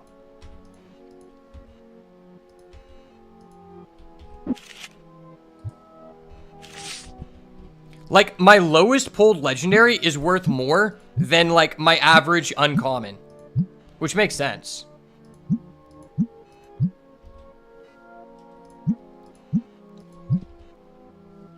It'll be interesting to see when the actual TCG becomes playable, if, like, legendaries are strictly just better cards in the game than commons. Because, like, if you read some of their effects, it kind of seems like that. Like, a legendary will be, like, draw 5 cards, and, like, a common will be, like, draw 2 cards. And it's like, one of these just seems strictly better, but I guess I don't know the full constraints of the game. And a lot of these cards reference something called a field card, which I don't think is currently in the game. Unless it's, like, in another expansion. It might just be in another expansion that I haven't unlocked yet. But that's something I'm wondering about how the game is played. Like, from the way you see the people sit down and play, it looks like you just flip over your cards one by one and see whose, like, stats are better and resolve your effects. But I don't know.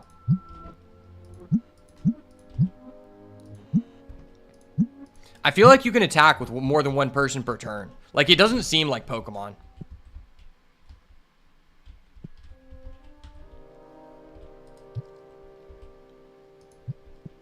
Oh, we're at $17.99. It's kind of a base number.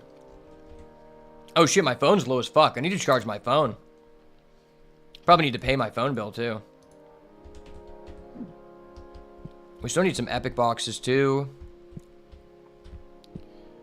And then maybe order some sleeves.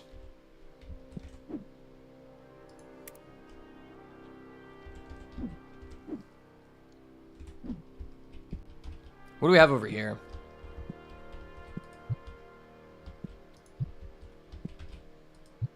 We'll stock this stuff first.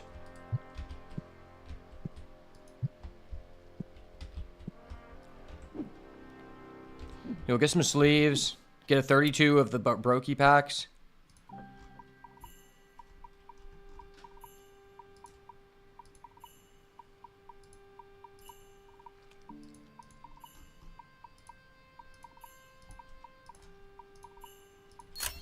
Okay, that wasn't that much money.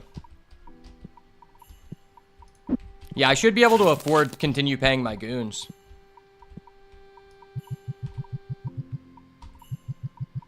Feels like the rare packs are just not really selling. Like, it's kind of representative of real life, because that's how it is in real life. Like, when Magic had 3 different packs, the mid-grade pack was, like, the least selling. Because it's like, either you don't have a lot of money, so you buy the normal pack, or you have a lot of money, and you buy the pack that's actually fun to open. It's sad that they made multiple packs to where it's to a point where it's like, okay, so why would I even want to open? This is why they removed the middle pack.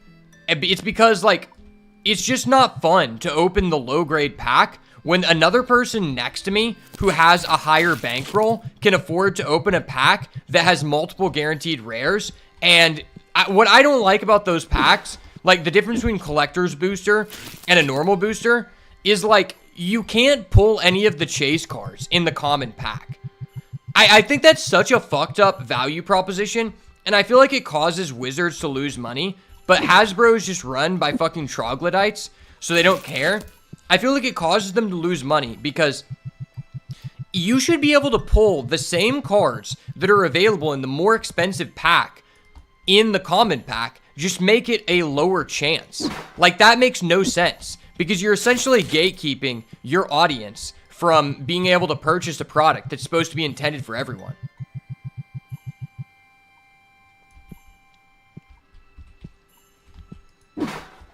Like, collector boosters are like $300 for 15 packs. And it's not just you can only pull higher rarity cards in those packs. There are certain cards in general, even at the lowest rarity, that you can only get in those packs. And that's really frustrating as a consumer.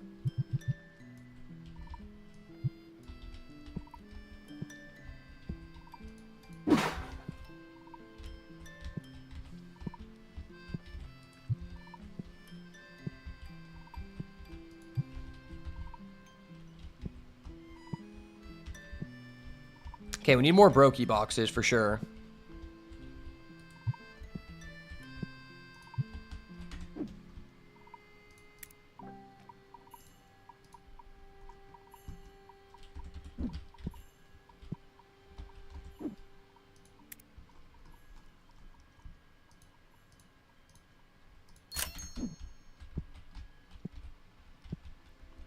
Okay, we're really low on revenue right now, but that's fine.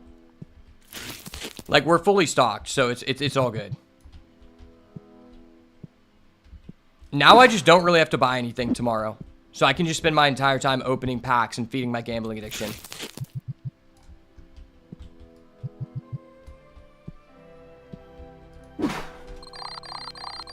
I guarantee you we lost money. I told you. Minus 1,900 profit. I paid $2,000 to employees. That's ridiculous.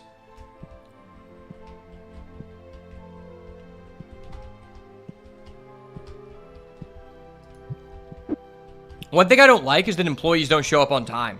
I guess it's a real representation of real life, but still. I don't like that. I pay these people to be drones, not to be late for work.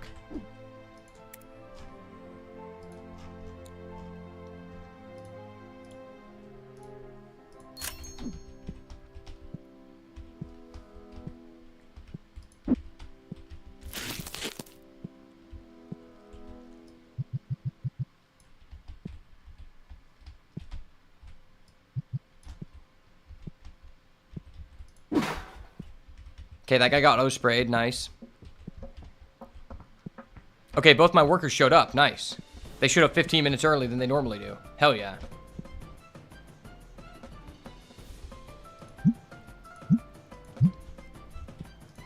Yeah, we're gonna do a price check.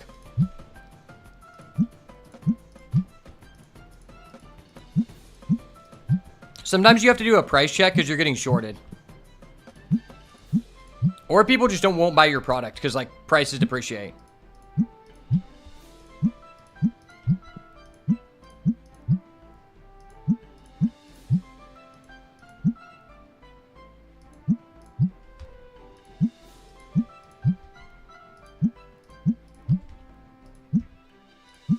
Yeah, I'm gonna make those more expensive.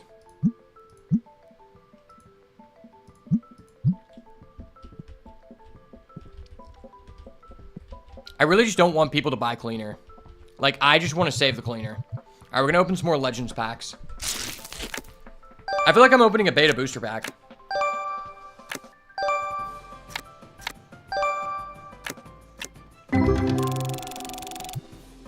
I'm gonna guarantee we're gonna make $3,000 profit today. Because, like, the average price of our singles are just so high right now.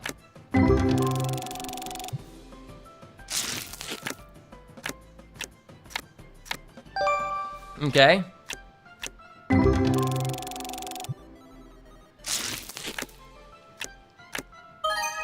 It's been so long since we pulled something that's worth like 1,000 or more. Like, that was 150. Okay. I mean, yeah, that was goated. Oh my gosh. Let's go.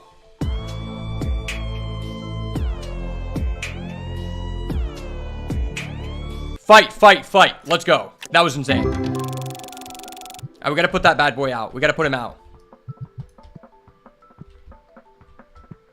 Okay, we got to remove a brokey card here. What's the cheapest card here?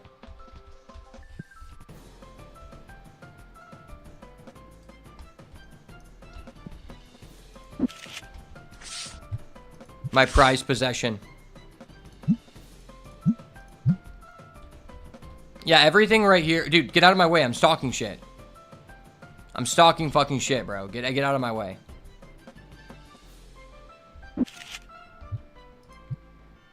That shit looks so nice. Draw 3 cards, discard 2. That's a graceful charity.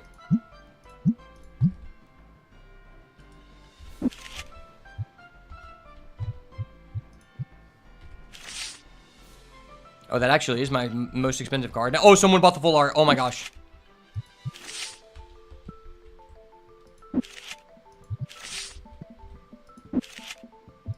Yeah, we're going to put the expensive cards on that side, so if someone buys a baller card, we're going to know.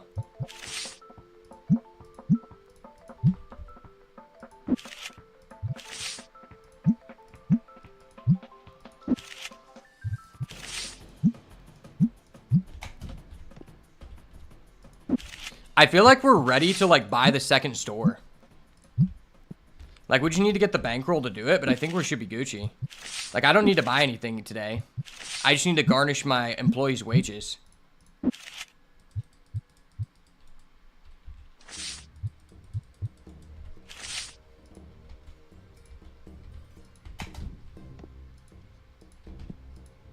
Dude, these pack mongers are tearing through these singles.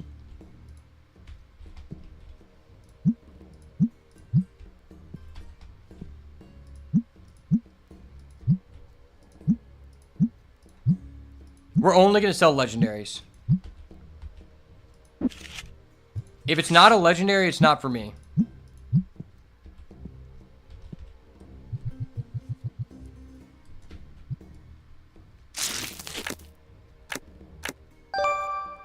Okay. Slight chump change, slight chump change.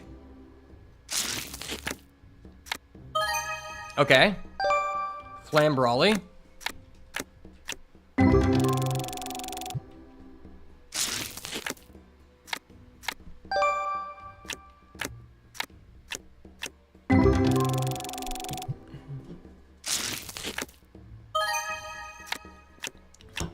Hell yeah, nice, nice.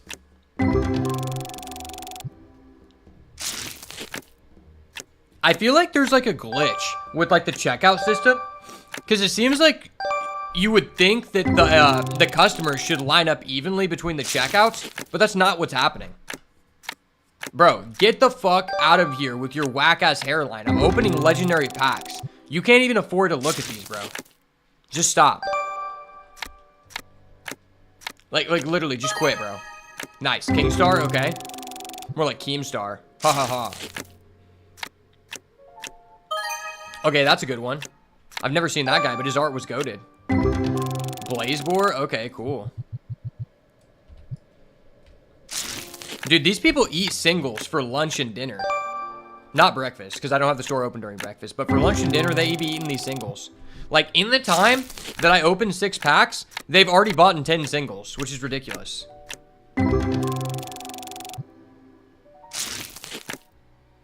We're definitely power leveling, though. I think each pack gives you, like, 12 XP. Guaranteed, which is crazy. Okay, so it's minimum 12. Minimum 12 you can get from a legendary pack is 12 XP. That's pretty good. Oh, that only give us 8? That's weird.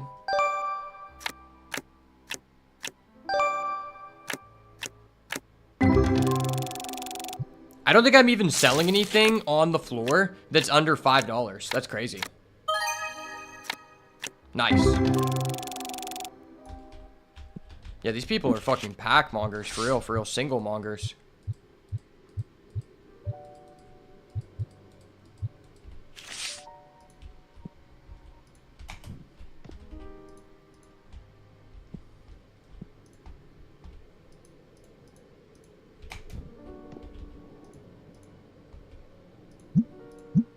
Set the price. Set the price here. Yeah, most things we're selling are like 10.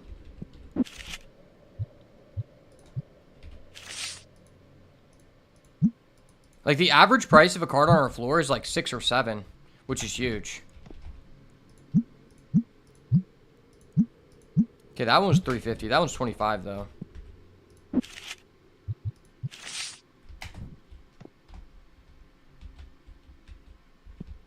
We're getting kind of low on epic boxes.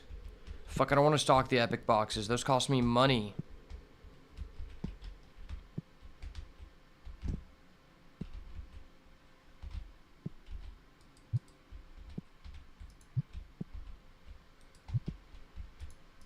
Yeah, I just need to print more money, honestly.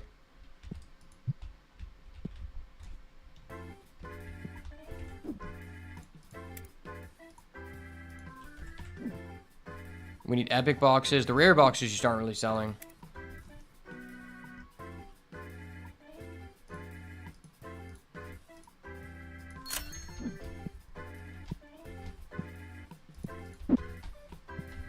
Our deodorizers are working. Every once in a while, a smelly guy gets in, and I'm like, how? I wish you could move the place of the trash can so bad. Like, it's so annoying having to come in and out once you're, like, deep in this game.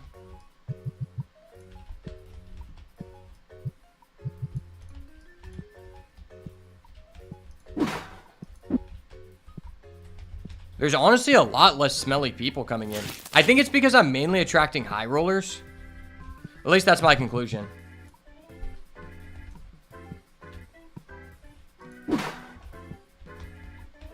Oh shit, I need to refill that ASAP. Like ASAP Rocky.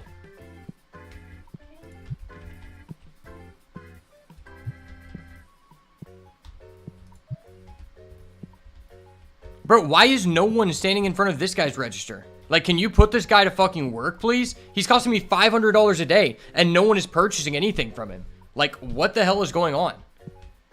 Dude, like, why the fuck is no one standing in line over here? Hello? Okay, I'll let this guy stand there. Hey, go back to work. Stop. Stop. Go back to work. Why are you standing outside? Come back. Bro, I did not tell you could go on break. What the hell are you doing? What the hell? Dude, this guy sucks. Like, he costs more money than Terrence, and he sucks more than Terrence. How? Terrence is supposed to be, like, our bottom line, bro. Like, you can't go below the bottom line or you're out of here, bud.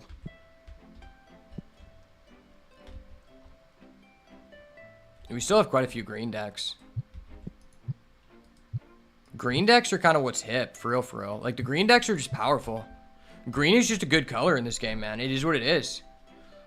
I guess I need more sleeves.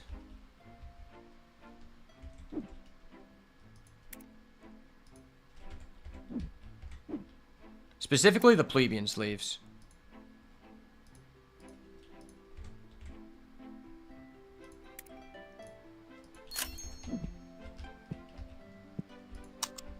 Okay, that guy got gassed. Cool. The gassing is working. I'm gassing the custies. Gassing people is only wrong if you're doing it to Jewish people. If you're doing it to people who smell like shit, it's completely fine. Remember that. That'll get you far in life.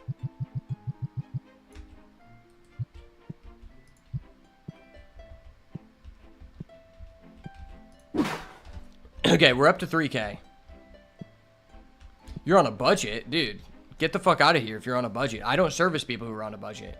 Bro, why is no one buying these black dice? Black dice are kind of a neg. Like, wow.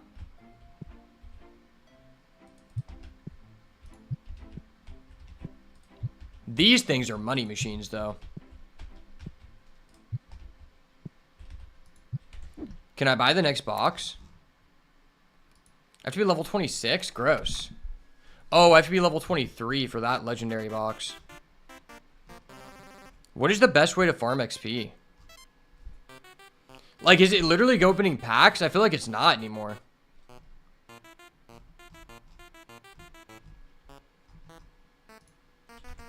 Oh, did I sell out of those plushies? I think I did.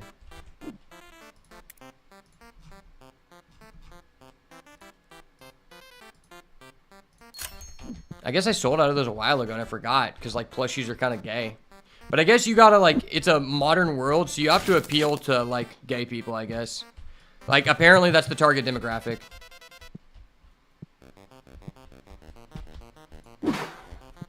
How did this person get by through my defense system? What the hell?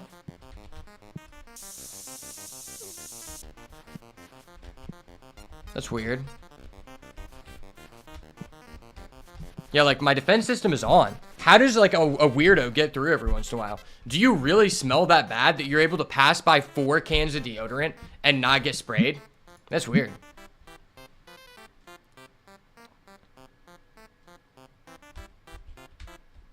People are buying this bulk? What the hell? It's bulk, bro. Like, there's good stuff in there. Trust.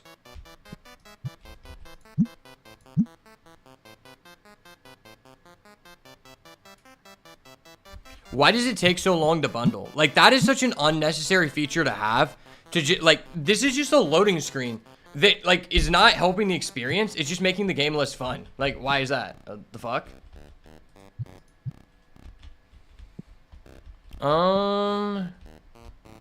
I mean, we're pretty much Gucci on everything. Yeah, I don't think I'm out of anything.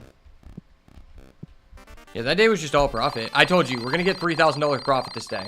How much profit do we have? Our revenue was 32. Our profit was 24. Okay. Do I owe money in bills? Bills are due in 4 days. That's not terrible. Shit, we're out of these packs, though. What happened to my red packs? Did someone buy all my red packs? Or did I just open them because I'm addicted to gambling? Both of those may be true.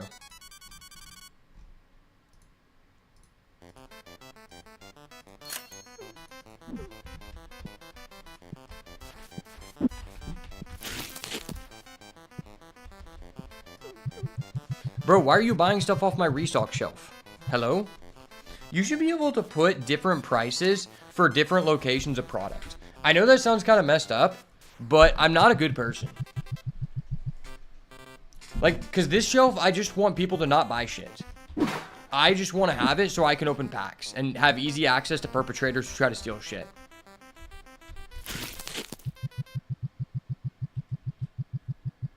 The red packs are always goated. In Yu-Gi-Oh, there's a thing called the green pack, and every time a green pack comes out, you know the set's going to be busted and have a bunch of meta cards. Like, that's just the running joke in Yu-Gi-Oh, because every time there's a green pack, it literally destroys the meta. Like, there's 4 insane meta decks in a green pack, every time. I'm not even kidding. Like, you can look it up. Every time there's a green pack, it's essentially a restart of the game completely.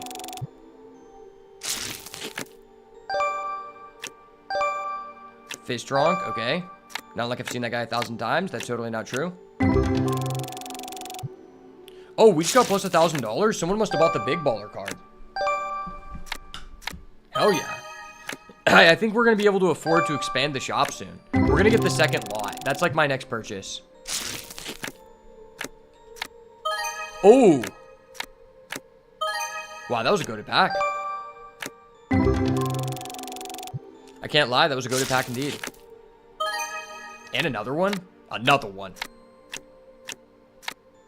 Shout out DJ Khaled. The only thing he's good for is saying another one. And another one. And another one. And a new one. Yay. Wow, this is already like a really profitable day. I feel like your profit is like almost directly correlated to like what you get out of your packs. Like, packs dictate the store's profit, and it's kind of hilarious. You're kind of just gambling on, like, being able to pay people their salary.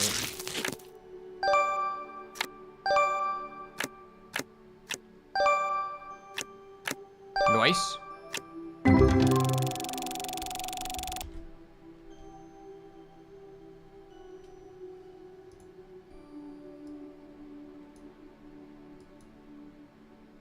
One second.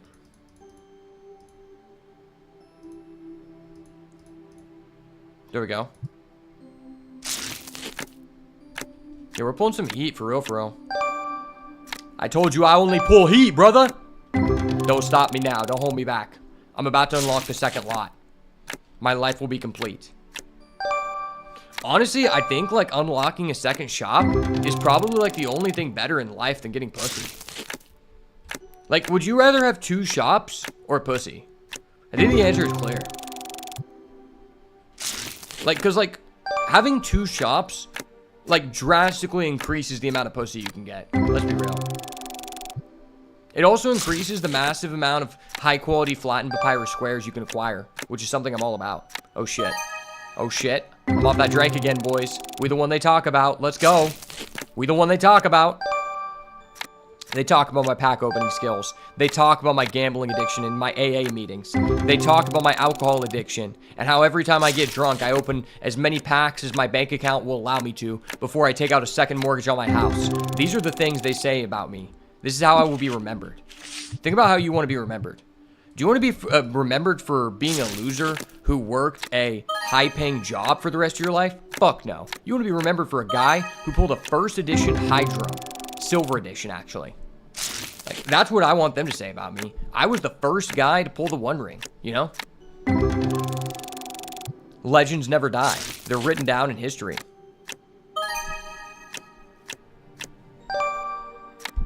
especially the ones who pull a first edition Hydroid, specifically me. Okay, we're about at 5K. We can almost unlock the second shop, which will certainly increase our chances to get pussy tenfold.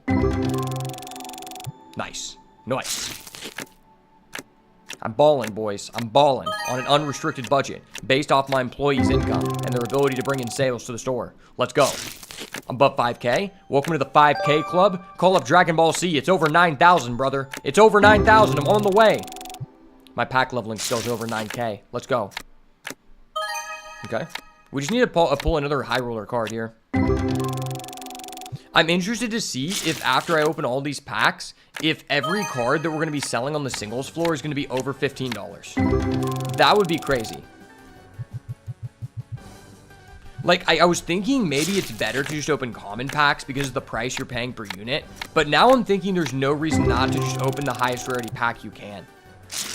Like, I think it just directly results in your store earning way more profit. Even if the card takes 10 days to sell, like, who gives a shit? Because $1,000 sale is, like, doubling your profit on that day.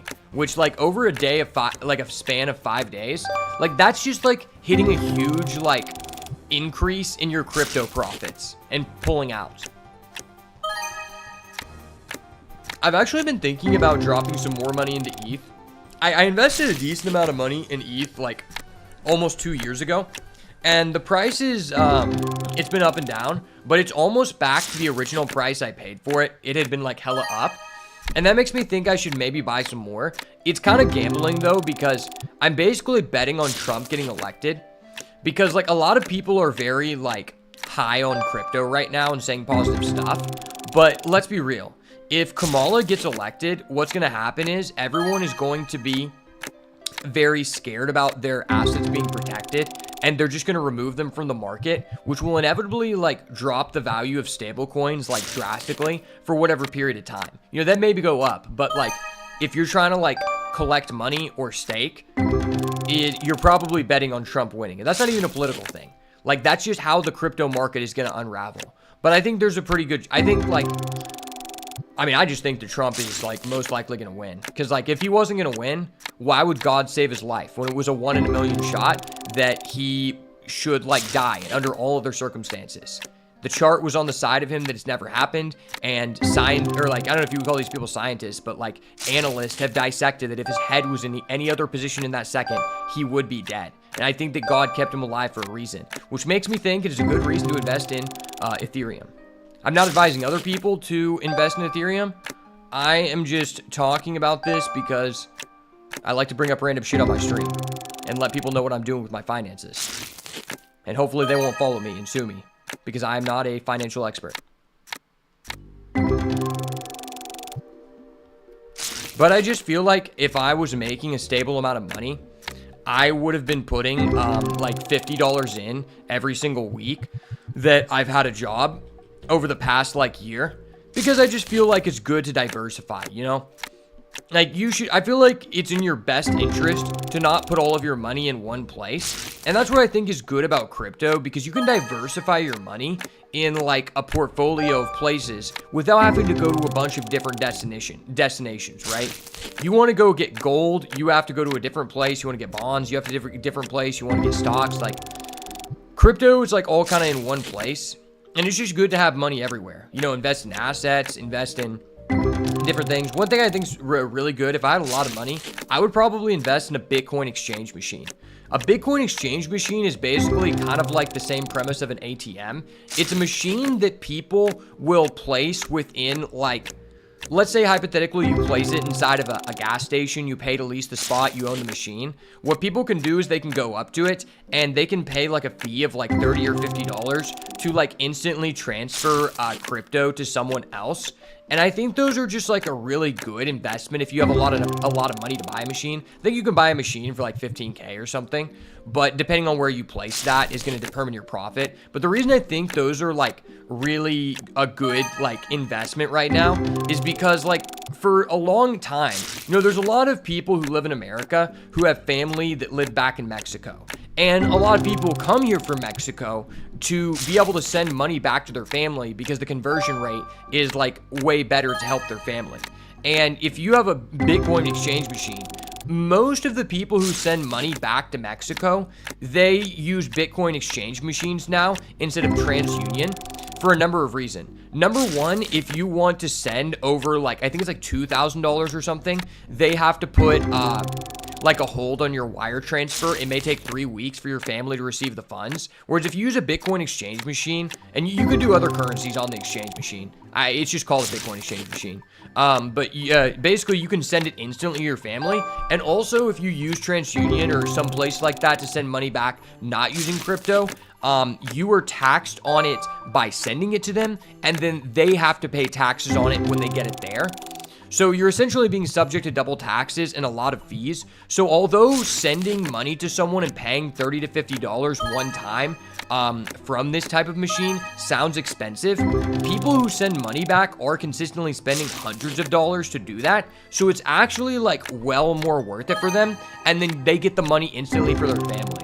So that's why I think those are just kind of like, it's one interesting way to invest money right now. Because also the other thing you got to think about is like people used to invest in like ATMs, and I know some people do, but you have to go send someone to go collect the money. Like you have to pay for like a Loomis fan to come get the money and like put money in it, right? In order for you to, I mean, I guess you don't take the money out. You put the money in, and then people pay you with a card. But you still have to send someone with a Loomis van to get it to like put the money in for people to like, you know, pull out in the ATM. And that costs additional funds, and it's like something you need to monitor. And then the other thing is like you have to make sure that it's going to be protected, because people will come inside of a gas station, bust down the wall in the middle of the night, and then tie up the holy shit, we sold a lot of cards. Tie up the ATM machine with their like towing package on their truck and just steal the thing. But if you have a Bitcoin exchange machine, no one can steal that, because like they could, but it wouldn't be valuable to them, right? Like there's nothing tangible they can take out. It's all just like digital. So I just think that's a very interesting way. And I saw some people talk about it. It's definitely something I would consider if I had higher income. Holy shit, we sold all of our cards, even our high value cards. Let's see what our highest pulls here. So we have a 160, a 50. Wow, that really wasn't that great, but that's fine. I feel like the average price of the card we're going to be selling is going to be huge here, because we like exclusively open legendaries, and now we're forcing people to be high rollers. Like regardless of whether they want to be a high roller or not, I'm only a high budget dealer now. And that's just something this community will have to live with going forward. Because I'm not here to cater to the people of San Francisco, brother. I'm here to cater to the high rollers so that I can pay Terrence Faye the $5 a month that he's worth. And feed my gambling addiction. Even more important, right? Let me refresh my chat real quick. Am I going to be playing the OPTCG sim anytime soon? Or just playing OPTCG anytime soon? Well, I don't know if you have you heard why I don't play the One Piece TCG anymore? I don't know if you've heard that. I've said it to a lot of people, so I just try not to bring it up anymore because it's very repetitive. But the only reason I stopped playing the One Piece card game is because I essentially got priced out of the game. Like at the start of OP06, something like I used to be able to, number one, like I was addressing earlier, for the first year of the game, it was like a seller's market. And because I consistently won, I was able to, because I consistently won tournaments, like, for example, like, they used to give away those movie packs, the film red ones, at my locals for every tournament you entered, and we got those, like, months after other stores stopped because there weren't that many people who showed up. Every time I spent $5 to enter one of those tournaments, I would be able to sell one of those packs for $40 to $50, and then a bunch of my friends who I got into the game that don't know anything about, like, that was their first card game, they'll give me a bunch of cards they win, and I basically just sell all their cards from them because I have a high rep from, like, selling cards from, like, 10 years of playing Yu-Gi-Oh! And then I just tell them how much it sold for, and then I let them decide, like, how much money they want to give me. And then also, like, the tournament packs that I would get for winning, I would sell those for $40 a piece. So I was essentially playing the game for free after spending $500 initially in set 1 to own all decks. I didn't really have to spend money outside of travel to events for the first year. But even then, like, when I was really low on money, I had a friend who, like, one of my best friends, Ortiz, he really wanted me to play in this, like, one case tournament, and it was, like, a $50 entry. I didn't really have the money to do it because I was still in school, and he was like, nah, bro, like, you're gonna win, so, I'll pay for your entry. So, yeah, I was like, okay, I'll win the tournament, and I'll give you, 4 boxes. So then I, like, won the tournament, and I gave him 4 boxes, and his investment paid off. But that basically, the point of the story is that it was really cheap for me to play the game because I knew a lot of people locally who had access to the cards, which would sell them to me for a fair price in order to keep up with the game. And basically at the start of set 6, something like really frustrated happening where essentially it was the pre-release of set 6 and my store typically gets like 12 to 15 people to show up at most. And basically, like, they have like a 2-box limit to stop people from scalping, right? Well, what ended up happening is, like, I had a bunch of friends who came to play who hadn't been able to play in, like, several months for, like, work and life reasons, and they were really excited to play. But over 50 people showed up from other states. Literally over 50 people showed up from other states, like Texas and Arkansas, because I'm in Oklahoma, to enter this pre-release and buy boxes, and then they didn't actually play. So what ended up happening is, like, multiple of my good friends were sent home because the tournament was at capacity. No one got to buy boxes. One of my best friends, Ortiz, he worked at the store. He didn't even get to buy a box because these people abused the system. There was literally a guy who drove from Texas, brought his grandmother, had his grandmother enter the tournament. Then before the tournament actually started and these people got their packs, they literally left. So basically, they just stopped people in the community who actually wanted to play from playing and just bought all the product out before the even first release date. So from that point onward, I haven't been able to, like, afford all of the cards online because it's, like, drastically more expensive. So I basically just couldn't play because scalpers just continuously come into town, buy out all the boxes while I'm at work, and can't actually, like, go to the store on the very first day available. Like, they literally come from out of town. There were multiple people who brought their grandmothers and just to get bypassed, like, the limit. And it's really fucked because I really enjoyed the game. But, I mean, they just stopped me from being able to play and enjoy the game and stopped my friends. And, like, I only want to play if my friends are able to play. So if, like, we can't all play, like, I'm just not going to show up. Because, like, that's the reason to play card games. If I didn't care about the community aspect, I would sit at home in my room alone and play video games. And the reason I don't play on the sim is because I genuinely don't find the sim enjoyable. And at this point in my life, if I'm going to be dedicating time to play games, I need to use that time to be making content as well. And I personally don't feel that, like, in my opinion, the sim is visually appealing to watch because it's, like, really shitty. And the other thing, like, the whole, like, purpose, like, the whole niche about my channel since the beginning has been to cater towards a, like, competitive aspect because, like, that's what my card game career has always been about, is, like, I've always wanted to do the best I can. And if I'm not able to, like, playing on the sim, there's no ranked mode. And people will say, like, oh yeah, you can do this third-party rank thing. It's like, dude, that is not the same thing. People literally, like, it's only a certain amount of people who are even doing that. You're not getting a realistic representation to prepare for tournaments. And the other thing is, if I do normally and I'm streaming, it's, like, not a visually appealing to watch, and I'm trying to test out a strategy to prepare for this event, but the people I'm playing against are just quitting out because they got a bad hand or because I'm beating them up. Because the reason you're testing, it doesn't actually matter that you are winning or losing. You need to at least complete the matches so that you can learn from that match, so you can take that experience with you and collect data.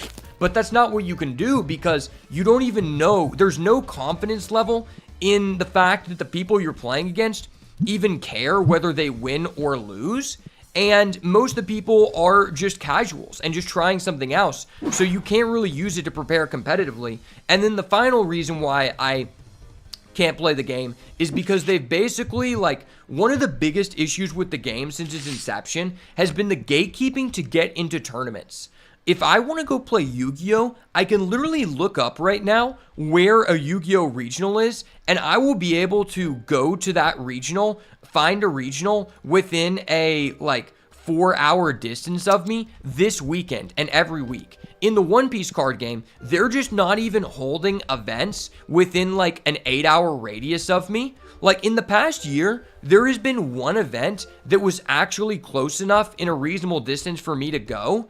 And I didn't even get into that event because they made you sign up on Easter Sunday, literally at 11 a.m. in the middle of my Easter Sunday service at church, and the occupancy was capped in the first 2 minutes, which is really fucked up because it's okay, you're just gonna punish me for being I'm a devout, follower of Jesus Christ, and I'm not gonna just leave church to sign up for this tournament. And I also just shouldn't be punished for that.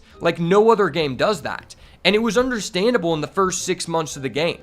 But the game has been on for 2 years now, essentially. And it's really frustrating that there's so much gatekeeping in that aspect. And the online doesn't make it any better.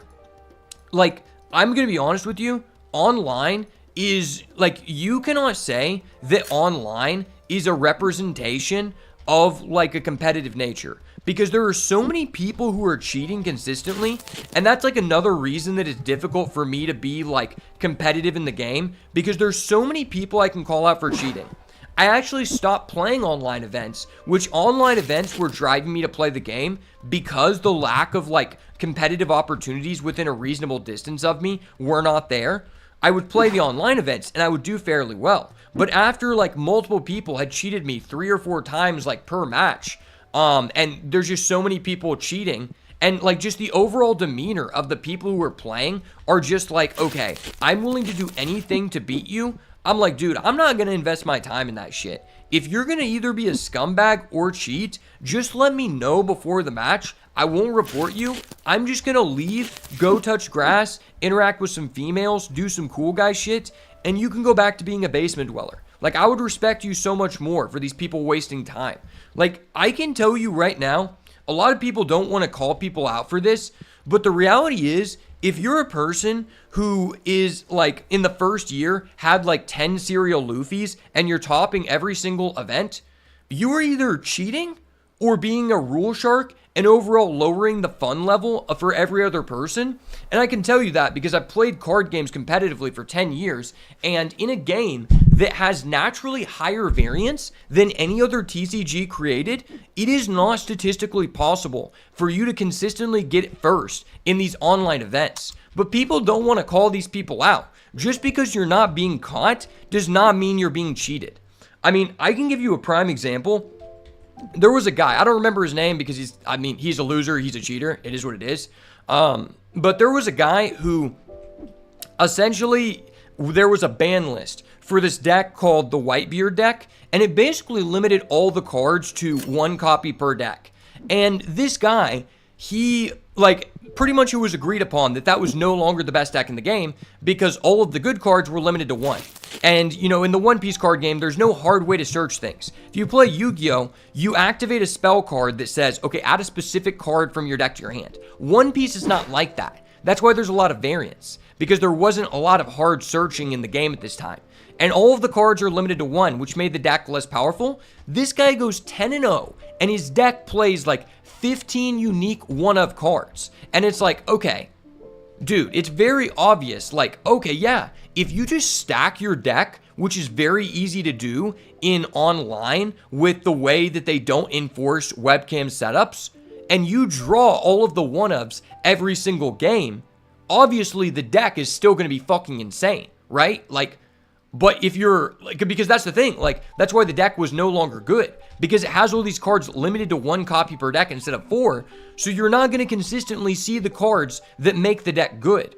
So for this guy to go 10-0, if he would have went 9-1, I'd be okay, maybe, but it's brother, you're playing a tier 3 deck, and you top this event, you top the next event in a row, and this guy in a previous tournament, whenever Boatbeard was legal, Boatbeard, basically there was a card called the Boat, which was eventually banned, and there was no way to search it at this time. You had to randomly draw it.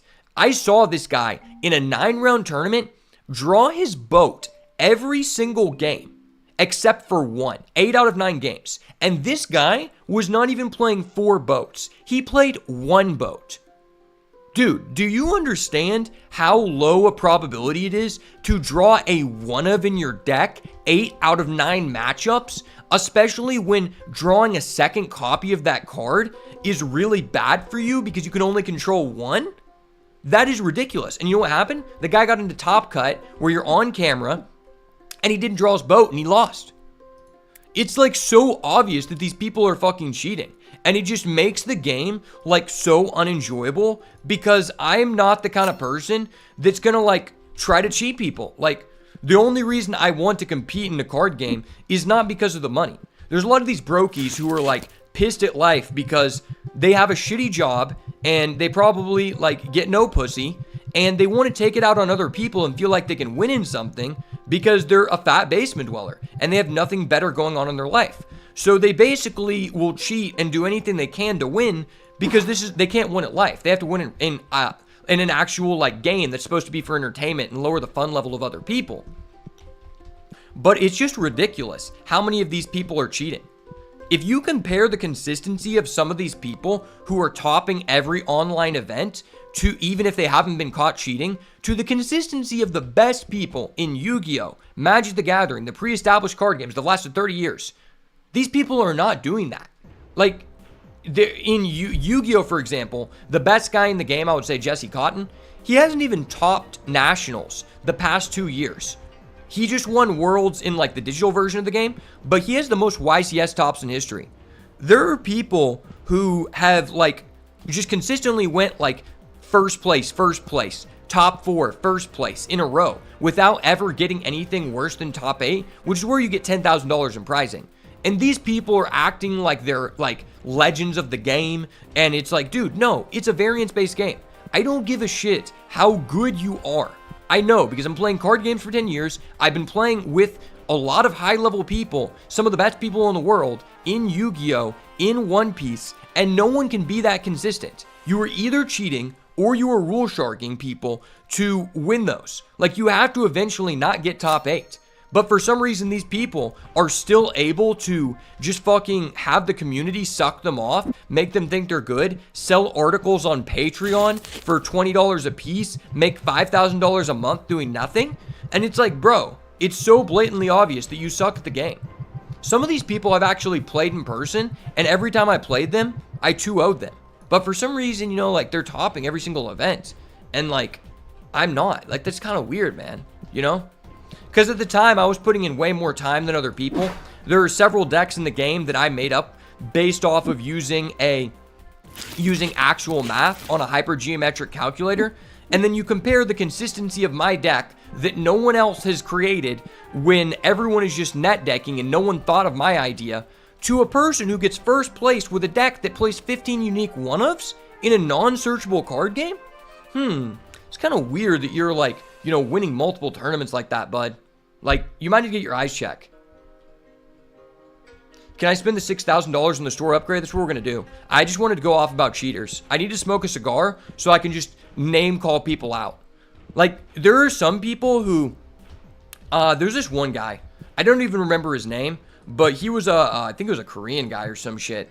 But I met him in person, and I was like really nice to him. I was like, hey, because I was in a Discord with him. And this guy, later on, I was like trying to test some idea, and I was like, hey, like, I feel like this deck is better than like you guys are giving credit for it. Like, would you consider moving this up to like tier 2? Because I had won 14 out of 17 tournaments with it. And then the guy started going off on me. It created a private Discord call with these other people. He was like, he challenged me to a match, and he was like saying like, all right, that sounds dog shit. Do you actually want to play against a good player? And I was like, sure, man, I'm down to play anyone. He's being really nice. The guy started a private Discord call, streamed our match to these other people, like without like me knowing because I didn't have access to the channel. And he's like telling me I'm a dog shit, hamburger brains ass American.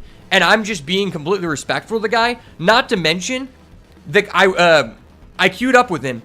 He was saying my idea was bad when he literally just queued up against me with the exact hard counter to my deck beat me one time. I said GG.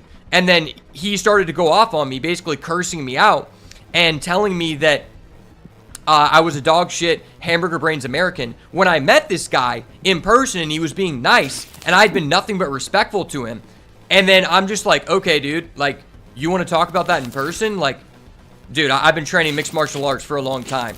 Like, if you said that to me in person, I would knock your bitch ass out and smash your head into the concrete. Like, like, I'm not a violent person, but what this guy was saying, he was just straight up threatening me.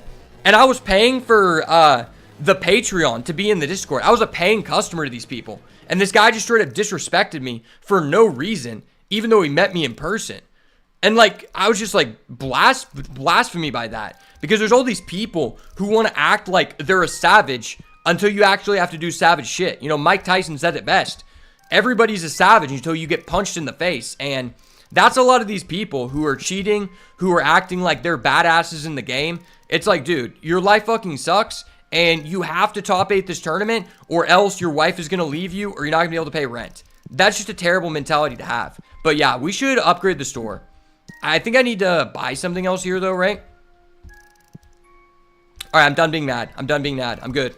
It's all good, guys. We're Gucci. Okay, the bills are due in 4 days. That's fine. Yeah, let's buy the second store upgrade here. Shout out my homie Reno Biggs. You know how we be, son.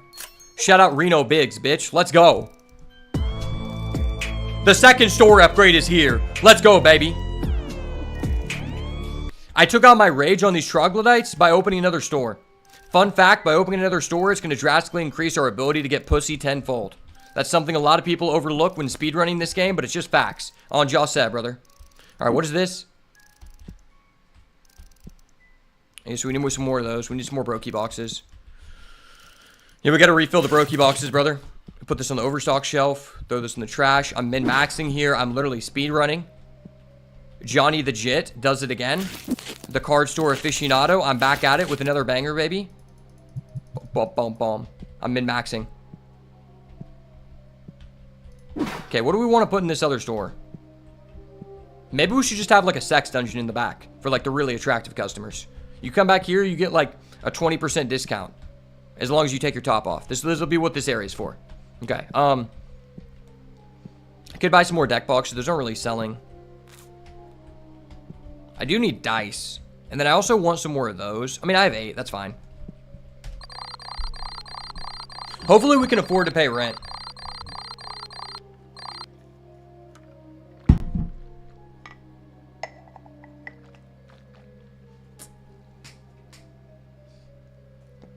Shit, bro.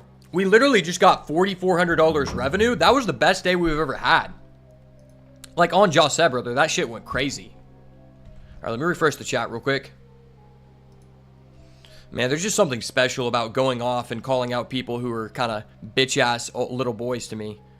Because I know they're not going to do shit, you know? It's never right to make fun of someone who is a good, kind-hearted person. But I'm a really big advocate of making fun of people who are just legitimately pieces of shit in a funny way. And just kind of meme on people. Because, like, if you ask for it, like, you ask for it. Like, you chose to be a bad person. I just chose to make the situation funny. It is what it is. We're two different kind of people. Okay, we gotta order some deodorant. New store, new deodorant, buddy. New store, new policy. At this store, the policy is that no one smelly can come in this side. The other side is going to be for the cool people who don't smell like shit, okay? That seems like it makes sense. Oh, it only cost us $5,000. It wasn't $6,000, so hell yeah. The shelf has no more space. Place these here. Oh, shit. We got a smelly motherfucker on aisle 4. Wee woo, wee woo. Sound the alarm, baby. Sound the alarm. I think I'm just going to use this back room, like where no one can enter it, and I'm going to hide back here and open packs so no one can judge me.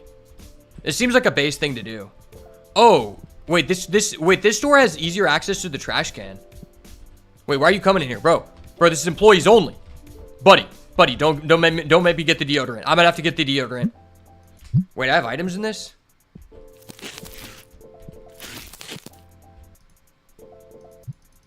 Okay, we're good. We're good. We're based. We're based. We got this. Yeah, this is nice. Okay, I think we need to buy like a warehouse shelf so we can put it back here. Can I, like, bust down this door? That'd be goated. You probably can't. That doesn't make the game too fun. They have to limit your fun, right? Small metal rack. What do we do with this? Oh. I'm not a fan of that. What about this? What? Why would you want that? Yeah, let's buy one of these so we can just store packs.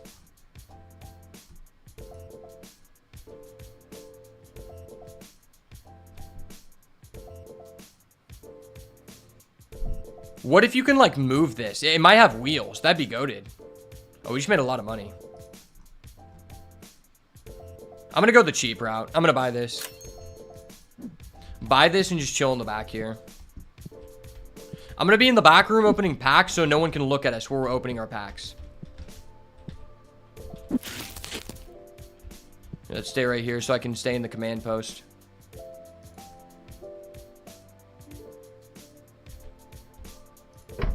Yeah, can I shut the door? Bro, let me shut the fucking door, dog. I don't want people looking at me while we're opening packs. Now I'm just gonna get a bunch of red packs because red packs are OP.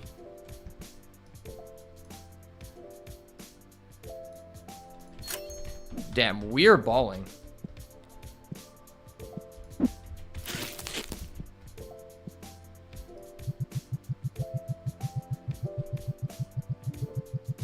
I feel like I need to get my blood pressure checked after going off on the cheaters. But what I was gonna say, Vorname, is that before I just got like really heated, is that I plan on coming back to the One Piece card game once I get like a good job and I can afford to order all the cards online. I thought I was gonna be getting this job at the police department and making videos for them, but I ended up never hearing back from them. I made it to the final interview and it was me versus 4 people, and I'm not gonna lie, I have way more experience than anyone else could because there's like no one who makes videos in my state. And on top of that, I mean, I've owned this business for 4 years of doing videos for people. I literally run like 5 different YouTube channels for different like independent people who pay me. And I've also been working like different jobs since the age of 12. So I don't know how I didn't get the job, but eventually when I do get a high paying job, or just like one of my channels like blows up, I will be returning to the One Piece card game. I just need to like have enough money to afford to order all the cards online because currently like it's just too expensive for me to play. Also, I just need to make enough money to be able to afford to fly to the events because I don't want to be providing like competitive insight to people and claiming that this is like the best thing to do if I'm not actually like able to prove the results. And I have a sleeping disorder where I can fall asleep like 5 to 10 times a day during inactivity. So I'll fall asleep while I'm driving a lot. And so it's like not really safe for me to be like driving alone for a long distance. And that's why it's like not really possible for me to go to like a far distant, like high level tournament where I have to drive 8 hours alone. So I basically just need to have enough money to fly to the area in order to go there. All right, I'm going to go to the bathroom real quick.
All right, I'm back.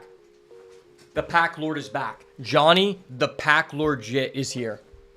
And we're actually making hella profit. That's crazy.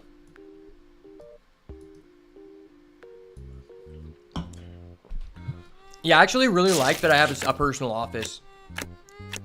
One of my fondest memories of my dad growing up is that my dad, when he was alive, he had a police equipment corporation. And basically inside of his shop, when I was like 12, he turned this room into like a personal office for me. And like whenever I wasn't working at the store, my office, I had like TVs and like furniture and like a table set up and shit. And he made me like one of those plaques that you put up outside of the door of an office that said John Ashby, Yu-Gi-Oh specialist. I don't know what ended up happening to that, but I wish I could find it. But that was just one of my fondest memories. Because although we didn't have a lot of money, my dad just like, I'm very lucky that my dad was a good person and actually did everything to like make my life like amazing, even though we didn't have a lot. Because there's some people who just like never even like get to meet their dad. And I'm glad, even though my dad died, that I have like fond things to like remember him by and like take away. Because like since I was working from such a young age, oh shit, we got a banger. I just took a lot of things, like ideas and different like mindset things away from my dad. Whereas like I feel like a lot of people would not have been mature enough to like process like the information, because I was like doing like inventory and doing like Excel spreadsheets from like the age of like 9, and like just doing all this like high level computer stuff. And then my dad told me about a lot of stuff that I probably shouldn't have known, but I'm glad knowing that he wouldn't be here that I did know it, because then I have more memories to take away.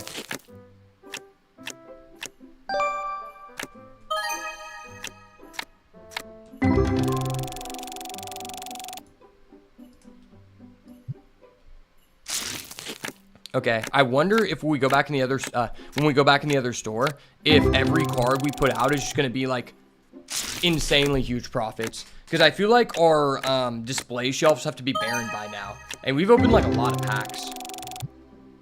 I did also just waste a lot of time whenever I went to the bathroom, so stuff might be sold faster than we pull cards. We're going to open these, and then we're going to go stock stuff. And we're going to put up singles.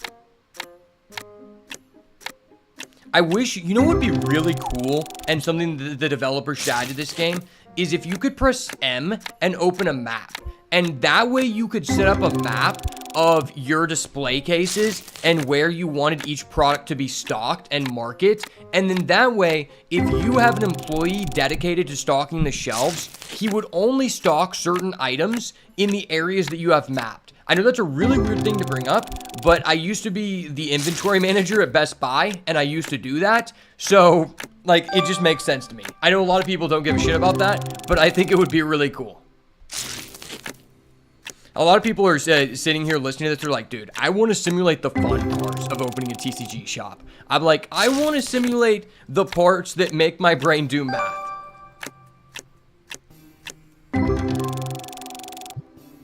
Wow, I'm surprised we bounced back from $0 to $2,700 today. That's ridiculous.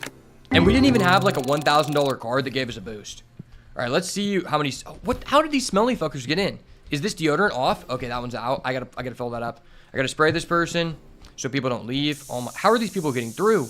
Oh, they must be. Wait, opening the second shop was actually bad because people probably came in through that other door. So with the second shop comes the, you know how like in Spider-Man they say with great power comes great responsibility? Well, in this game, with a great addition of a second shop comes a great responsibility to purchase more deodorant dispensers. Like, if that's not facts, I don't know what it is. Okay, what were we doing? I forgot. Oh yeah, we're gonna stock this. Let's see how much value we got. Wow, we only have one card that's over 30 bucks. That's sad. I feel like we opened like a lot of cards.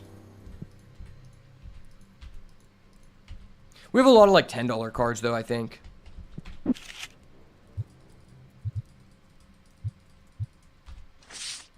Okay, maybe we don't.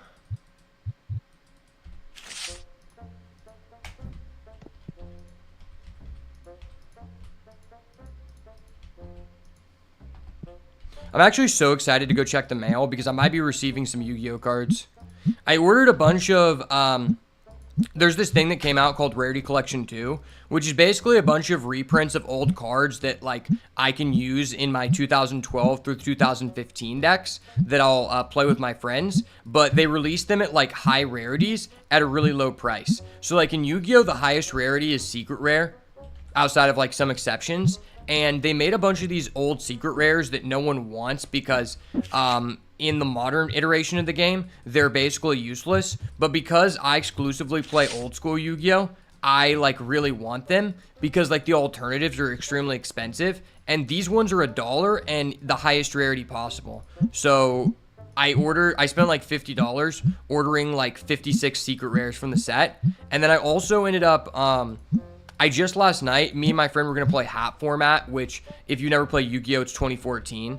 And I just ordered a full Dragon Ruler deck, Mythic Dragon Ruler, if anyone knows what that is. And I ordered the rest of the cards for my friend's Spellbook deck. Spellbook is a really fun deck because like you basically just get to do a lot of searching. So like every card says you can just add another card from deck to hand.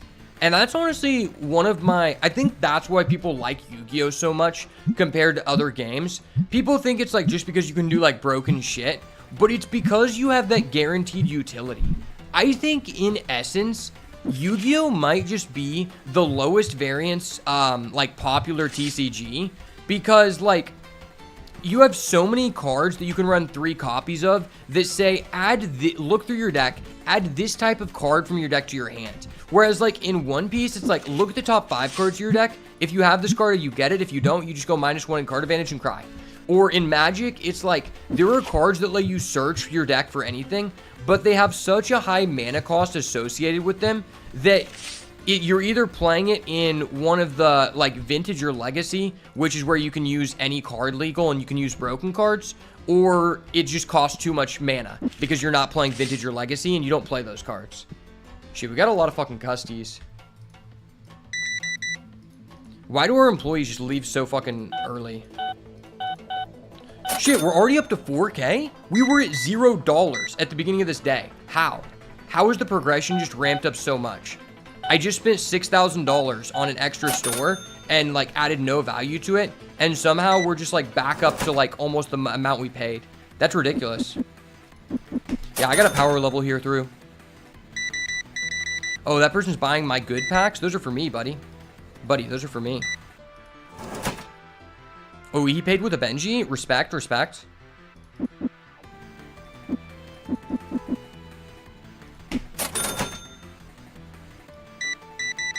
How many clear sleeves do you need? You're buying more sleeves than cards, brother.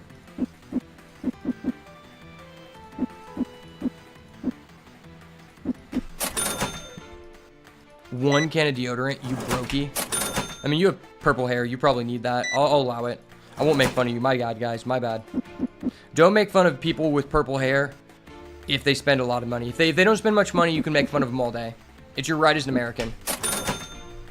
Okay, wow. That was a profit storm. But holy shit, we're out of fucking things so much. Okay, so we need red decks, blue decks, green decks, black dice. That's crazy.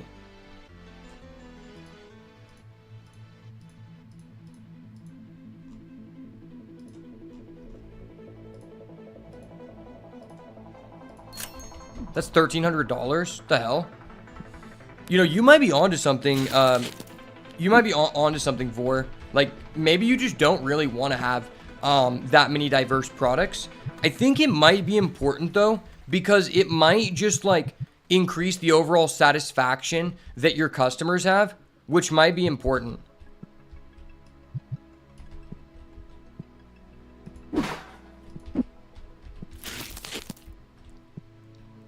Like, I think satisfaction might be extremely important.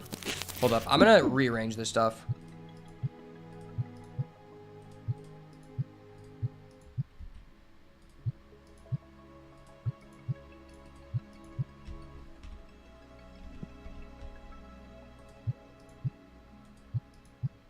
Yeah, this is so gay. I have to manually do this. I'm basically just going to make it to where this entire shelf is only red decks. Wait, let me just get this box. Yeah, that'll be so much. Oh, I need a good box. Fuck.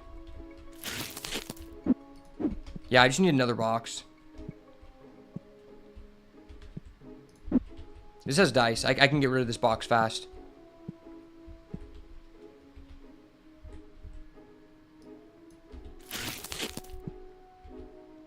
So that's sleeves. That's dice.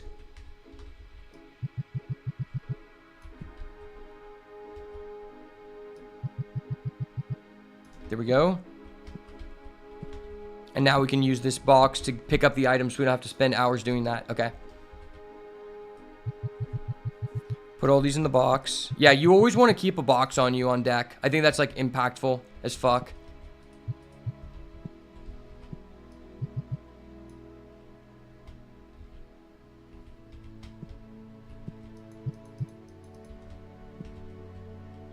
So we have 9 and 9, and now we can pick up these.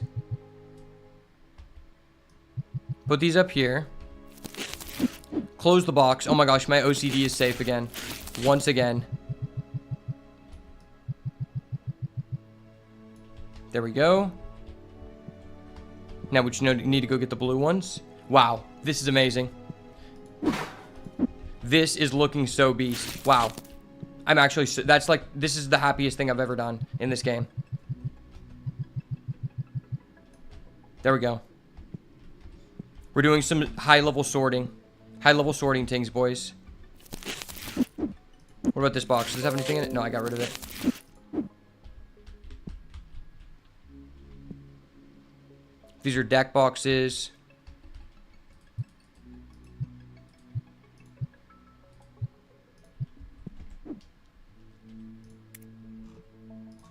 Get some red dice here.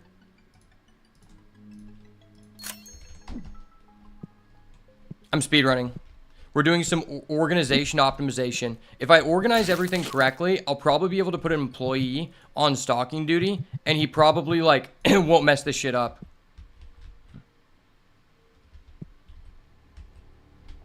Then we can put these over here.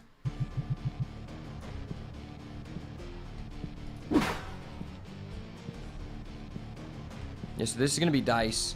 Those will be deck boxes. I do kind of need some deck boxes. I can probably put another rack of plushies here.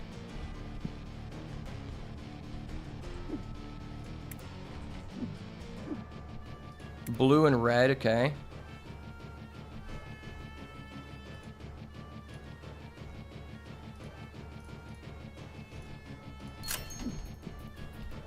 Yeah, once I stock this stuff, we probably won't have to stock for like 2 days. I'm just going to set the store up to where we just like don't have to stock for like 2 days at a time. I forgot that's just an empty box. I'm going to throw this away now.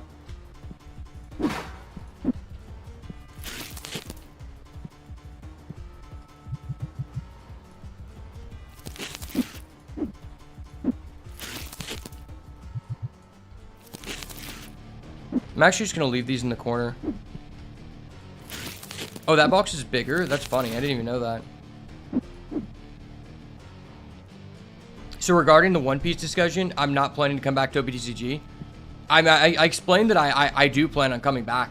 You must have not heard me. What I said is that currently I don't have a job or like one specific channel that is making enough money for me to be able to afford all of the cards online. And since scalpers have made it to where I can't get cards in person, I currently can't afford the game. But once I get hired for like a good paying job, I do plan on just ordering all the cards online and coming back to the game. Because another part of it that I mentioned is that I have a sleeping disorder where if I'm like doing something inactive, so like not right now because I'm talking to you guys, so I'm interacting. But for example, if I'm driving, I can fall asleep very easily while driving. So it's unsafe for me to be driving long distances alone. So if I'm going to go to a competitive event, I really need to have the income to be able to fly, or I need to like get other people to be able to come with me, which isn't always guaranteed. So I'm planning on just coming back to the game once I have like once I'm making enough money to be able to just afford all the cards online and being able to consistently travel to events.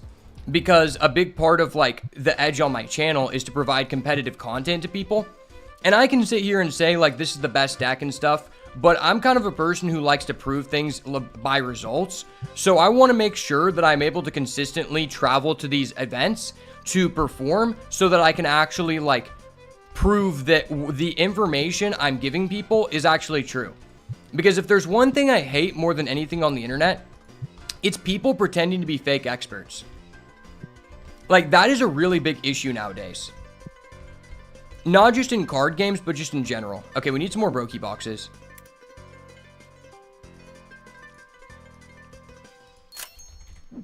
And I'll give you an example.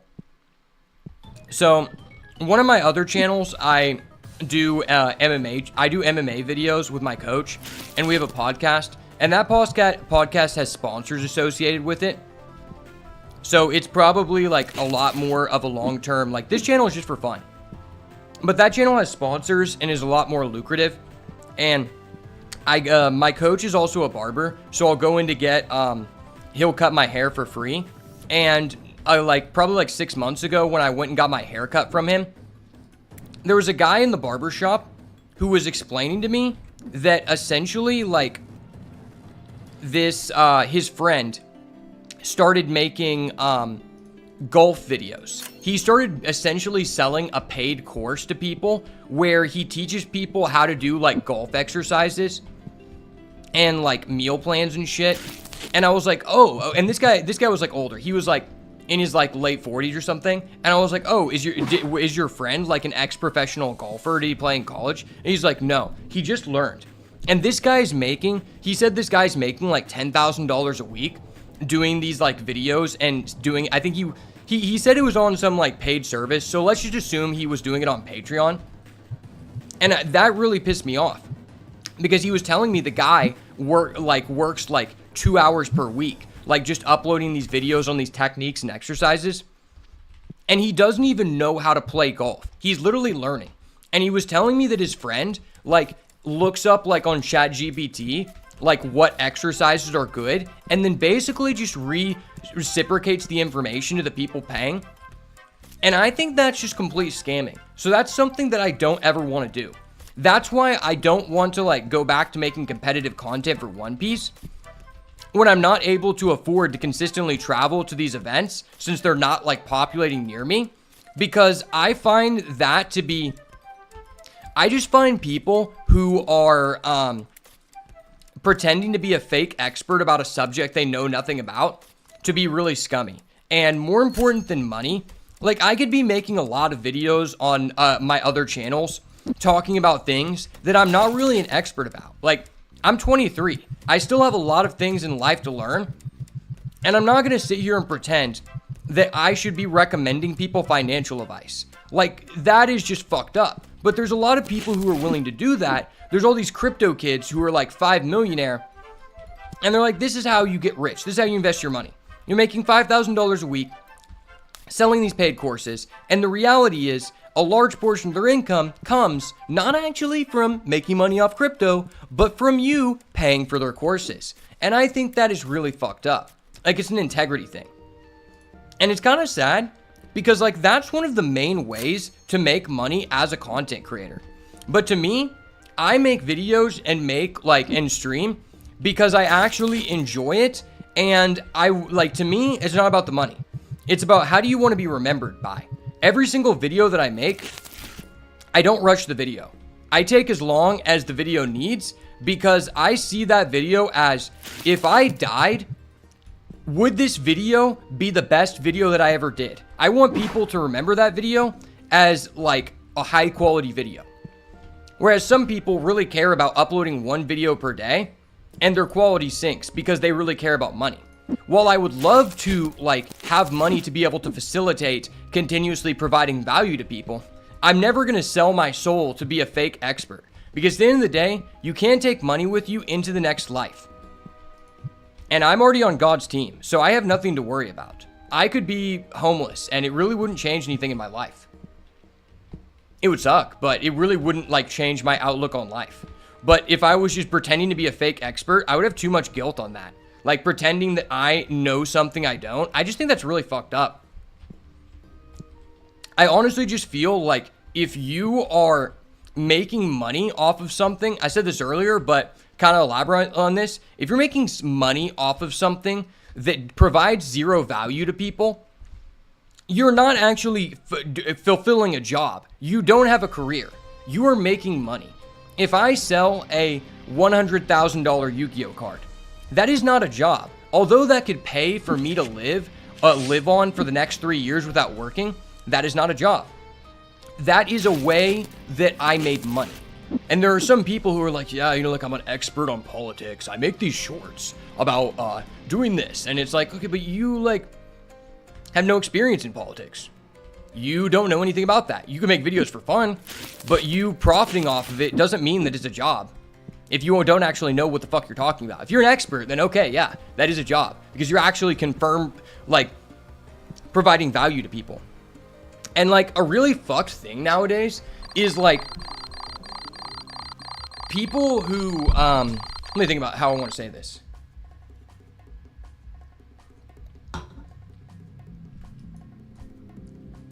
Fuck, I forgot what I was going to say. A really fucked thing nowadays is that, like, if you're a girl, like, I mean, this just isn't even sexist. This is just facts. Like, it's vastly easier to make money on the internet or be successful in a certain niche because you are a girl. And this is something that, like, I find very frustrating because there are, for example, I'm sure many of us on our YouTube feed have had a video populate that says how to get your first 1,000 subs on YouTube, how to become successful on YouTube. And that person may actually be an expert in the field. Let's say they have 100K subs and they're making this video. They may be knowledgeable, but if it's a girl who made that video, there's no way to prove that these things that this person is recommending you to do, these strategies they say you should do to grow your brand on YouTube, are actually true. They may be true, but there's no way to prove that because there's no way to differentiate whether this person gained their success from actually being an expert at YouTube strategy or just being very attractive. Because there are a ton more girls who literally are just like, let's give a good example. If you are making fitness content, if I make fitness content, no one is going to follow me if I am not squatting 300 pounds or I'm being funny. If you're a girl, you don't even have to lift heavy weight. You don't even have to like distinguish yourself as being an expert weightlifter or an expert athlete. As long as you're wearing leggings and you're just filming yourself from the back doing squats, you can be a fitness influencer. And it's kind of fucked. But that's just the way the world is. Like, as a guy, you just have to work harder in those same fields on the internet now.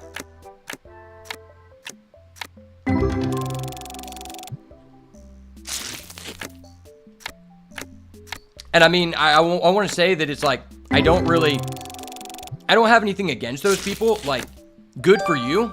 But don't try to claim that you are an expert in this field.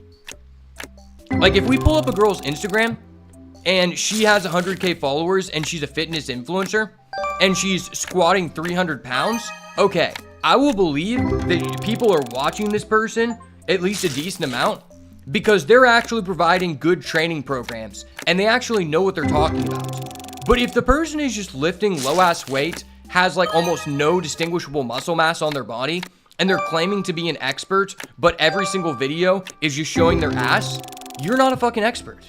And honestly, you should not be claiming that.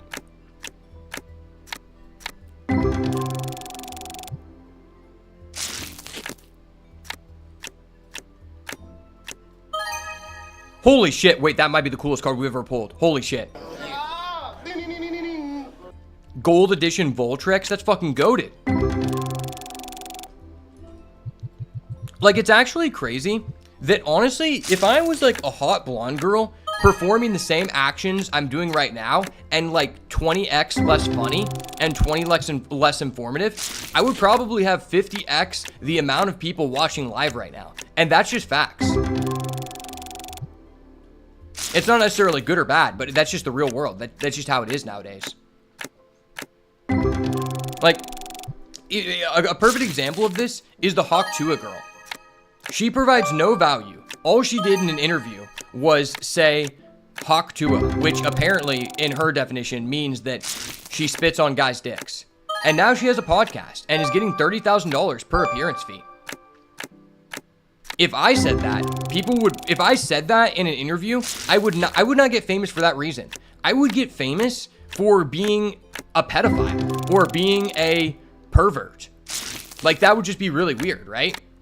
But this person's getting $30,000 appearance fees and blew up overnight on the internet and basically provides no value, and now has a podcast when she literally knows nothing about doing a podcast. Jake Paul just paid for her to have a podcast because she got famous for being attractive and saying that she spits on people's dicks. That is a crazy world that we live in. Like, honestly, you don't really have to, like, try hard at all as long as you're attractive. And you can reap more rewards than a person who, like, the average person who, like, the average guy who gets to 100K on YouTube takes them at least, like, 5 years. Like, you could blow up faster. Maybe what you're doing is, like, insane. But if you're just starting off from basics, it's probably going to take you at least a couple years. Whereas this person has reached the same status level as a person who has grinded for 5 to 10 years in one night because they said a sexual phrase and because they were attractive. That's just so crazy.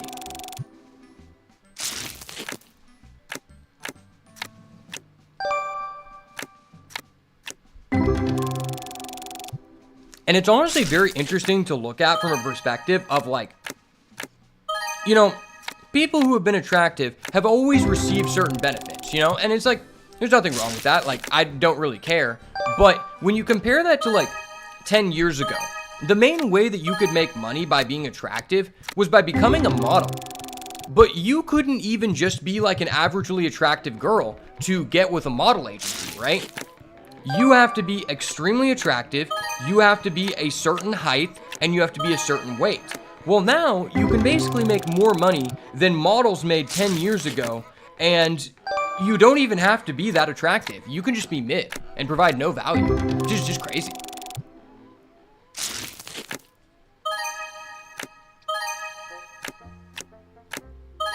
Wow, we're hitting hot. I need to go refill the packs, or refill the singles. Like, our singles are literally just subsidizing the entire store and the second store that literally has no items in it. That's ridiculous.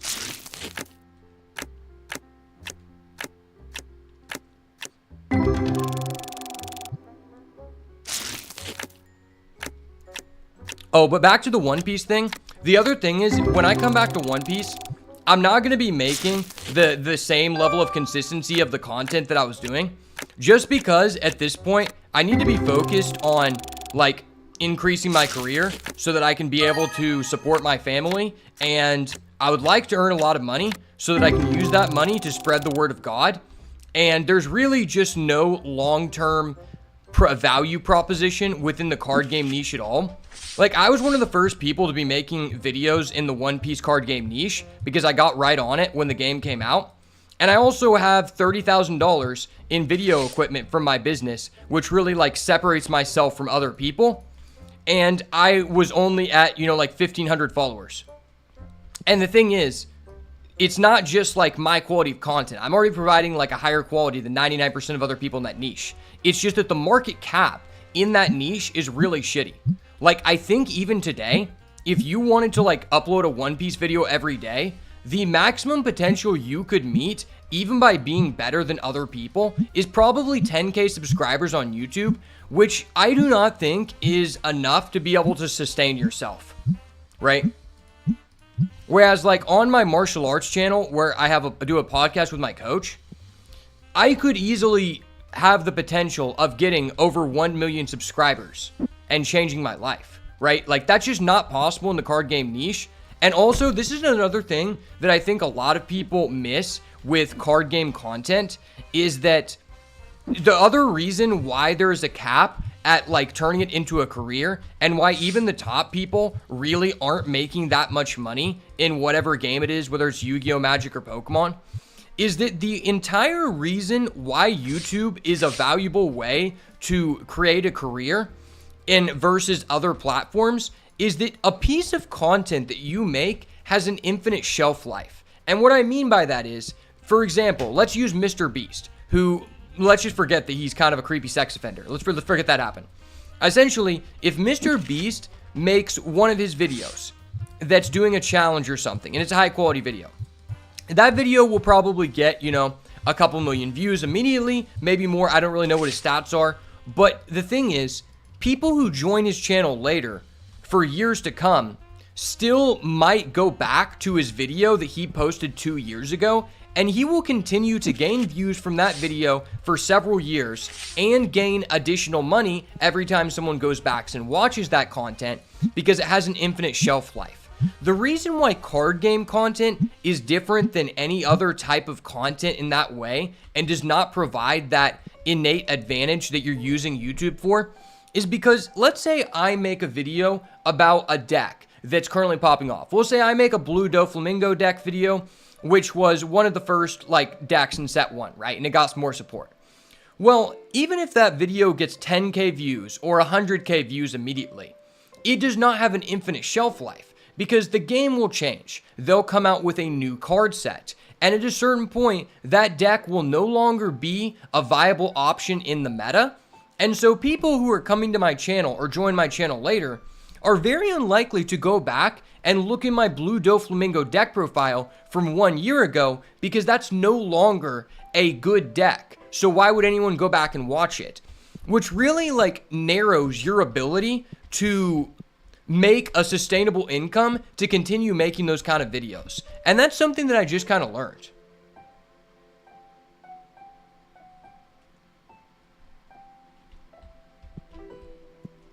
Thank you for the follow, Tenacious. I mean, if you want to join the Discord, if you do !Discord, you can join the Discord. It's also in the link of every YouTube video. Also on Rumble. But yeah, so back to what I was saying. Card game content, it just does, even if you're doing Magic, which probably has the largest audience and you're getting a lot of views, you're still not receiving that innate advantage that YouTube provides of an infinite shelf life. Because inevitably the game is going to change. They'll come out with a new set of cards. And because of that, no one a year from now is going to go back and watch that video, which means you don't actually have an infinite shelf life. In fact, the shelf life is very, very short because a new set comes out, once every 1 or 2 months. And at that time, no one's even going back and watching your video because that information is no longer relevant. So I just don't want to spend a large amount of my time where I could be advancing my career. I can make the videos better and better and provide the highest quality content in the industry, but it's never going to be a sustainable career for that reason, even if the game survived for the rest of my life.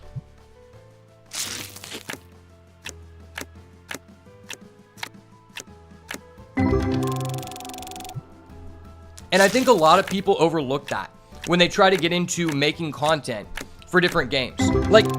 For example, if you know anything about Magic, there's this guy called the Professor. He's been making videos for 10 years. Now, he has a more broader type of videos where he doesn't really make videos that pertain to the meta, so they have a longer shelf life. He makes videos about products, which that also has a short shelf life, or he does skits and invites people on to do commander matches, which is the 4-player format of Magic.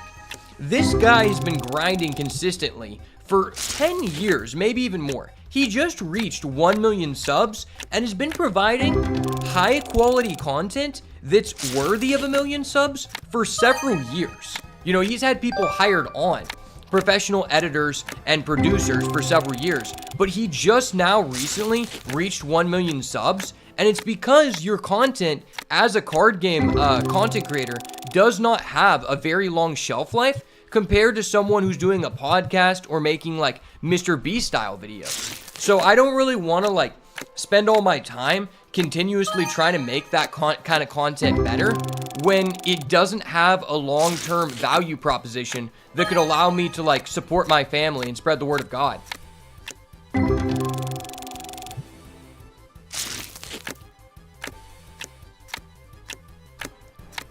And it's kind of funny because I think a lot of people don't understand YouTube's strategy nowadays.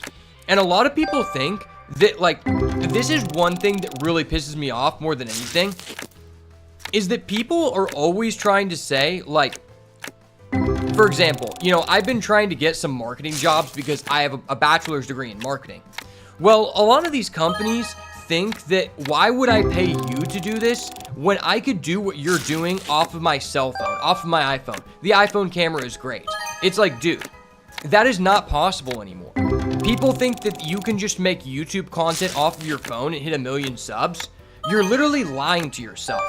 Because the reality is, YouTube and other streaming platforms have killed mainstream media. For example, a vast majority of people only receive their news from platforms like YouTube.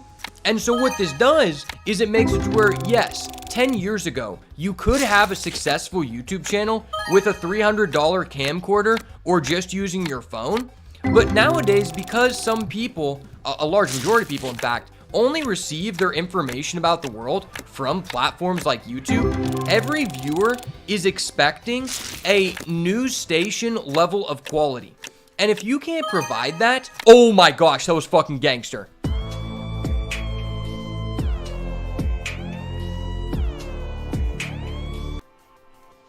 So every viewer on YouTube, let me break this down for you. Every person who watches YouTube essentially only watches a small amount of creators that they're already familiar with. How often do you branch out and watch someone that you've never heard of, unless, you know, you're on Twitch and the guy's the top, like, you know, 1% person who's being recommended to you, or likewise with YouTube, a guy's video already has 1 million views, you'll click on it. How often do you really click on someone who's a small creator you've never heard of? Almost never. And there's nothing wrong with that, but there is a reason to that. There's a method to the madness. And the reason is because since most people obtain their real world information solely from these streaming platforms like YouTube, Instagram, X, Rumble, whatever it is, they're expecting the same level of quality that they used to receive by watching Fox News 5 years ago, 10 years ago, right?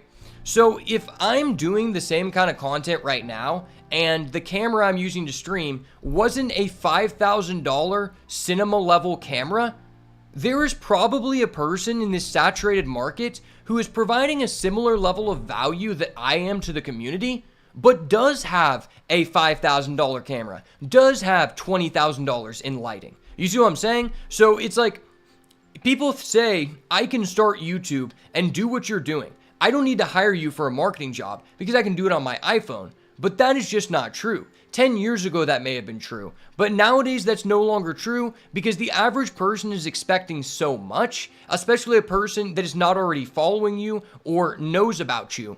Because there's probably a person that they already watch that has that level of quality and provides a similar level of value to you. Because, for example, why would you be shown, let's say you've never watched my content before. Even if you find my content, let's say it's recommended to you on YouTube. Why would it be recommended to you? Because your algorithm is curated based off of the things that you're interested in, based off of the things that you already watch. So the main reason why YouTube would recommend my content to you is because another person or maybe multiple other people that you already subscribe to that have high viewer counts are in a similar niche as me. But you may never click on me because I am in the similar niche as a person that you already like and already has a vast amount of views is, and I don't have the same level of quality as they do in terms of the money they have to be able to purchase their equipment in order to be able to purchase their producers. And if I'm not providing that much more additional value, why would you ever click on me? And so that's my TED Talk on why you really can't just start a YouTube channel with just an iPhone. But what's very interesting about that is card games is one of the only niches left in the world where you can actually start a brand with a really shitty setup. And it's really interesting how that works.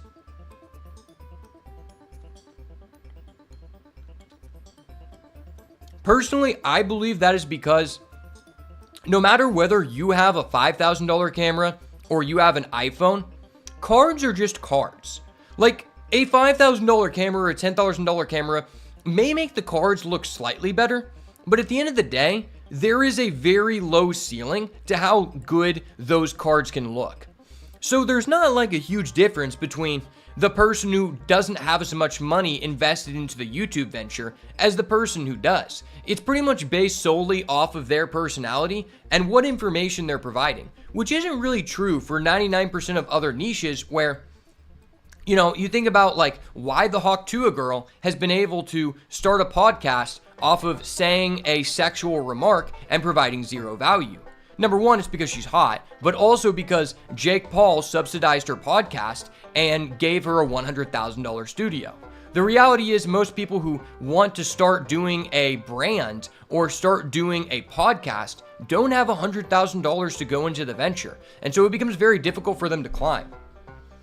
A prime example of this is there's a YouTube channel that's been around for a while called Fresh and Fit, and they do men's content, and they also do like advice on people who do like, they bring on people who give financial advice and stuff.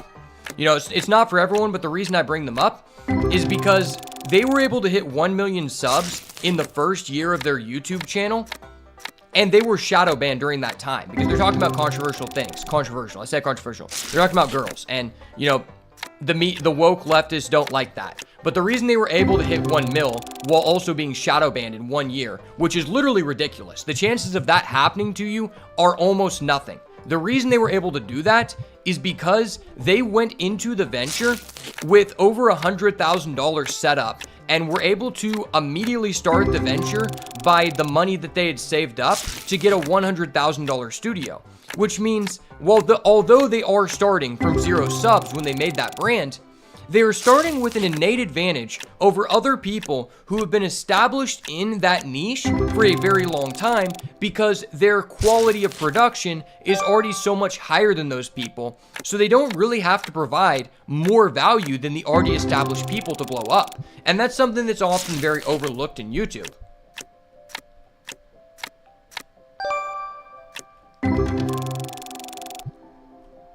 Although I wouldn't consider myself an expert on YouTube, like, I mean, oh shit, that was based as fuck, holy shit. You know, I have several channels that are more than 1,000 subscribers. I wouldn't consider myself an expert. I do find the detail of strategy in terms of growing a brand and social media management very intriguing, and I love discussing it with people. Maybe that's just because of my mindset from like card games, but also like going to school for marketing and entrepreneurship. It's just something that I think a lot about, especially since I grew up like working in my dad's business when he was alive, like trying to implement these things. And considering he's no longer here, I think about a lot of things that if I was old enough to implement them, that I learned in school, that I learned from running my own business, that would probably have made his business still survive today. There's a lot of strategy behind business and brands that a lot of people don't consider that I think makes a big impact. You know, when you sell something at a store, let's say you want to create a new line of mustard. What do you think is going to make you a name brand mustard? That, like, because you're competing with people, you know, like, I forgot what that, like Heinz ketchup and mustard. It takes a lot to be able to pass up a brand like that. Is it the quality of your product that is going to allow you to compete with those people? The answer is probably not. You need a good quality product to even, like, enter that market. But what is going to allow you to compete with those big boys is your strategy in terms of branding the product. 99% of brands, especially in the social media era, are carried not by the value that the product provides itself, but by the association of certain influencers and the brand association you have with said product, right? You know, when you look at something like Celsius energy drink, which I actually really like. To me, it's the only energy drink I actually will drink because of the ingredients and because it doesn't make me feel like nauseated and stuff. So the formula does have to do a lot. But when I first found out about it, it wasn't because I was just like, I'm just going to try this random one. It's because it has a certain stigma behind it where, like, I'm personally really into UFC. I've always been very into martial arts. I've been training martial arts my entire life. And the reason I found out about Celsius is because there are certain MMA fighters that I am a fan of and that I actively watch that are sponsored by this brand, and the brand resonance has to do with athletes at performing at your best. And because I associate this brand with a positive connotation because of the people who are working with it, it made me interested in trying out that product. I didn't know whether the product would be for me or not. I only became aware of it actually being something I actively like to use and enjoy because of the people who were surrounded by the brand. And that's basically what like selling products has become. It's less about the value that you're providing in terms of tangible products and more so about who is surrounded by it and what is the positive emotion associated with it.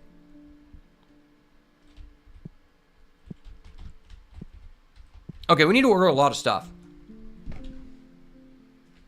And in some instances, you know, that can actually cause a negative effect. Oh shit, the music went off. Oh no, it's good. It's good. So in some instances, that can actually cause a negative effect. For example, Mr. Beast, he has his chocolate bar brand. I think he has like he had a burger brand too.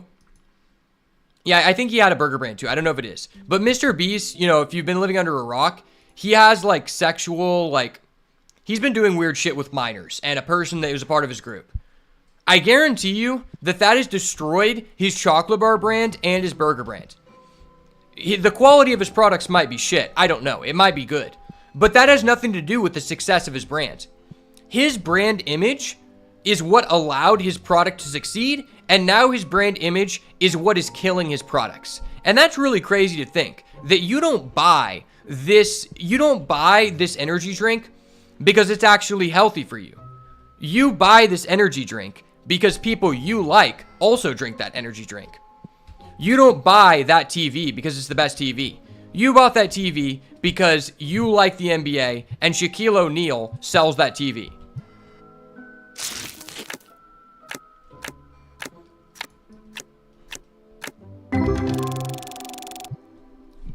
And honestly, that proposition has kind of skyrocketed card games into the mainstream.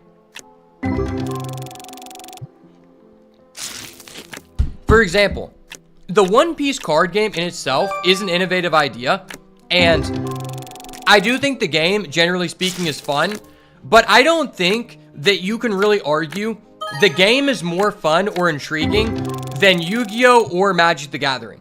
If that's your cup of tea, maybe, but for people who are competitive and are gonna go, like, deep in the card game, holy shit, we're popping off. It's not really the game itself that makes you play the One Piece card game. If you were playing a game for gameplay, you're probably going to play Yu-Gi-Oh! Or Magic. The reason people play the One Piece card game originally and why it had so much success early on is because it's associated with the One Piece IP, which is the most successful anime IP and manga IP in the history of the world.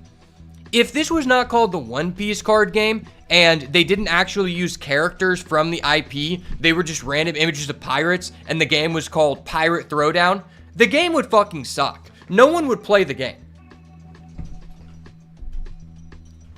And you know that people play Magic because the game is actually fun, because Magic actually has the opposite effect. There's basically no nostalgia associated with Magic. Like, when you think of Magic the Gathering, even if you're an average Magic the Gathering player, there's no card that comes to your mind. There's no character. As a person who knows a lot about the Magic the Gathering universe, holy shit, we have some high dollar cards. I know a lot about Magic. I played the game on and off again for over 10 years. When I think about Magic, I think the most, like, prolific card associated with the game is probably, like, one of the Planeswalkers, being, like, maybe Jace or Chandra or Garruk. But to an average person, they don't know what the fuck that means. Like, you're not just going to open the game and be like, I want a Garruk. When you think of Yu-Gi-Oh!, you think of Dark Magician. You think of Blue Eyes White Dragon. You think of the TV show. Most people who got into Yu-Gi-Oh! Think of it because they watched the TV show. Likewise with One Piece. Most people got into it because they like the One Piece IP. Doesn't matter if the game's shit. They were going to try it out because they like One Piece. With Magic, you're actually playing the game because it's a good game. You're only interested in the game because it's a good game. Because there's literally nothing associated with the brand imagery of Magic the Gathering. Like, I don't even know what you can think about. I don't even think the examples I gave of Planeswalkers are really like an encapsulation of the essence of the game itself, in the same way that like Blue Eyes White Dragon or Charizard are. Like, I don't think that is at all. Like, there's no one mainstay character in Magic.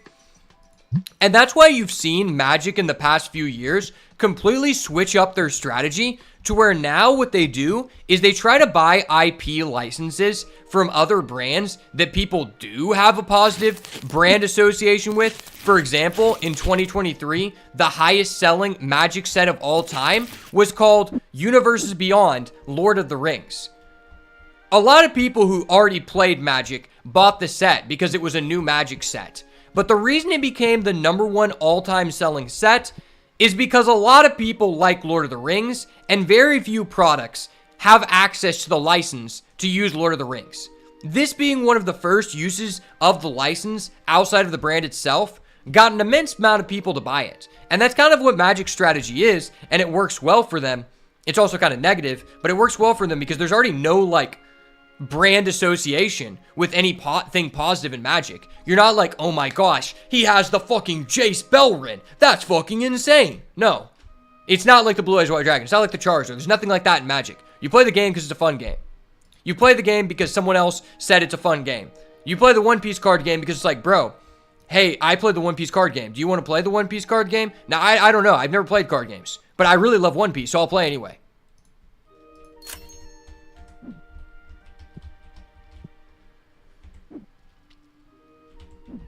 Okay, we need Brokey boxes. We need rare packs. Yeah, Brokey boxes, rare packs. Shit, we're profiting, brother. We're fucking profiting.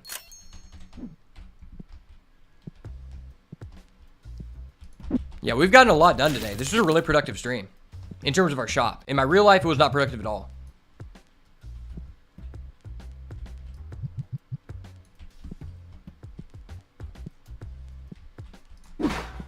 Yeah, this was not a productive day for me at all. I actually had a lot of things that I needed to be doing. But I decided to do this instead because I'm addicted to the game. And I know there's a few dedicated people who like to listen to me talk. And I needed to validate my ego. So that's why I need to play.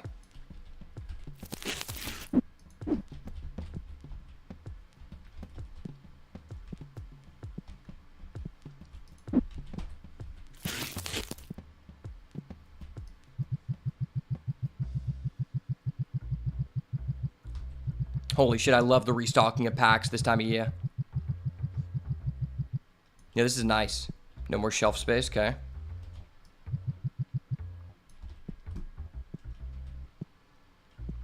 Okay, so we need to put a deodorant there. I need to buy more deodorant because these smelly motherfuckers are like taking over my space. I have $4,000, that's a lot. I have battle decks, I have dice. I need plushies, okay?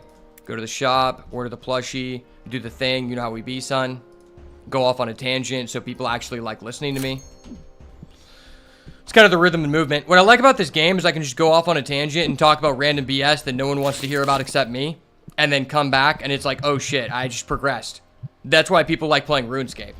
Like, old school RuneScape is not a fun game. But what is fun about it is that you can do some productive shit and come back with an auto clicker and realize that you leveled up, which means nothing in real life, but it means something to you.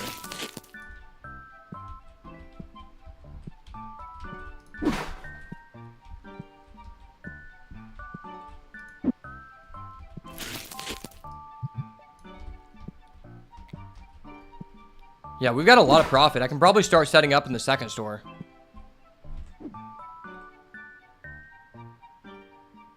I just yapped my way to day 47. True. Hey, you helped me yap my way to day 30, brother.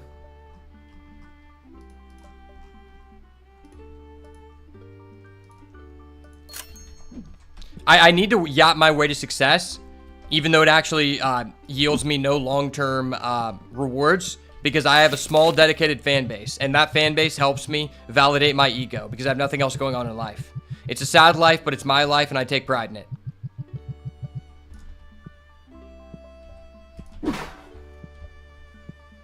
It's crazy because when you think about it, this game is not a real-life representation of how a card game would work at all, a card store would work at all anyway. Because, excuse me, in a real card store, even after you make all these upgrades to the shop and you like start it, like you increase the size of the shop, you order all these products, it doesn't increase sales, and none of this shit will ever sell. Like, you're just gonna have these same packs that you bought on day one, and someone's gonna come in and buy one pack, and it's not gonna be from the set that you're actually trying to sell. It's from a set that you can't get enough of.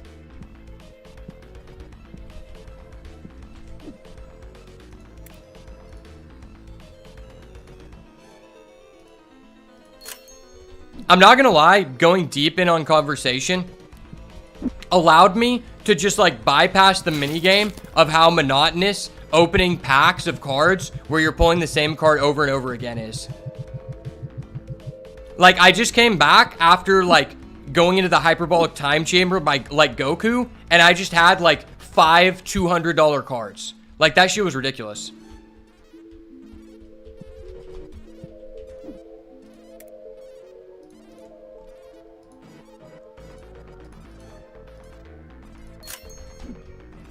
Buy 16 deodorant. Put the deodorant up. Because these boys smelly as fuck. For real, for real. Dude, we're gonna have a lot of bulk. I can already tell you. Like, our bulk gains are like... Bulk stonks are going up, brother. Yo, Indy. Ortiz is gonna come over. I told Ortiz that you wanted to come over and play Yu-Gi-Oh! This week. And I think he's gonna try to pull up at the same time. What is this? Okay, these are Brokey packs.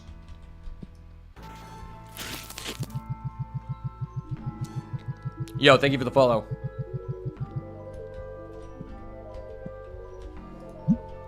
Oh, we still got items in there. Okay. I see how it is. One pack? Are you fucking kidding me? I can't throw away the box for one pack? Should have thrown that shit in the garbage like the plebeians. Do I need some more epic boxes? Kind of. Yeah, let's make some bulk. Every day I'm bulking, I'm bulking. Dude, like, this is a real life representation of how I'm bulking on the gym. I bulk at the gym in the same way I bulk up my cards. Commons only. Well, we're now at day 41, so we've gotten a lot of progress done. I've also just went off on a lot of topics that no one cares about except me, which has allowed me to pass the time. It's a sad life, but it's my life, and it's my duty to fulfill it. Dude, how many bulk boxes are we gonna have? This might be kind of cracked.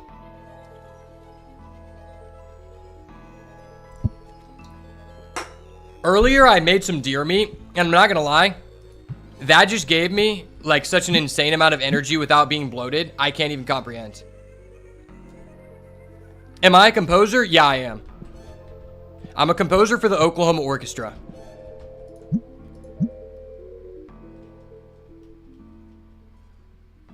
But in my spare time, I like to bulk up cards that I can then scam people with.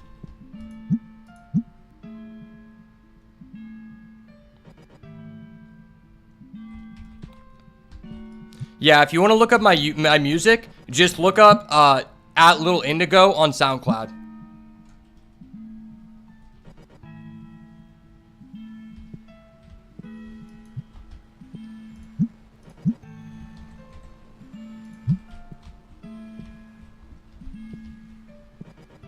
Hell yeah, dude. Okay, I think we've gotten everything. Did I already put up all the cards? I think I did. Yeah, I think we can go to the next day. Wow, we got hella profit. Do I only stream this game? I mean, this game literally dropped 2 days ago. The game literally just came out. So I'll let you answer that yourself. This is TCG Card Shop Sim. The game came out 2 days ago. It's in early access. And you basically get to own your own card shop and scam people, which I really like. It's a real life representation of how people actually are, and I'm embracing it. It is the American way to scam people over to earn a nice profit. I love America. America! Gotcha, bitch. All right, we got to set up this. We just got a second store. So now we got to get some based items in the second store. Wait, where are my employees? My employees are way to work. Fucking Terrence, man. He's always... Hey, Terrence. Get the fuck in the store, bud. Get back to slave labor. I don't give you 5 commons per week from the bulk box for no reason. I could be selling those bulk commons to a nice paying customer, even though I stole all the rares out of the box. The customers don't know that, Terrence. Terrence, Dennis Brandon literally showed up for work 20 minutes before you. Terrence, I don't want to do this to you, bud. I don't want to do this to you. This deodorant cost me a lot of money. Ah! Ah! Terrence, you're forcing my hand. I don't want to have to treat you like a cat with a spray bottle, but I just can't. Ah! Ah! Okay, I'm calm down, guys. It's fine. I got this. I'm good, guys. I'm calmed down. Ah! Okay. This is my last time. Carson. Okay, guys. My therapy dog has arrived. He's going to calm me down from attacking Terrence. It is what it is. It's okay, Carson. Terrence is just a dirty little bitch. It is what it is. I'm gonna have to dock his pay, but that's okay. It's okay. It's okay, Carson. Terrence's pay will be docked. I will assure it. We'll use his pay to buy you some more milk bones. The milk bones are on the way. Terrence, get the fuck back to work. You're checking people out way too slow. I'm gonna have to call the manager on him. The manager is Carson. Carson is my dog. Carson is trying to figure out how he can get out of this. Okay, he left. Bye, Carson. All right, I'll call you again when you're needed, Carson. The manager role is a tough one to fill, but Carson finds a way to do it, even though he presents a lot of hair on the customers and me just now. Good thing that no one is actually seeing me in real life, because it would be very easy for them to see how much hair is now covering my shirt. All right, I gotta put the... remember, step number 1. Even when Terrence is being a bad boy, we still have to use that same half-empty deodorant to put it back on the shelf to sell to a paying customer at full price. Because that's how we do things at Beats by Ash YouTube.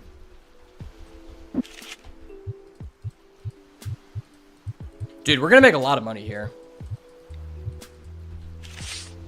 Like, we're gonna make so much money today that I'm not gonna have to prostitute out Terrence's wife in order to pay the bills. And that's something that I take pride in. I'm a reformed pimp. Terrence, your wife is fine now.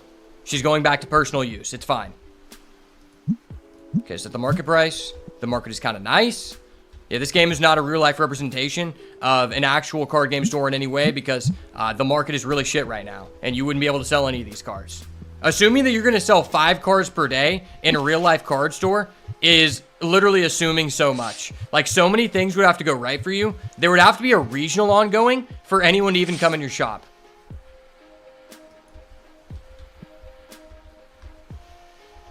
I'm not interested in any artwork. I'm sorry.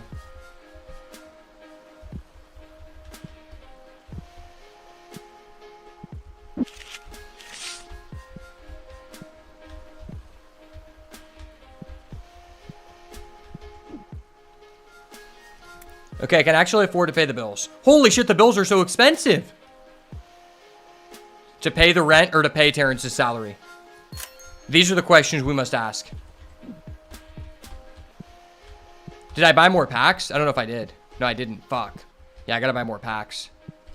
I'm a pack monger, guys. I'm a pack monger. I can't control myself sometimes. I still can't afford a license. I could lose my license. Why are rare packs so expensive?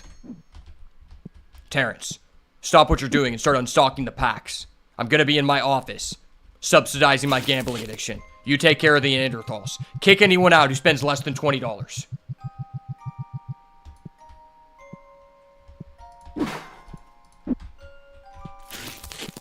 Okay, here we go. We're putting this in the personal vault so none of the pack mongers can find them. Legendary packs are only available to me. This is my right as the manager. This is what I do now. I don't actually service anyone in the shop. I sit in the back and open packs and subsidize my gambling addiction. Fuck yeah, I love gambling, man. Congratulations, you get anything you want from your deck. I love that deck, man. It's so expensive, man. So expensive, man. I love that deck. So much searching, man. Okay, gambling noises, don't let me down. Okay, gambling noises, I'm playing slots. Let's go. All right, guys, I'm gonna have to play roulette real quick. So if you're in the chat, if you do exclamation point avatar, you can choose your avatar, and then you can gamble actually on stream avatars. So I'm actually gonna gamble here. I'm gonna start up a roulette. Roulette.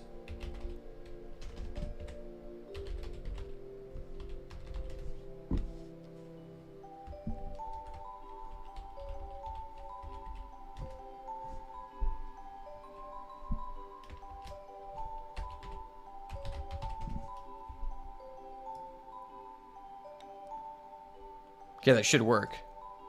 Is that working? I gotta do exclamation point.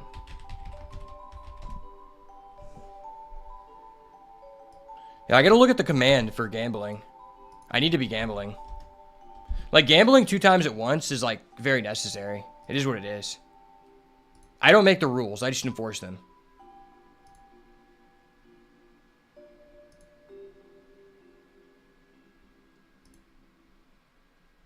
No, not you, Moobot. I want to see the commands for stream avatars. Forgot how you roulette. Oh, you have to do a space. That's what I wasn't doing.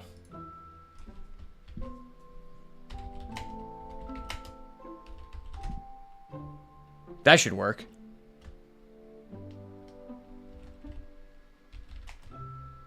Okay. Roulette has begun. We're good. We're good. Alright, everything's back the way it is. Place your bets. Roulette has started.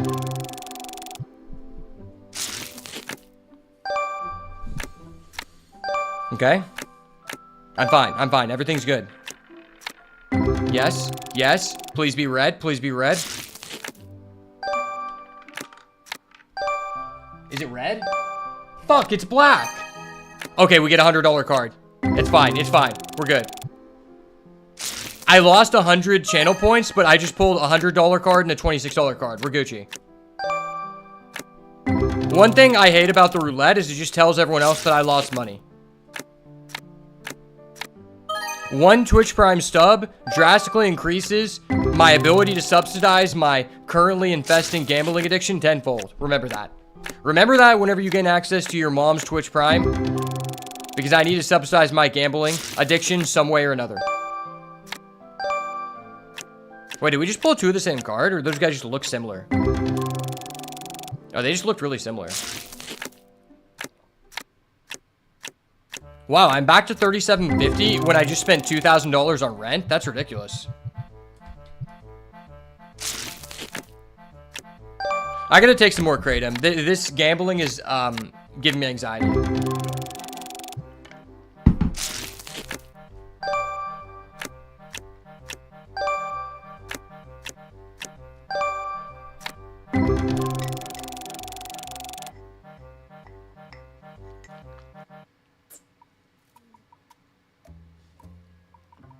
We're probably going to stop at day 50 for today.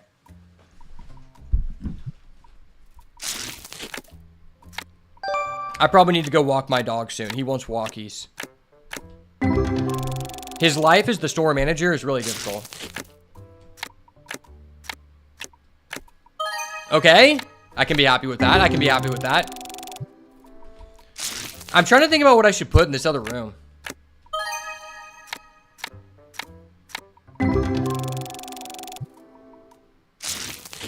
I wish you could hire someone to put up cards.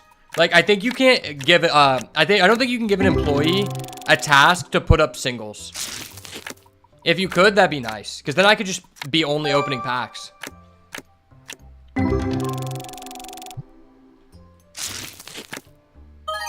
Okay. Okay. That's kind of a banger.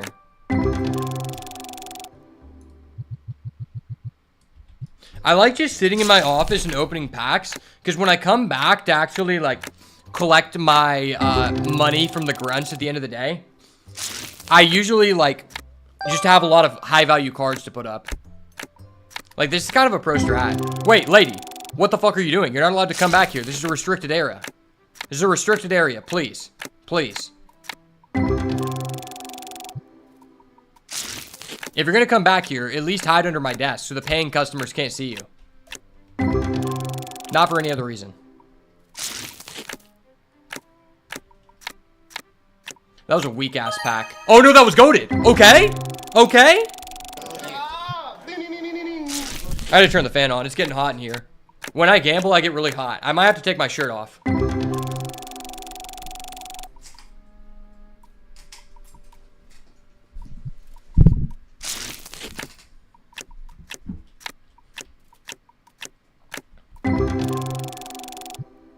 Okay. We can hit here. Oh, fuck, I love that card. I love that card, man. Such an expensive card, man. It's getting kind of dark in here. I wish this room had a separate light system.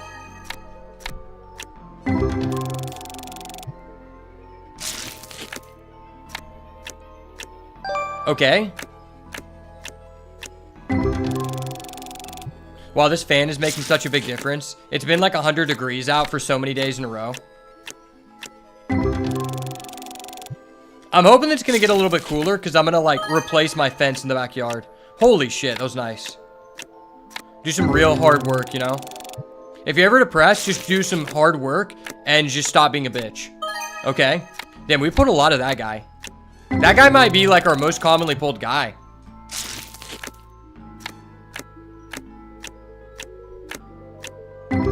Nice, nice. I wish you could like... what if you could like gamble with other people? What if when the TCG becomes playable, you could wager your cards versus other people? I've always thought that was really fun. Because back in the day, they used to have a thing in Magic called Ante, which is where at the beginning of the match, you reveal the top card of your deck, and that match, whoever wins, gets to keep that other person's card. So if you flip over a Black Lotus and lose, because that Black Lotus isn't no longer in your deck, you just nag the Black Lotus.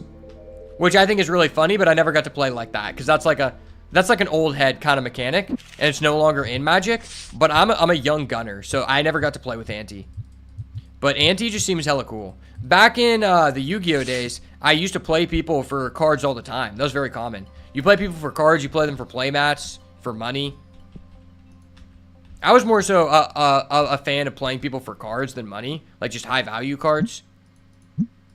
Just because it's like a good like it's not really about losing something. It's more so about being like, if I lose to someone and I give them $100 card, if that card was something that I didn't care about and I was gonna have a hard time trading or selling anyway, it basically has zero value to me, and I was gonna have no other way to get rid of that card anyway, so I might as well wager it, right?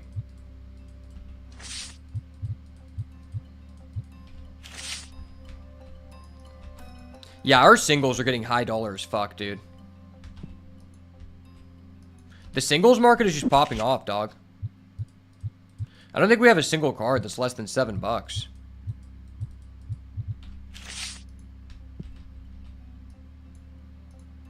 Yeah, the average card that we have out is more than $7. It's pretty crazy. Those all have prices. This doesn't have a price. It does now. We're Gucci. I'm min-maxing. Yeah, wait at the fucking register, bitch. Stop trying to purchase things when the store is closed. Like, if you're going to purchase something while the store is closed, I reserve the right to not give you a service until after I've actually put up all my products. $156. Okay, maybe I'll service you faster. This guy, fuck him. He went to a different register that I wasn't at, and he's spending $5 and the store is already closed. Dude, that should be a bannable offense. What if you could put up a ban of certain customers? That would be such a high representation of like an IRL card shop. Because there's always like people who are like perpetrators and they're just banned from card shops, you know? Okay, so I need to pay the bills, which sucks. That's a lot of money. Epic boxes, rare boxes. Yeah, I just need all the boxes.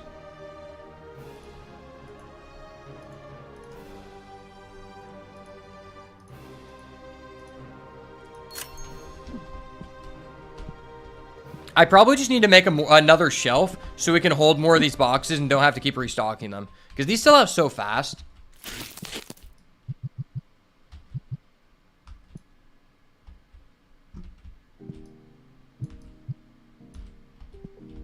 Like, I'm only stocking 8 at a time, which is pretty shit.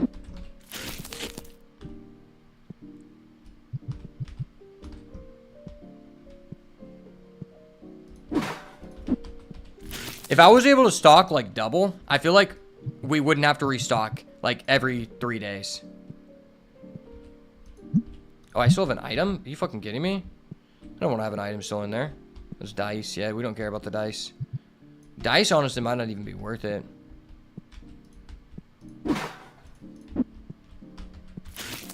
Yeah, this was a super profitable day, for real.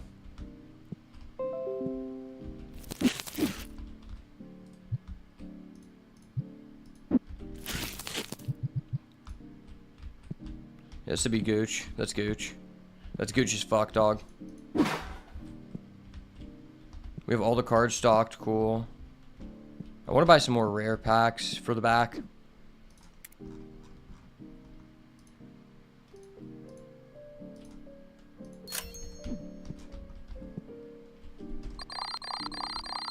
There we go. Yeah, we lost a lot of money, but that's fine.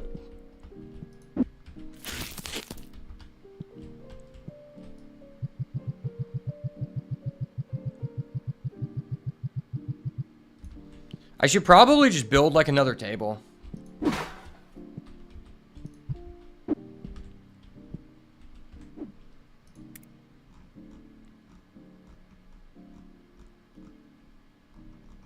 We still can't get a vintage card table. Put your card collection on this table for display. That's gay. Who would want that? It's for collection too. Gross. Yeah, we might as well buy another table. Like, we're just getting so many singles.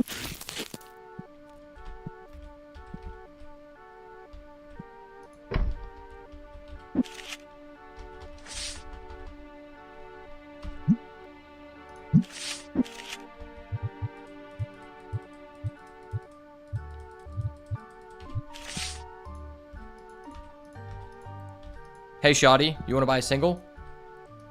Whoa, bro, don't just walk through my card table. That's disrespectful. No teleporting inside of my card shop.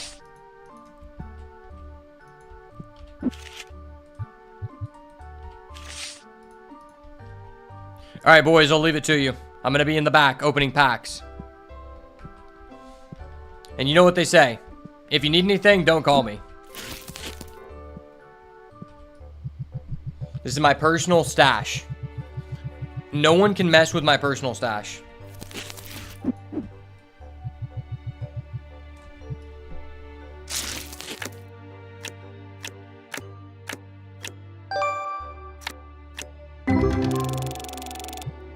I deeply wish I could hotkey opening packs to just another command. Let me refresh my chat. Oh shit, we got 4 people over on Rumble. Let's go, Poggies. Poggies.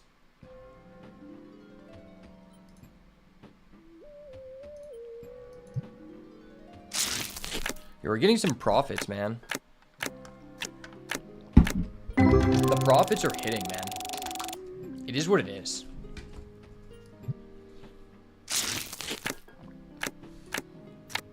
I didn't ask for the profits to be so banging, but that's just how it be sometimes. I want to see what happens if we just open all of these in one day. I mean, we're level 23 now. I think I can order booster boxes of Legends, right?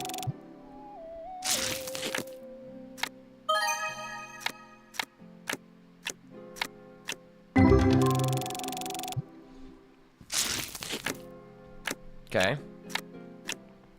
I feel like we're almost on some endgame shit. Like Avengers Endgame type beat. Hey, this is a restricted area. I should be able to shut the door. That's all I'm saying. I should be able to shut the door. Oh, okay, cool. That was a banging. What was the total of that pack? 127? Sheesh. I'm a high roller, baby. Sheesh, baby girl. Don't do me like that. Okay. 2 back-to-back 100 bombers? That's cracked. Having to put out all the singles yourself, though, does kind of suck. We're demolishing this pack. I feel like we're XP farming. We've gained so much XP, like, since we bought this Legends pack. I keep thinking this is, like, Legends for Magic. Legends is one of, like, the best sets of all time in Magic the Gathering. And a booster box of Legends is, like, 60,000. Like, not Monopoly money, real money. That's fucking crazy. Imagine paying $60,000 for a booster box and opening it. Or not opening it.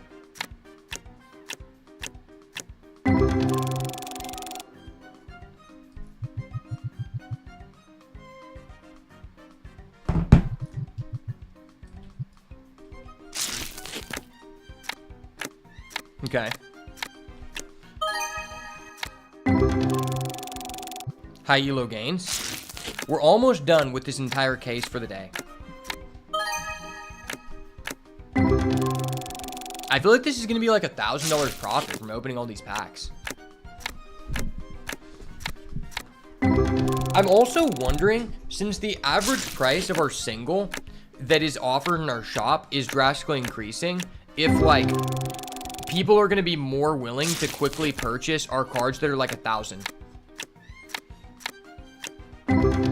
I feel like they nerfed the chance for someone to buy $1,000 or $2,000 card early on, because it seems like our first $3,000 card took legitimately the first 30 days of our playthrough. And like, if you got that money immediately, it would allow you to speedrun so quick, which is pretty crazy. It's like me when I play Life. I speedrun Life. I'm a min-maxer, man.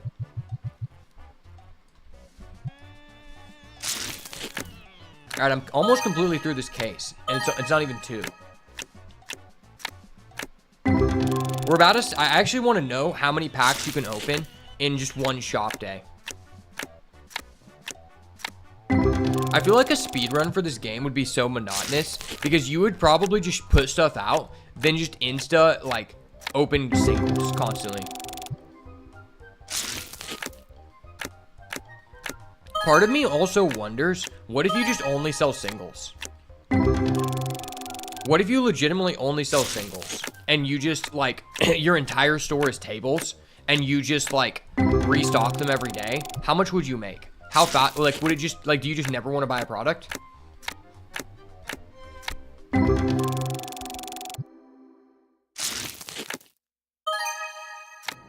Oh shit, we got another Hundo Bomber?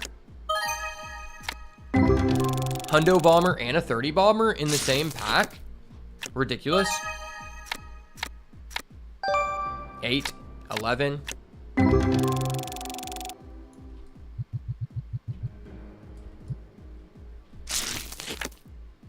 Okay, another 150. Wow. Yeah, we have 3 cards that are over 100 now, just from today.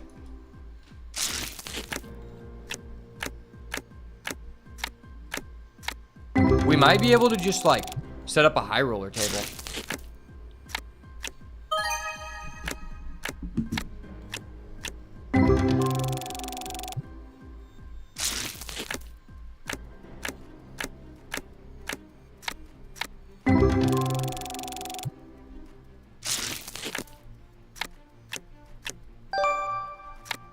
All right, we're popping off.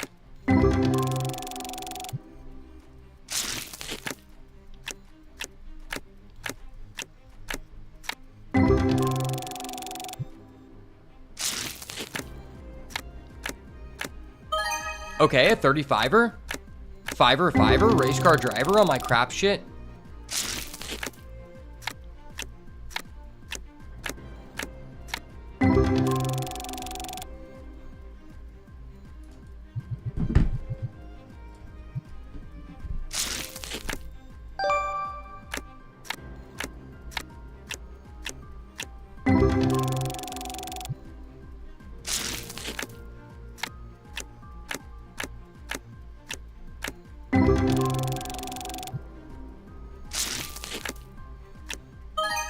Okay.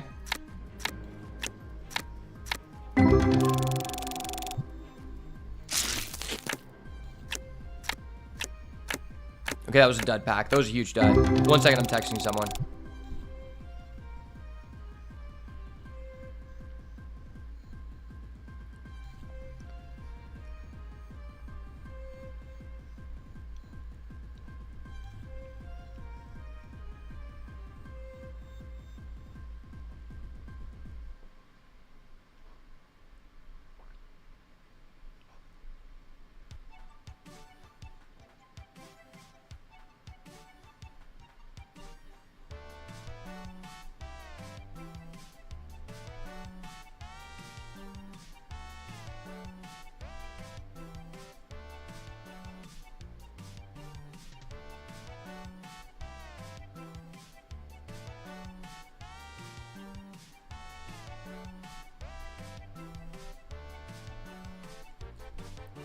Okay, sorry.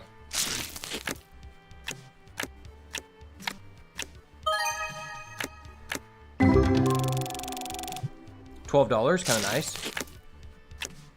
It's only 5:30, and we've already like gotten like $1,000 from these packs. That's cracked.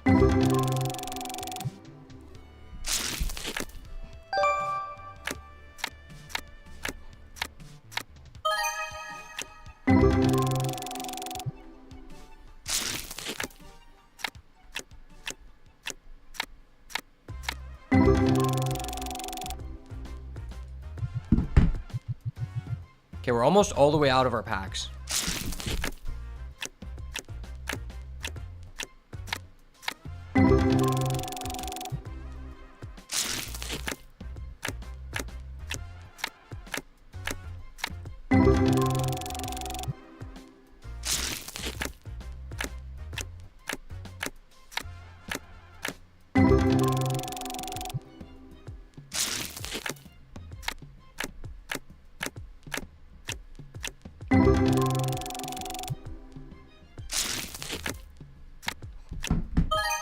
Okay, based, hella based.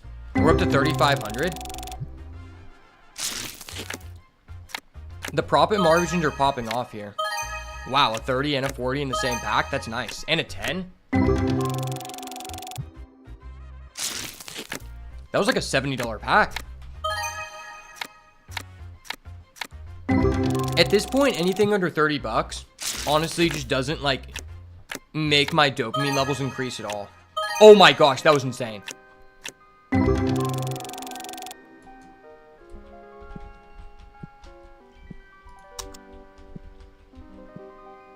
Holy shit, we need deodorant ASAP.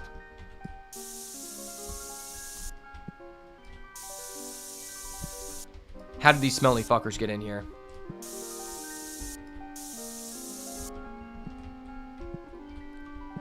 That's actually insane.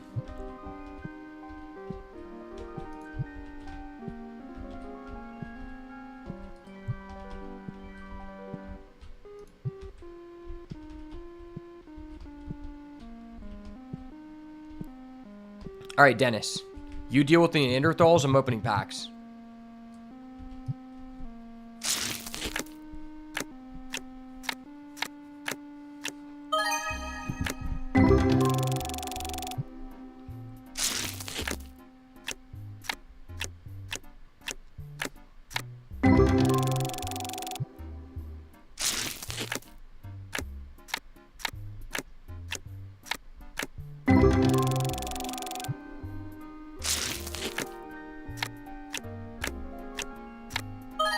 Okay, that was insane.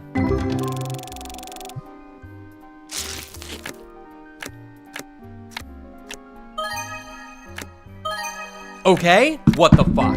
Oh my gosh.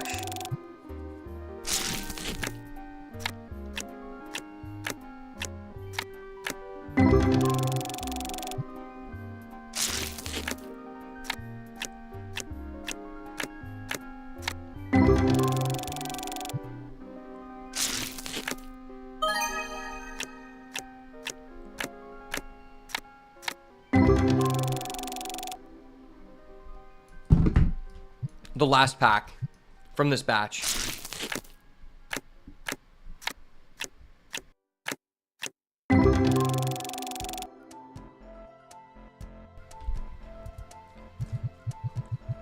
All right, we have 32 packs to go. Tomorrow, I'm not opening any packs at all.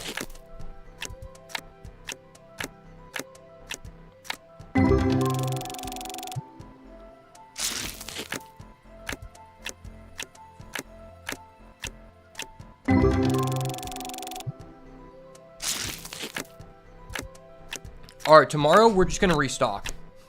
And I'll probably stop at day 50, most likely. Unless we just get a massive bankroll and it changes something and I'm still addicted.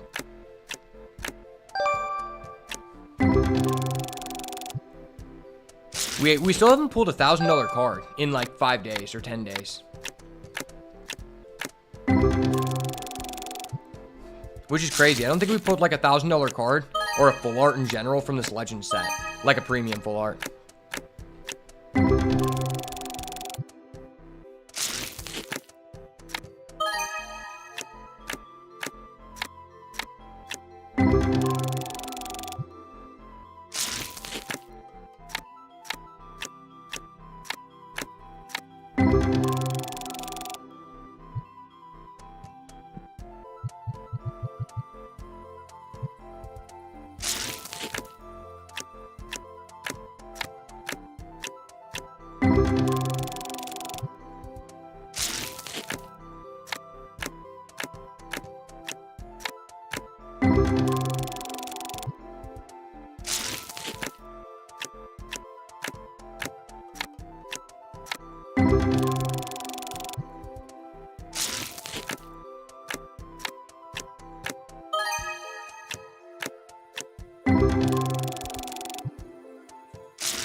Okay, this is our last 10 packs. I think you can hold 6 packs in your hand. Okay. Yeah, after this, I'm not going to have to open any packs, and I can just restock all day. Tomorrow is probably going to give us like $6,000. I actually want to see how much money you make from just opening packs all day.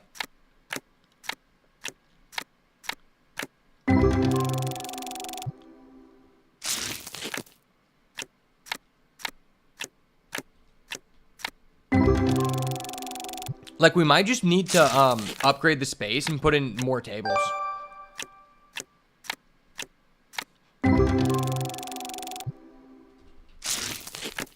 Like, fuck the tables people play at. We need card tables to sell cards. Okay. This is our last set of packs.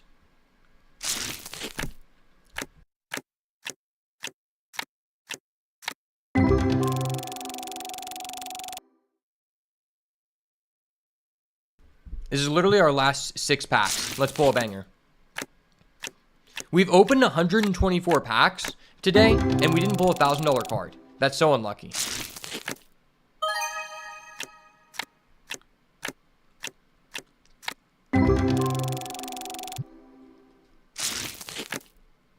I know there's some cards that are upwards of 20,000, which is ridiculous.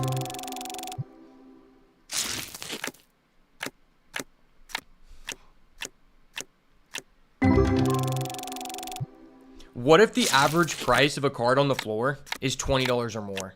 That'd be crazy. I wish you could see the average price of your card you have on the floor. This might be the last pack or the second to last pack. Okay,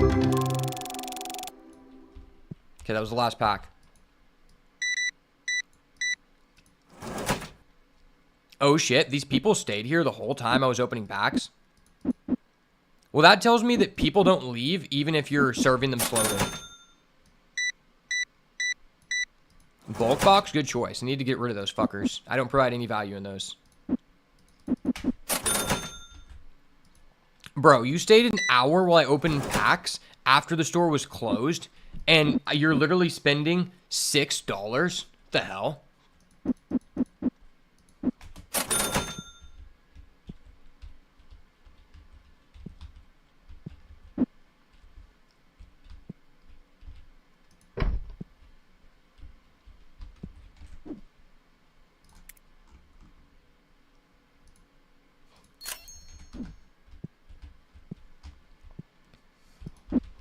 Yeah, we definitely need to expand the shop.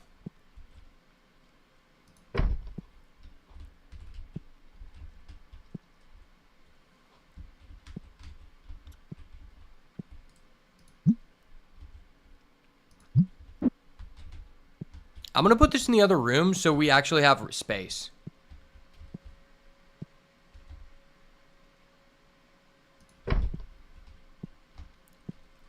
Like, honestly, buying the additional room was kind of just like, we kind of just needed that for like, literally just for storage. That's literally it. Okay. I'm excited. What is going to be after one full day of opening, after one full day of only opening packs after one full day of only opening packs in trading card game after one full day of only, after spending an entire day of opening packs in trading card game after spending an entire day of just opening packs in trading card game shop simulator, what will be the average price of the cards we put on the floor? Okay, we're going to sort here.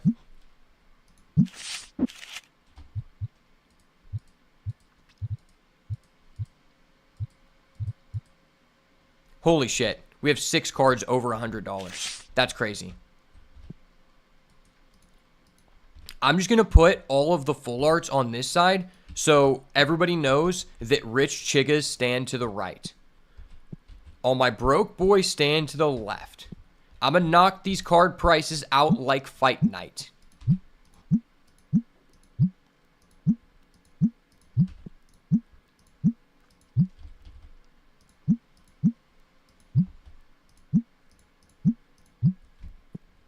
Sorry I repeated what I was saying like 5 times. It's because I might turn that into a YouTube short.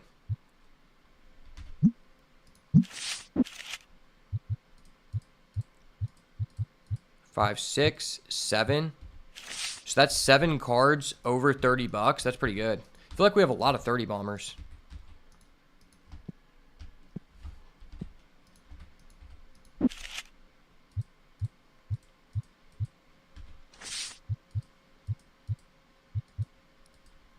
Well, that's 7 cards that are $15 or more.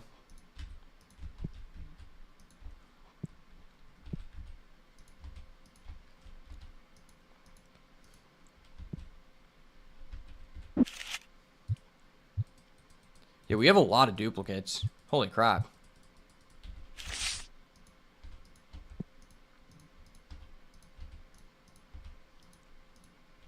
Like, these cards we're about to put on sale tomorrow are literally worth more than most of the sealed product we're selling, which is ridiculous.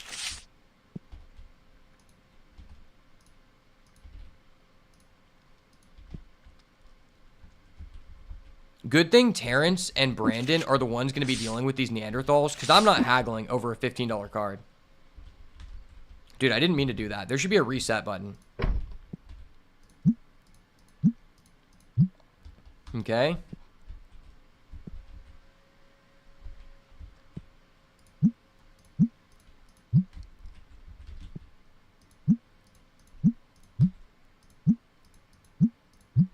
What if just like none of these sell because no one can afford spending $100 on a card, and that's just like the average price of the card I'm selling?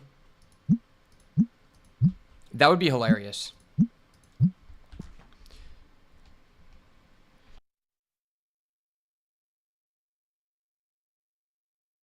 I didn't mean to switch over to my face cam. That was funny. I was trying to mute my mic. I don't know how many people know this, but I have a difficult time breathing from my nose being extremely deviated from boxing. And so at one point, I only had 2% oxygen in the right side of my nose and 0 in the left until I had a procedure that made it slightly better.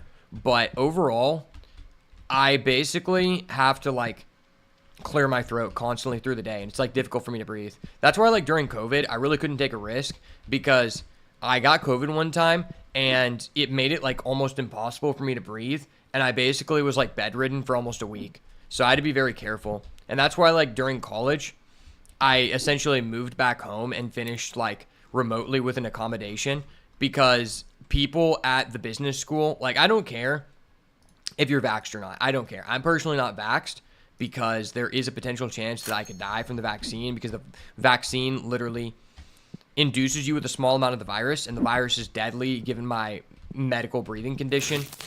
And there's another condition I have that makes it more difficult for me to breathe as well. It's not just my septum being deviated. But on that note, I basically, people at the business school weren't being required to wear masks.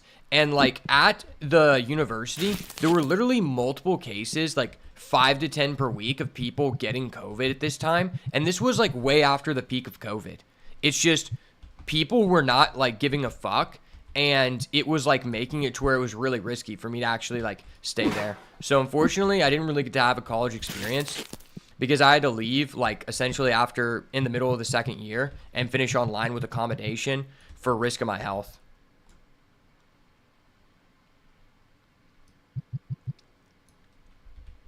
Which honestly was really unfortunate, because I didn't really get to meet that many like friends, which kind of sucked. I also didn't really get to meet any girls. But that's okay. I'm a famous content creator that services upwards of 5 viewers, so I'm on the come up, man. You may have seen my videos in such places as YouTube Shorts or Instagram Reels. I'm that guy that people hate, because I make funny content that triggers everyone.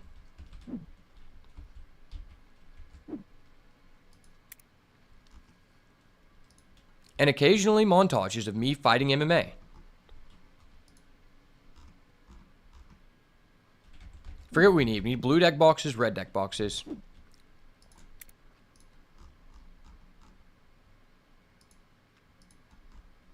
Get the blue, get the red.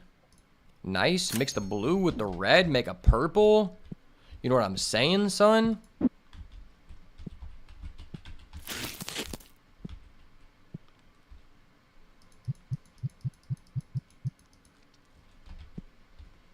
So, the reason I brought that up is because if you ever see me muting the mic, it's because I have to, like, constantly clear my throat, or I'm just going to choke on my own, like, junk. And I don't want other people to have to hear that.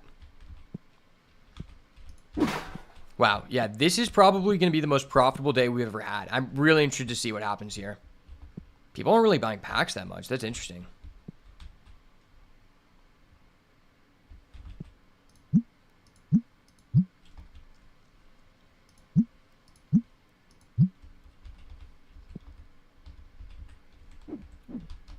I think we still have some of these. Oh, no, we don't. Let's order another count of those. Yeah, we're good on the other sleeves. And the packs, I probably need to adjust. I feel like the market price is probably reduced because people just didn't buy that many packs. Maybe people are just, like, only buying singles, but I'm not sure. And I've actually decided I'm just going to leave these in the box. Oh, shit, I didn't want to show you guys my collection. It's my secret collection.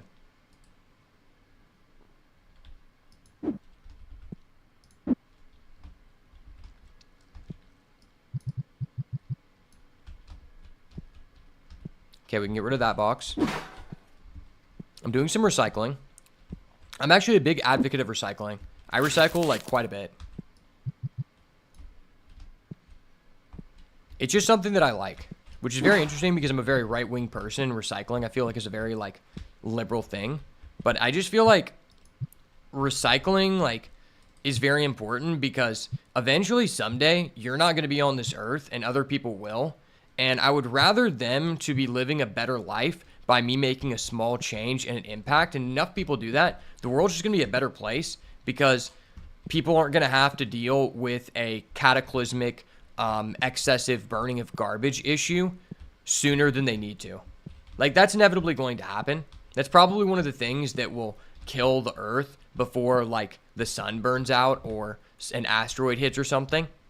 So any way I can make that better, and, like, the recycling place is literally, like, 10 minutes away, and my mom orders a lot of packages on Amazon, so I feel like I might as well.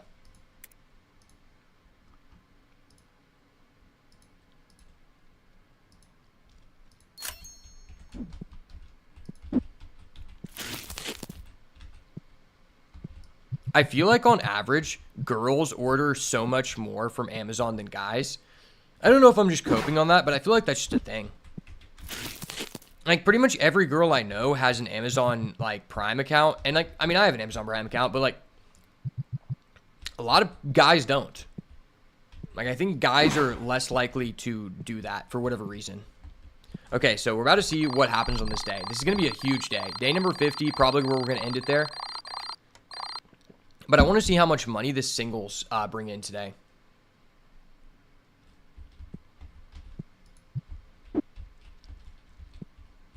Because we have a lot of singles that are like $100. Like, we have, like, probably 20 cars that are over $100. And that could make a massive difference.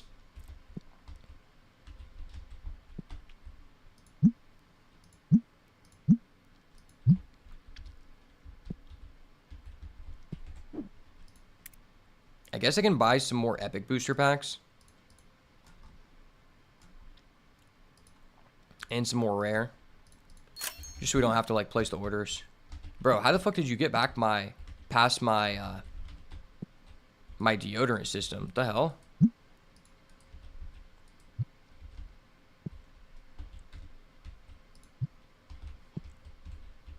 Where the hell is Terrence? Why is Terrence so fucking late for work, bro?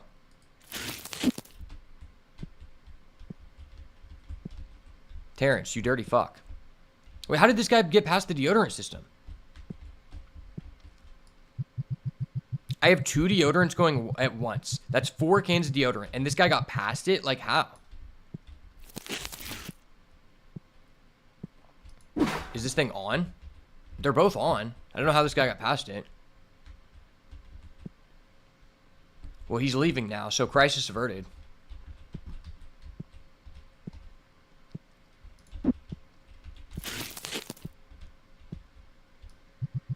Reload these back up. These bad boys. Bad man pajamas.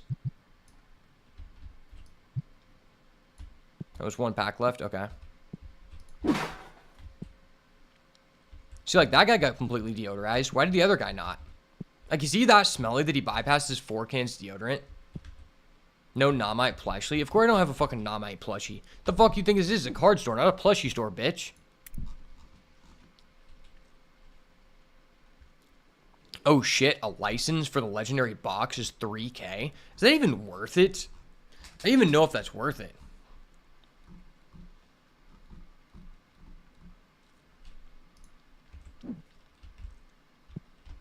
Yeah, legitimately, I'm not even sure.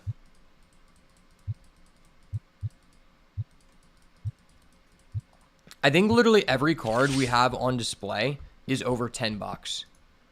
Now we have one card that's going to be 9 bucks, but that's pretty crazy.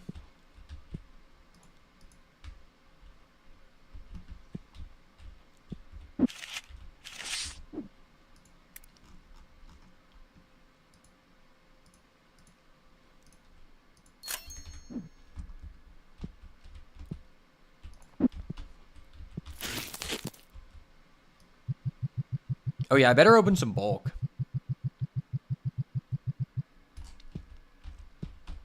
Like, I might as well, right? Oh, I need to go to the workshop. I forgot I put the workshop in the second room.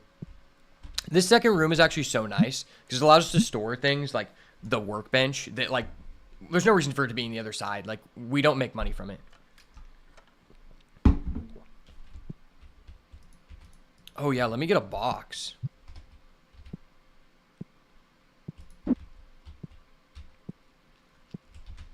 Okay, this is going to be our moving box.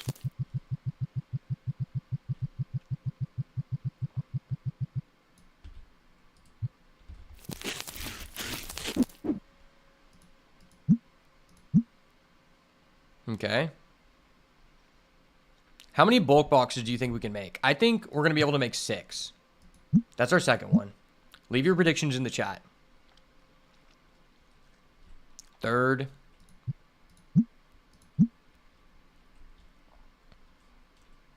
Why does it take so slow to make bulk? We're making a 5th one. Okay.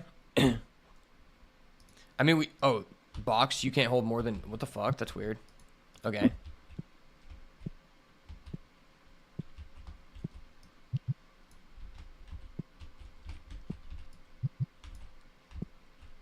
Go put these back over here. Throw it on the box. This is our 7th bulk box. The fact that, like, we can make 7 bulk boxes really just goes to show how many packs we open. Okay, 7 is the maximum we can get. If you open 120 packs, that's 7 bulk boxes. That's a lot.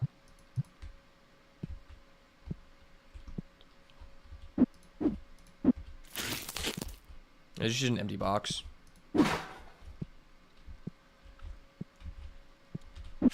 Oh shit, the single mongers are here.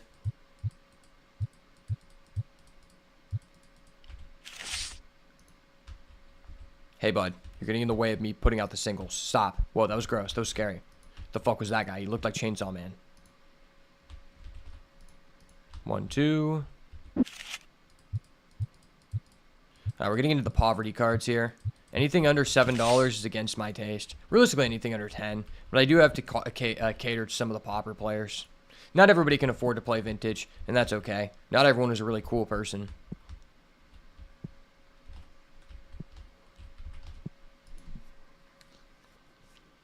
I'm very intrigued to see what our ending profit from day 50 will be today. And that's probably going to end the stream. Just because we spent an entire day opening 120 packs, and that's fucking ridiculous. I guess I can buy another shelf.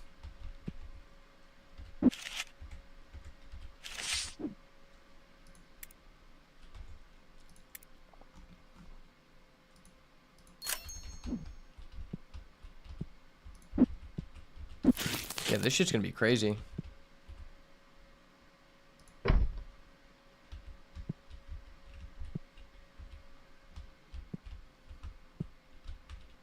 Okay, people are buying poverty packs like crack.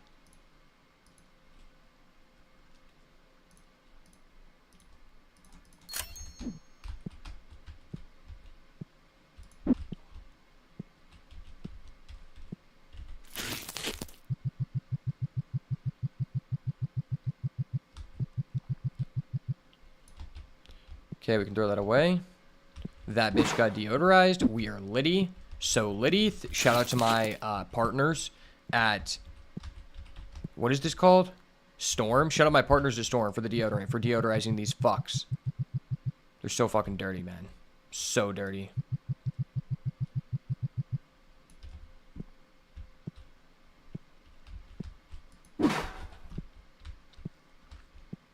Oh yeah, I can get a license for these good packs. Is that really what we want?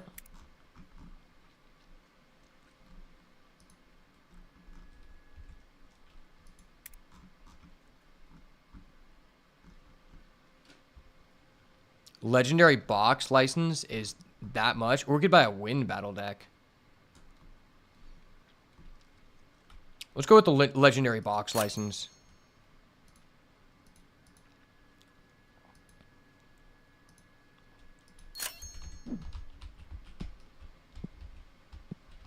The deodorizers are working nice.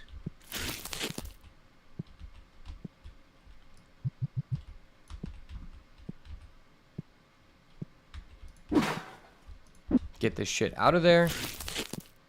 Please do not try to purchase these before I've set the price. I would really fucking appreciate that, boys. 33 is the return. How much is the return on this box? 36. How is the profit better?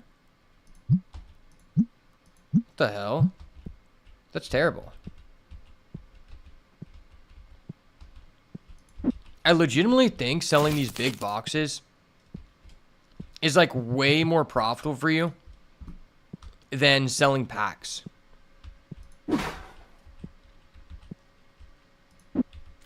Which sounds ridiculous because it is.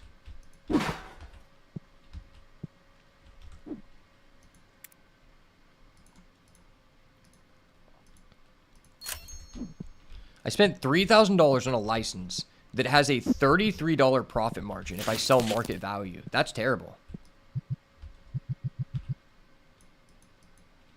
Considering the Epic box literally has a higher profit margin, like what the hell?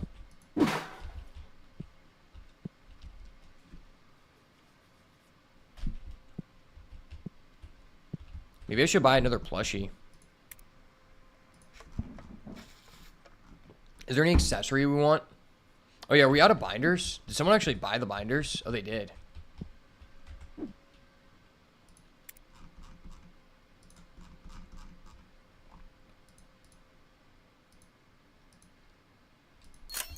Yeah, binders sell super slow. I don't even know if it's worth stocking them.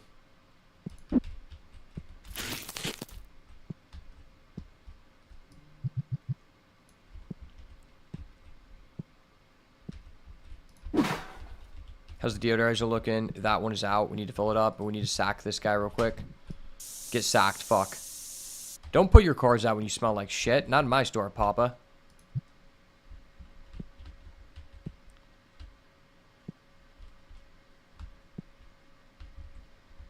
They call me the deodorizing devil, brother. The deodorizing devil is back at it again.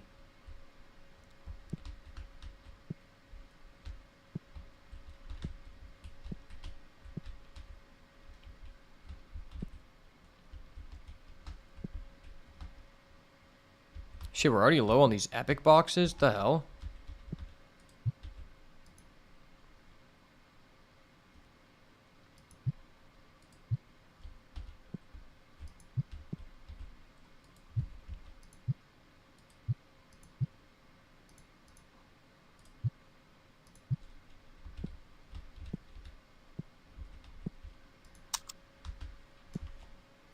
How do people just keep getting past my deodorant wall? What the fuck?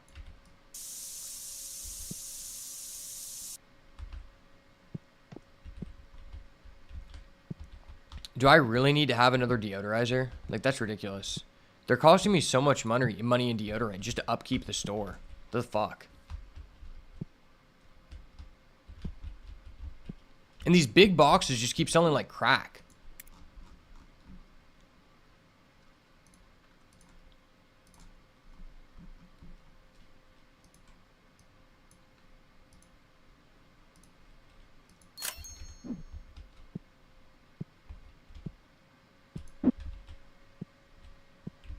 How many red starter decks do you need?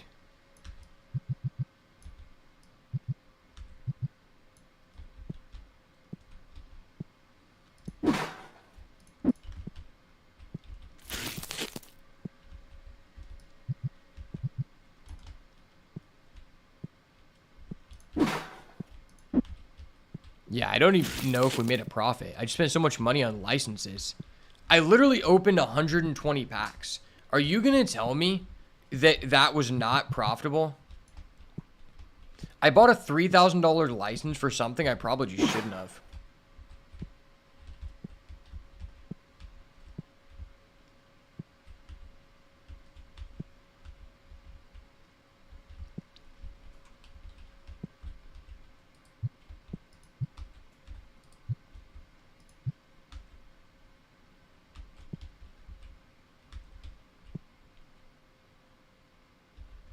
Card sleeves clear. What a bargain. How many fucking clear card sleeves can these people purchase?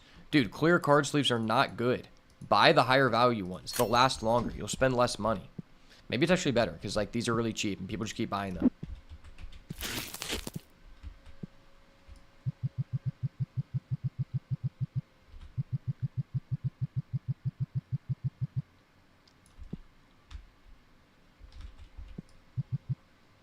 It's like ridiculously cheap.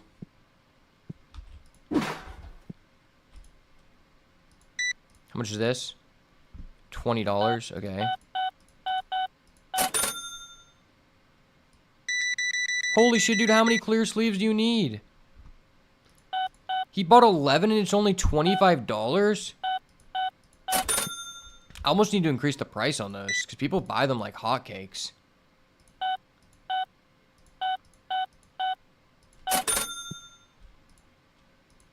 One bulk box? Bro, I'm not keeping the store open late just for you.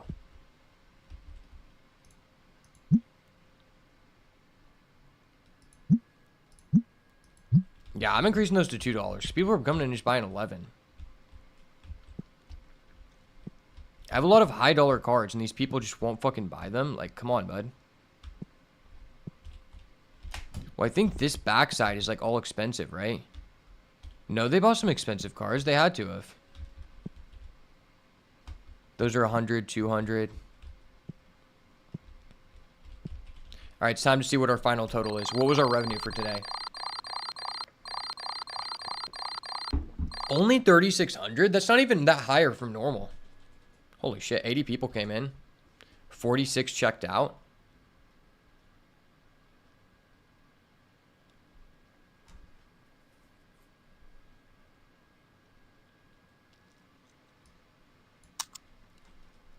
That was ridiculous.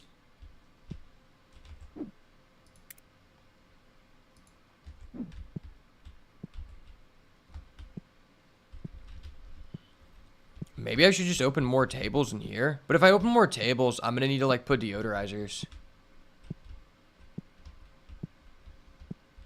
And deodorizers are like hell expensive. All right, well, this is where we're going to be ending it today.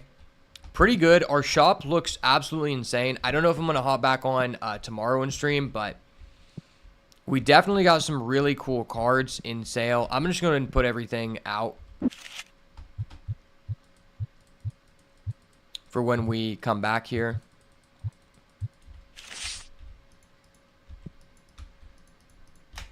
But yeah, this game has been really fun.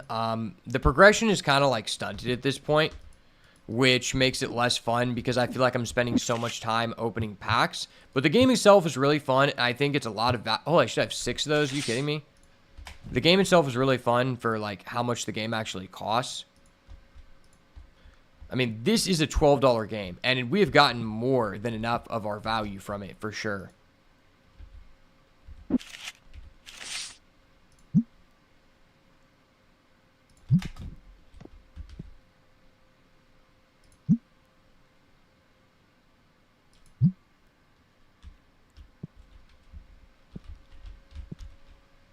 Yeah, I'm just going to restock some things real quick.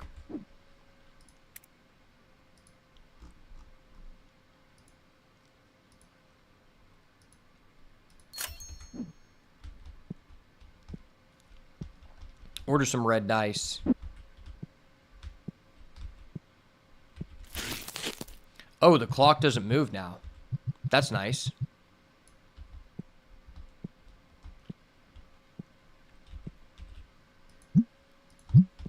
The clock doesn't actually move until we start the next day, or until we open the store. That's awesome.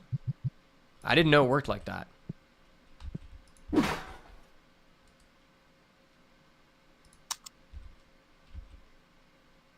wish you could take the deodorants out, though.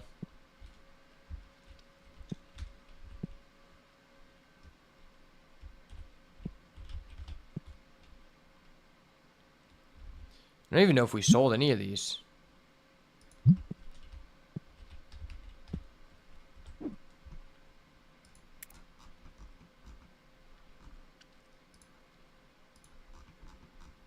Let's buy a red battle deck, 10 things off.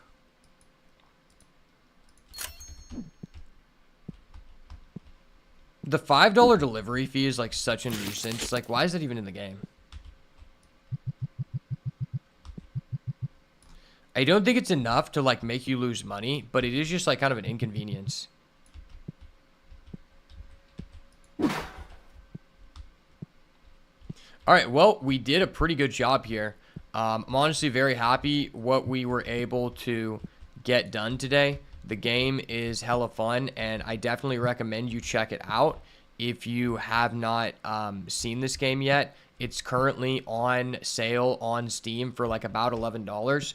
And I feel like for the price point it's at, you get a lot of value for your buck. The game has a lot of depth, and eventually the game is going to become a playable TCG. And I'm glad I was able to showcase some of the more late game features of the game. We were able to actually unlock a second room for ourselves, which is pretty darn cool. And I think getting to day 51 is pretty damn good, if I do say so myself. But I think this is a great stopping point for today's stream. We've been going on for almost 7 hours now. So thank you so much for everybody who has stopped by. I really appreciate it. Hope you guys had a wonderful weekend, and hope you guys have a wonderful rest of your day. Thank you so much for stopping by. As always, if it's not the goo, it's got to go. Peace.